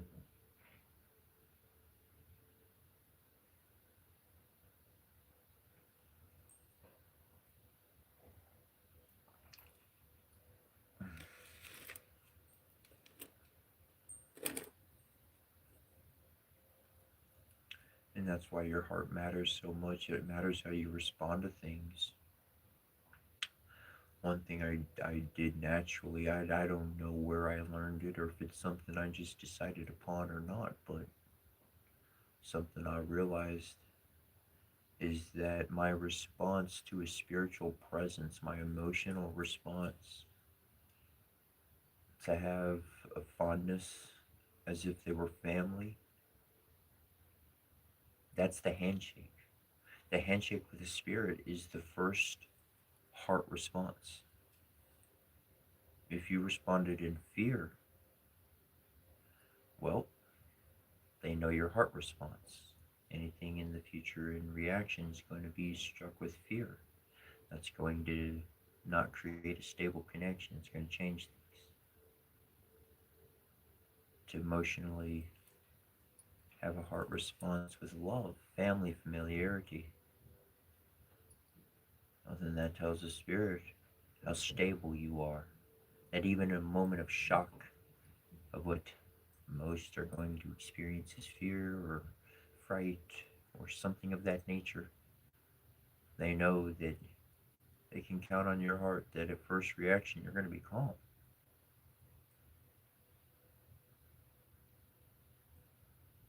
People are like this too. They can't explain it. They can't verbiage. They can't verbally pronounce it. Some can, but they recognize it. They recognize the calm. They recognize truth. And that's the reality is we've all been so tired of being lied to, tricked. You know, our whole thing about fake news or this or that or our upsetness with all of those outlets or however it is you see all of that. That's really an expression of how we've been dealing with each other. The problem at home became the world's problem. Things grow. They all have a source.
Hmm.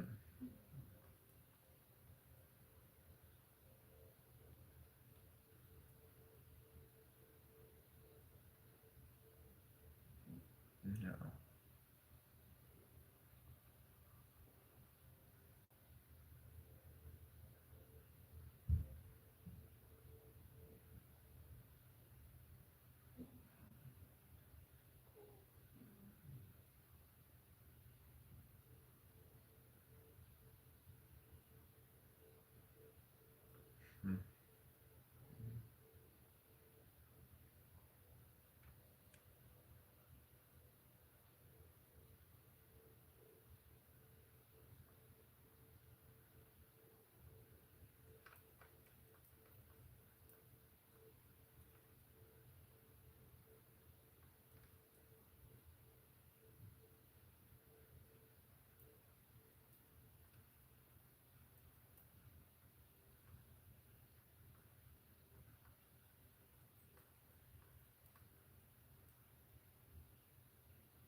I got some blessings.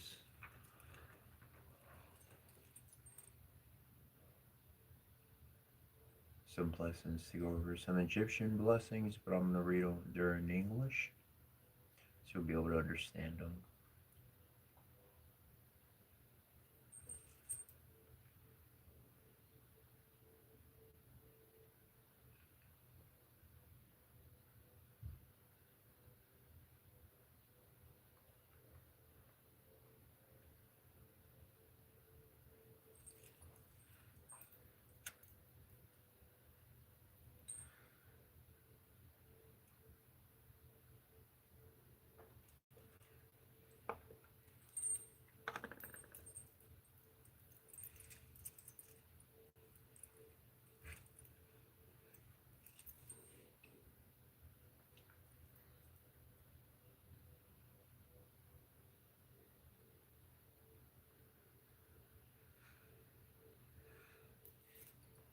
I sing praises to Jurti, the moon.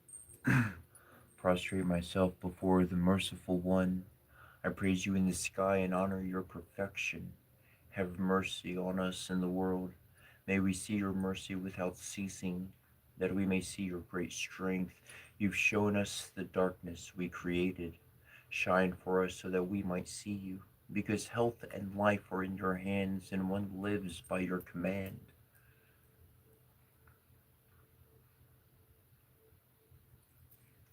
Hail to you, Seta, son of Nut, great of strength in the boat of millions, who fells the enemy snake at the prow of Ra's boat. Great battle cry, may you give us a good life. Hail to you, Amun, maker of men, God who created all, honorable King, first in the two lands, who planned eternity and made it. Great in power, mighty in terror, whose forms are exalted over the gods. Mighty strength who smites rebels, whose horns attack evildoers. I call your name as our doctor to remove our illness.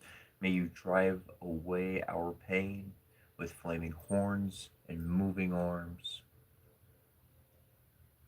Four winds surround us. The north wind encircles islands, touches earth, resting as it brings our desires. The north wind, breath of life, is given to us, and we live. Four winds surround us. The east wind raises Nut, makes God's path shine, and lets us prosper like Wesir and Set. The east wind, breath of life, is given to us, and we live. Four winds surround us. The west wind, brother, son, and image of Mahat, alive before the two, second of the four. The west wind, breath of life, is given to us, and we live. Four winds surround us. The south wind, from the ancient holy source springs water, growth, and life. The south wind, breath of life, is given to us, and we live. Be praised, four winds of heaven, bulls of sky. We call you each by name in your birth. We worship the Golden One to honor her majesty, exalt heaven's lady. We give praise to Het Heart and joyful songs to our heavenly queen. We beg that she hear our request and send a lover now. Come to us, Shehuti, great holy Ibis, who loves Khnum, divine scribe exalted in Yunu. Come to see us and give good counsel, make wise in your affairs for us. Come to us and grant wisdom, we follow your way. Praise Jehuti, kissing the earth before Ra's advisor, thrice greatest Lord, sacred bird, Lord of law, of words and knowledge, creator God who spoke the word, you who spoke into existence all that is and all shall be, who played a game against the moon that gods and men might be born, who aided all Set in her flight from Set, and judged in Heru's favor as well. You are mate of history, consort of the feather of truth, lord of scribes, playwrights, and poets. Grant that we communicate with your grace. Accept my words, great Jehuti. Bless me, bless us with creativity and the will to write what I know, to offer my words and to keep them. Be with me in my daily work, be it speech or script, and book or bargaining, communicating clearly and wisely what I wish to create. Grant us knowledge as well, a thirst for ever deeper understanding, a ready word, and a flowing pen.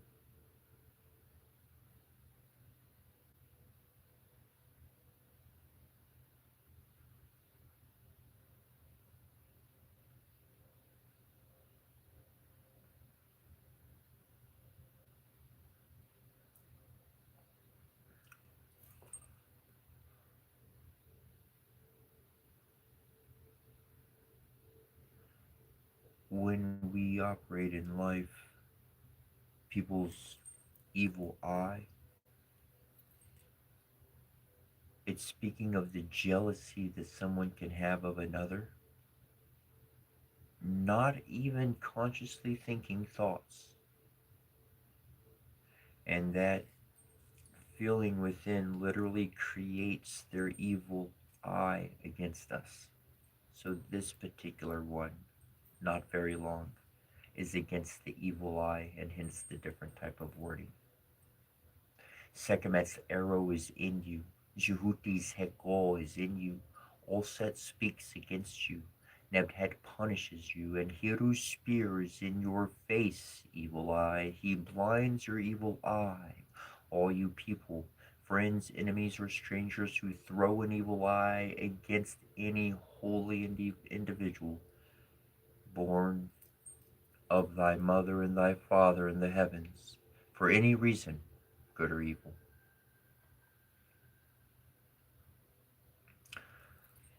O Amun Ra, who finds the Arten, swift of stride, who comes to him who calls, grant us long life without illness, turn back any who plot against us, honor our mother and bless her children on earth, grant us prosperity, a good harvest, an inundation without trouble, and may the land be good in our time.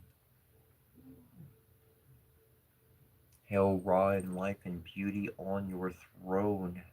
May we be given the milk of all Set, the water of Nebhet, the flood of the lake and the wave of the sea, life, prosperity, health, and happiness, bread, beer, clothing, and food, so that we may live.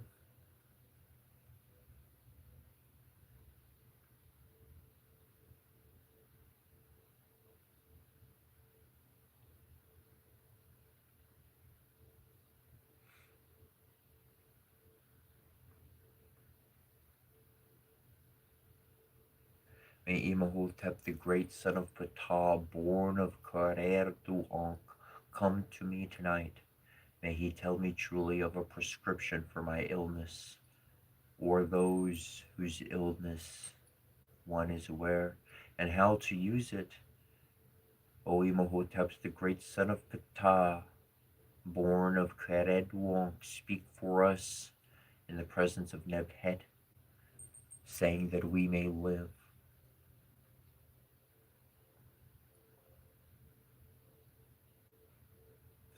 In the name of Khnum, in the name of Khnum, I restrain all anger.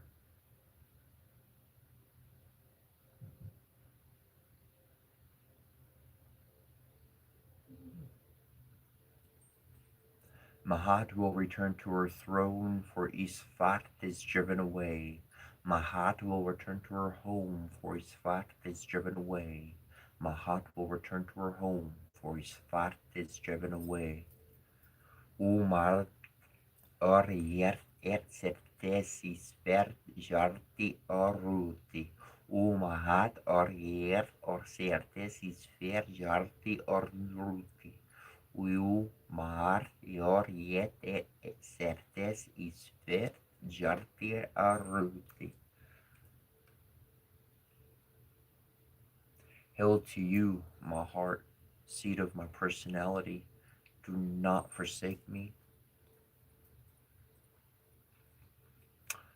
And those were some Egyptian blessings.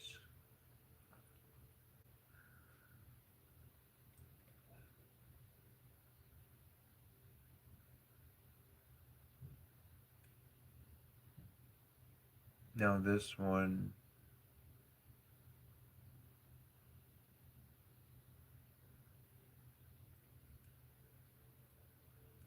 This one that I'm going to read next, for those that are here, it's two of them and they're rather short, they're not long. This next one is entitled Children's Protection Heckle. Children's Protection of Power.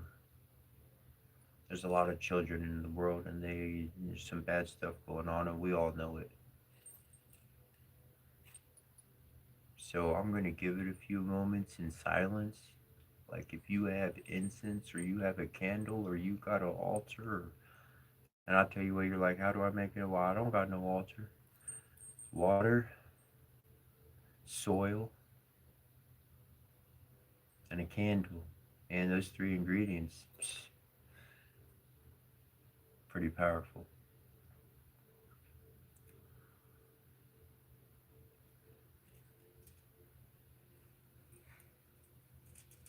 That's why a jar of dirt was so important to the guy. Because he might be on a boat, not around any soil, but he needed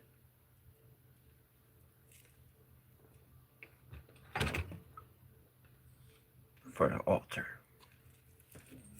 for the connection. All elements present. That fourth one, air that surrounds you. Incense is great to have. But again, this one I'm really bringing together here. This is that we may really unify our energy even stronger than we have before. That what I'm about to read from just start to finish, not very long, is protection for the children throughout the world, truly.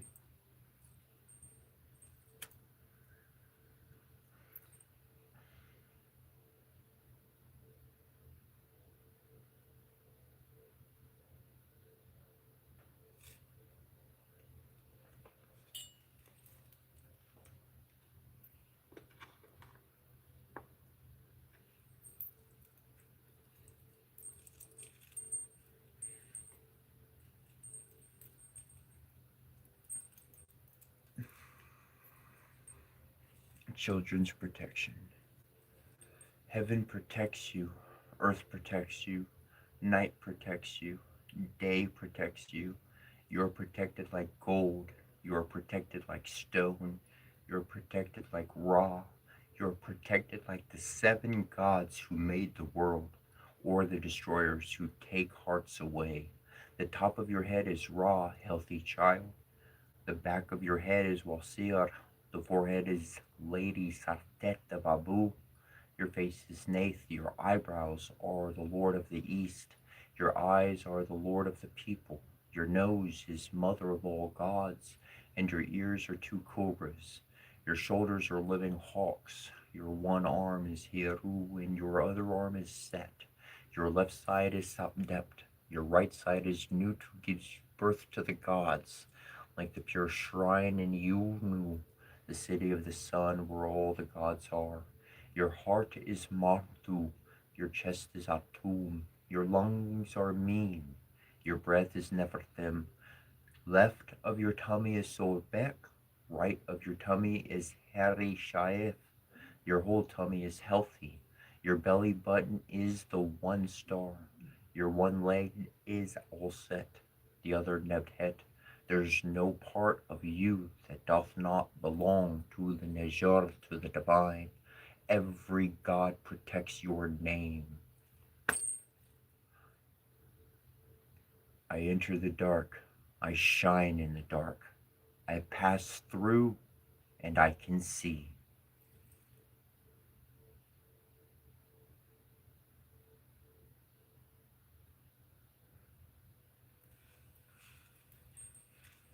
Kepra, kepra, kepra. Ra, ra, ra. Atumatumatum. Kansu, kansu, kansu. Arsemitoki chabo banana shim trubina. Arsemitoki chabo banana shim trubina. Arsemitoki chabo banana shim trubina. Abrahadabra, abrahadabra, abrahadabra.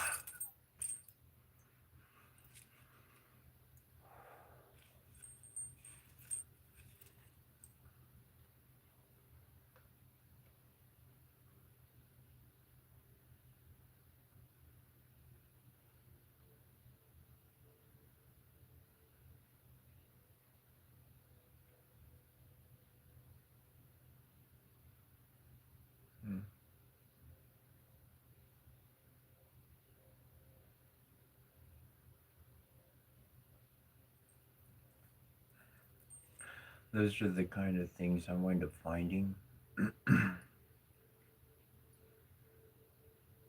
And often more than not,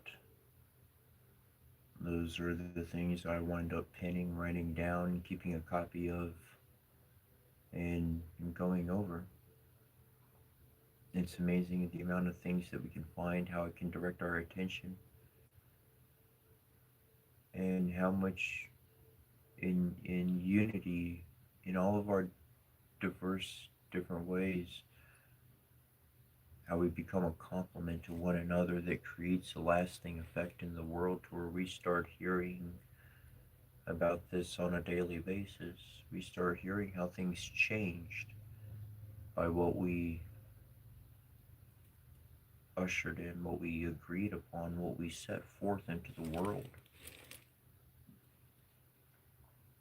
And those things that we do bring and set forth, that's through the direction, through that intuition, through that connection. And that's something that you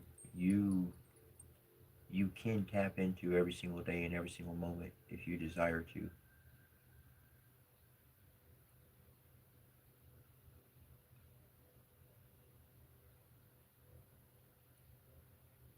There's this there's this one dude.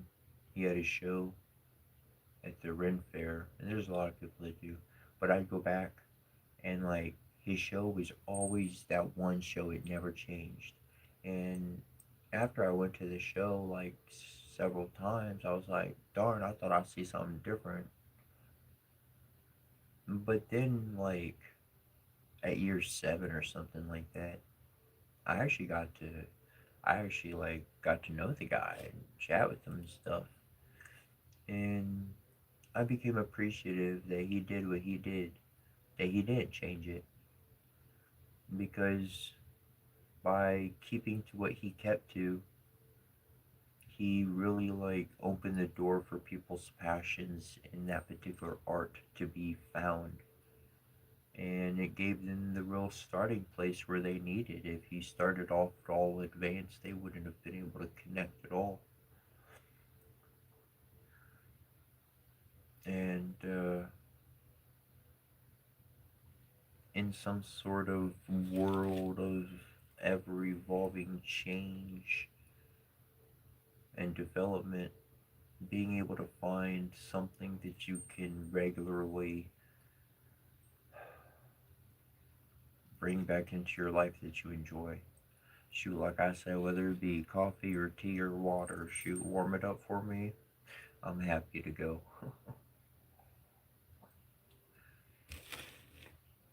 If I can't get water, I'll be in trouble. And if it came down to it, little fireplace, boom, boom.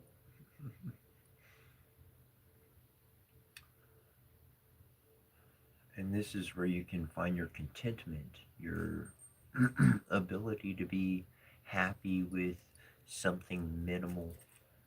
But it happens to be that one little constant that no matter like where you are, no matter how the scene changes or who you're around, you can always kind of have that one thing with you, and it's that's that one thing that's familiar amongst all the changes. And it goes back to an old memory, and that old memory is like a anchor for the soul. As you learn and you grow and go through life, that's what I found. That's why it's important for me to write my own book, because I had to remember the changes I was going through, and I knew I was going to forget them. I knew I was going to. There's no chance of that. But I wrote them down, so I was able to remember who I was. So as one goes on a journey of the soul, of life, experiencing new ideas, open to new ideas, you never lose sight of where you came from, who you are, what you grew up with, and who you know exists in the world, at the bottom to the top. You could be rich and have all the money in the world, but there's certain problems that they got, and they don't know how to deal with those problems. And there's some people at the very bottom, and they got problems. Shoot, they can't fix to save their life. It's kind of funny. Sadly, Because the one at the bottom, they got the solution for like the one at the top, and the one at the top, they got the solution for the one at the bottom. But because they can't consolidate, unify, wrap up their differences, then for the majority, it winds up getting missed. But I see a change in our society. I see a change in people. I see a change in a new age. It ain't the popular thing on the news, and it's not the regular thing you're going to hear about. But there's a lot of good deeds going on out in the world. No matter what they're going to spit out on the news, how bad things are going off, they shooting this off, they shooting that off, a bunch of people going blah, blah, blah, blah, blah. I'm just going to tell you how it is. If I had bombs shooting, guns going off at my front door, I'm going to get my shit in a bag. And if I got a car, I'm going to drive. And if I don't, I'm going to walk. I'm going to get the hell out of Dodge. I don't care if I have to wait at the edge of the fucking fence. I'm just not going to live where I was. It ain't that important for me. I just move on. Somebody wants to, whatever. I ain't telling people what to do with their lives. I'm just saying what I would do. I'm not going to have part in all that. That's not my life. That's not my journey. That's not how I'm going out. And so I'm not going to join that fray. I'm not going to entertain somebody else's program, their channel they're tuning into, because it costs money and it takes this and that, dotty dot dot to make it happen. And somebody show that they're watching from behind a damn desk on a television screen.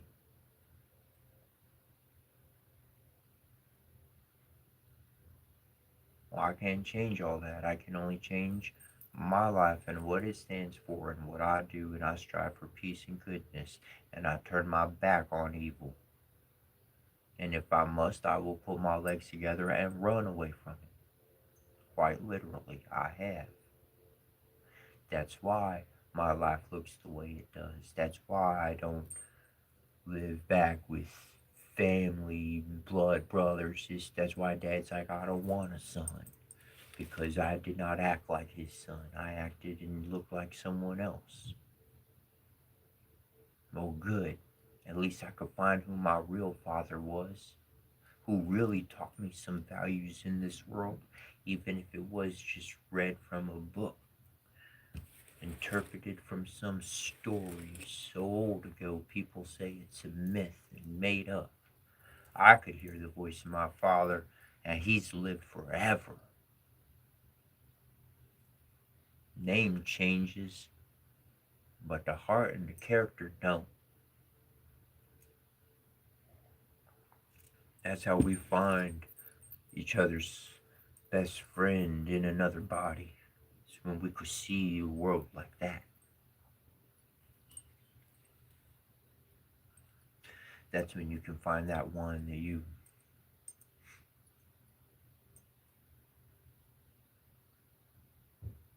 say, I won't be your best friend forever. I had no clue what that meant when you said it. But y'all did the thing and laugh after laugh. Come back around, come back around, come back around. You seem so familiar. Yeah, you do too. Have we met? Nah, I think we have. That bus that one time, the street, this street. I never grew up around there, bro. I drove by that street once. I certainly didn't stop where you're talking about. Because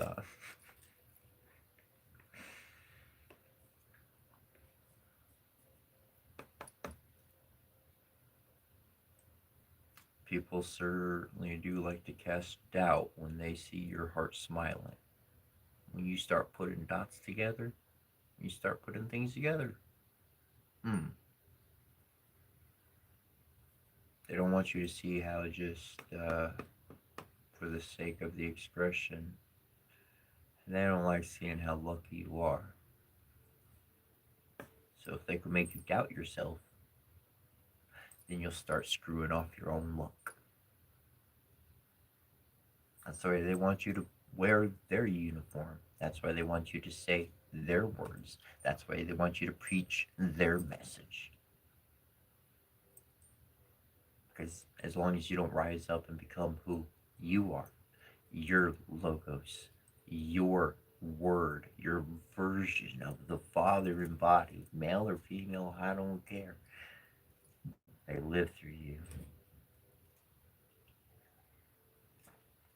And to see that expression in the world, that changes everything.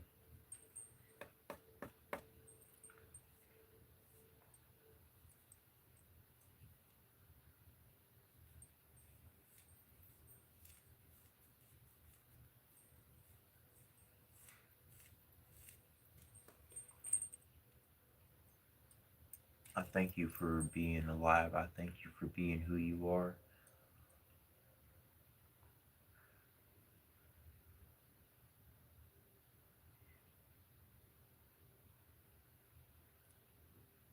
You may not understand why people have done the things they've done to you and treated you the way they've treated you,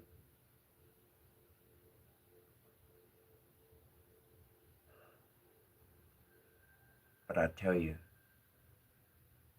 they could see how much you shined. They could see how brilliant you were. And I don't mean to put no false pride in your on your shoulders or nothing.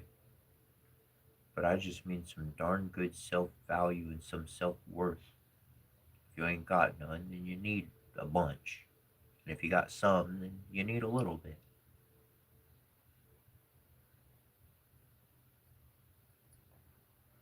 Because what you bring to the table, what you offer humanity, you could be the next Nikola Tesla. The divine just might work real good with your mind the way it works. You might have a picture memory or this memory, or brains remember things differently than other people. They prioritize different values, so it creates different results, different combinations. And your experience in life is unique and is valued. That's what makes you truly special to truly shine.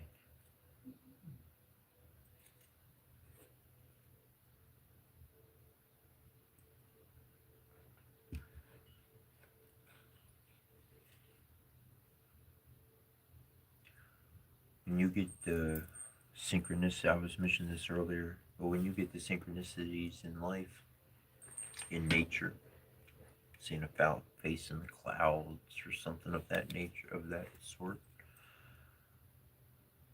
when your heart just somehow feels refreshed out of nowhere, unexpectedly, you shouldn't be feeling this way. I have no explanation for why you're feeling so good. And just accept that.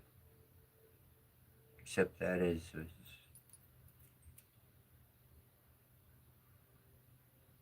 knowing you're doing something correct, knowing that you are in tune, knowing that you are connected, knowing that your senses are real. A lot of people wind up denying their own senses, their own perception of things. Well, maybe you gotta look at it abstractly. It's real easy to pull up online. What is the you could I use the word esoteric, but esoteric just means secret, not widely known. I put on what's the esoteric meaning of a bull. Whatever the case, fill in the blank. How do Egyptians think about this subject? And you can start to get an insight on whatever it is might be intuitively coming in, what you might have seen as an omen. Two vastly different things happening in blink of an eye, and you saw it, you knew it, but you're wondering what's actually going on. Just confirmation you're in tunage. The more in tunage you get, the more your vibration increases. the more rapidly those events happen. Whoa, that was strange.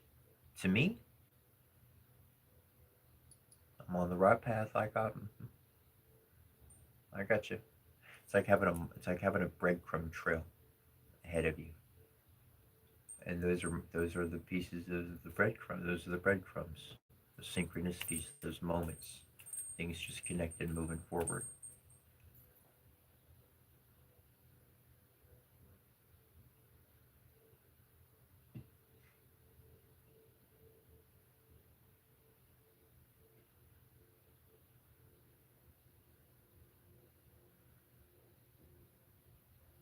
Honoring our ancestors starts with our immediate family members that we've lost.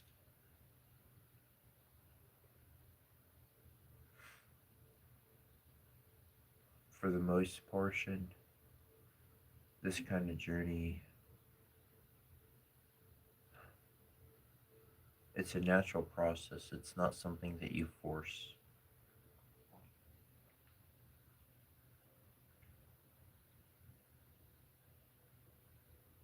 When you have to force something, it's it's not you. You don't have to be what somebody else is. You don't have to be what I am.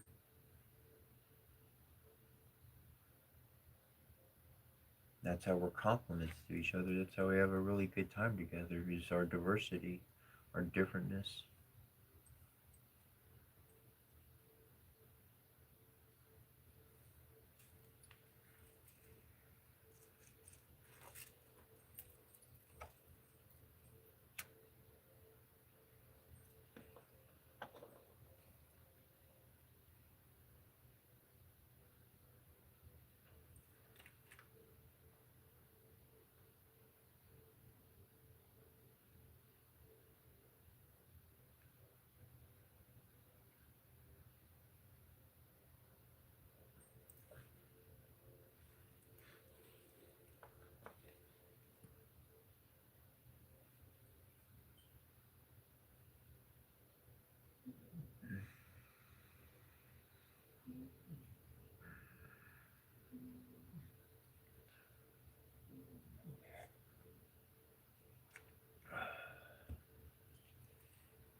In all the times that I've tried to, in all the ways that I've seen somebody's behavior leading to a negative outcome, generally speaking, my words are quite quickly missed.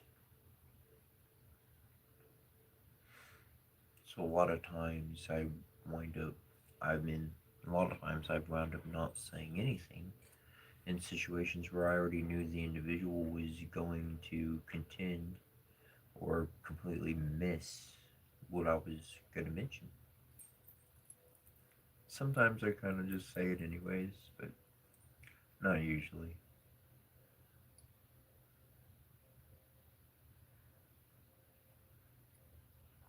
And that's why I found that the biggest effect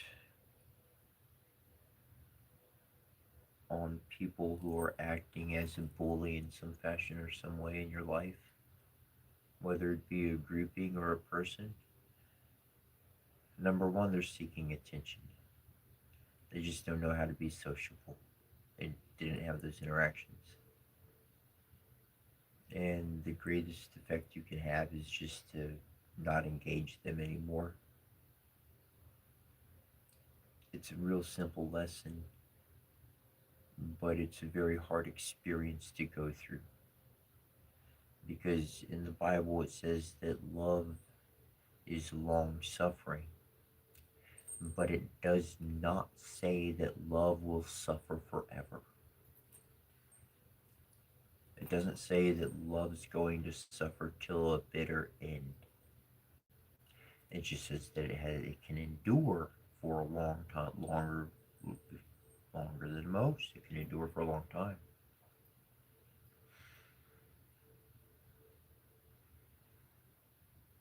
And becoming aware of your own self and your own nature is going to help you be aware of your own limits. And when you've suffered too long, when long has become too long, you'll know when that moment comes and jumps up. And that's going to allow you to just simply walk away.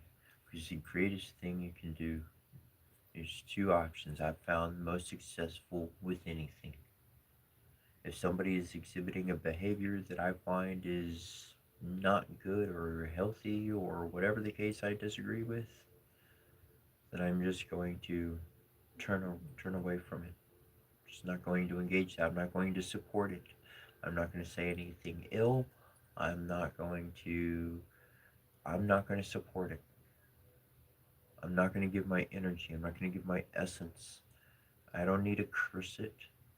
I need to set my boundaries. Boundaries are very healthy. Healthy boundaries. And when I speak about boundaries, I talk about those little things that you let people do. I used to do it too. You let people do it and it offends you. It bothers you every time they say something or do that specific something. But you're always just brushing it off because you're better than that. You're a good person. You got a good heart. It doesn't matter, whatever. But every single time they do that, that matters. And to be able to set that boundary, even if it means you'll smile or snicker or whatever, go along with their insult. But I mean just turning away and walking, not engaging that whatsoever. Just like a stranger. Just like a stranger danger. That's what I realized. A lot of people, they get right up close to you. The whole time they were lying about who they were. They were keeping secrets. Oh, I didn't lie. You didn't tell me that one piece of big detail that was instrumental to the conclusion of that story. Okay. Or you find somebody who's doing good, you find somebody who is a positive friend, whatever the case, you like the actions they're doing, and you wind up supporting those actions. You wind up giving energy to that action. You wind up supporting that individual, whether it be through prayer or through just energetical work, an offering, whatever the case, an offer, helping them out along their way a little bit more than normal. Encouraging the behavior, giving words of encouragement. Because with a plant, truly, if you don't want it to grow, you just don't water it. If it's cactus or something else, watch out. But you get what I'm saying. If you've got a plant in your house or whatnot, you don't want it to grow, all you got to do is not pay attention to it. It's going to go away all by itself. And that's why it is important to pay attention to what you want to keep in your life and to feed it and to water it and to take care of it and be responsible with it as much as one is capable to do so. Patient, listening, carrying one out to the end, whatever the case.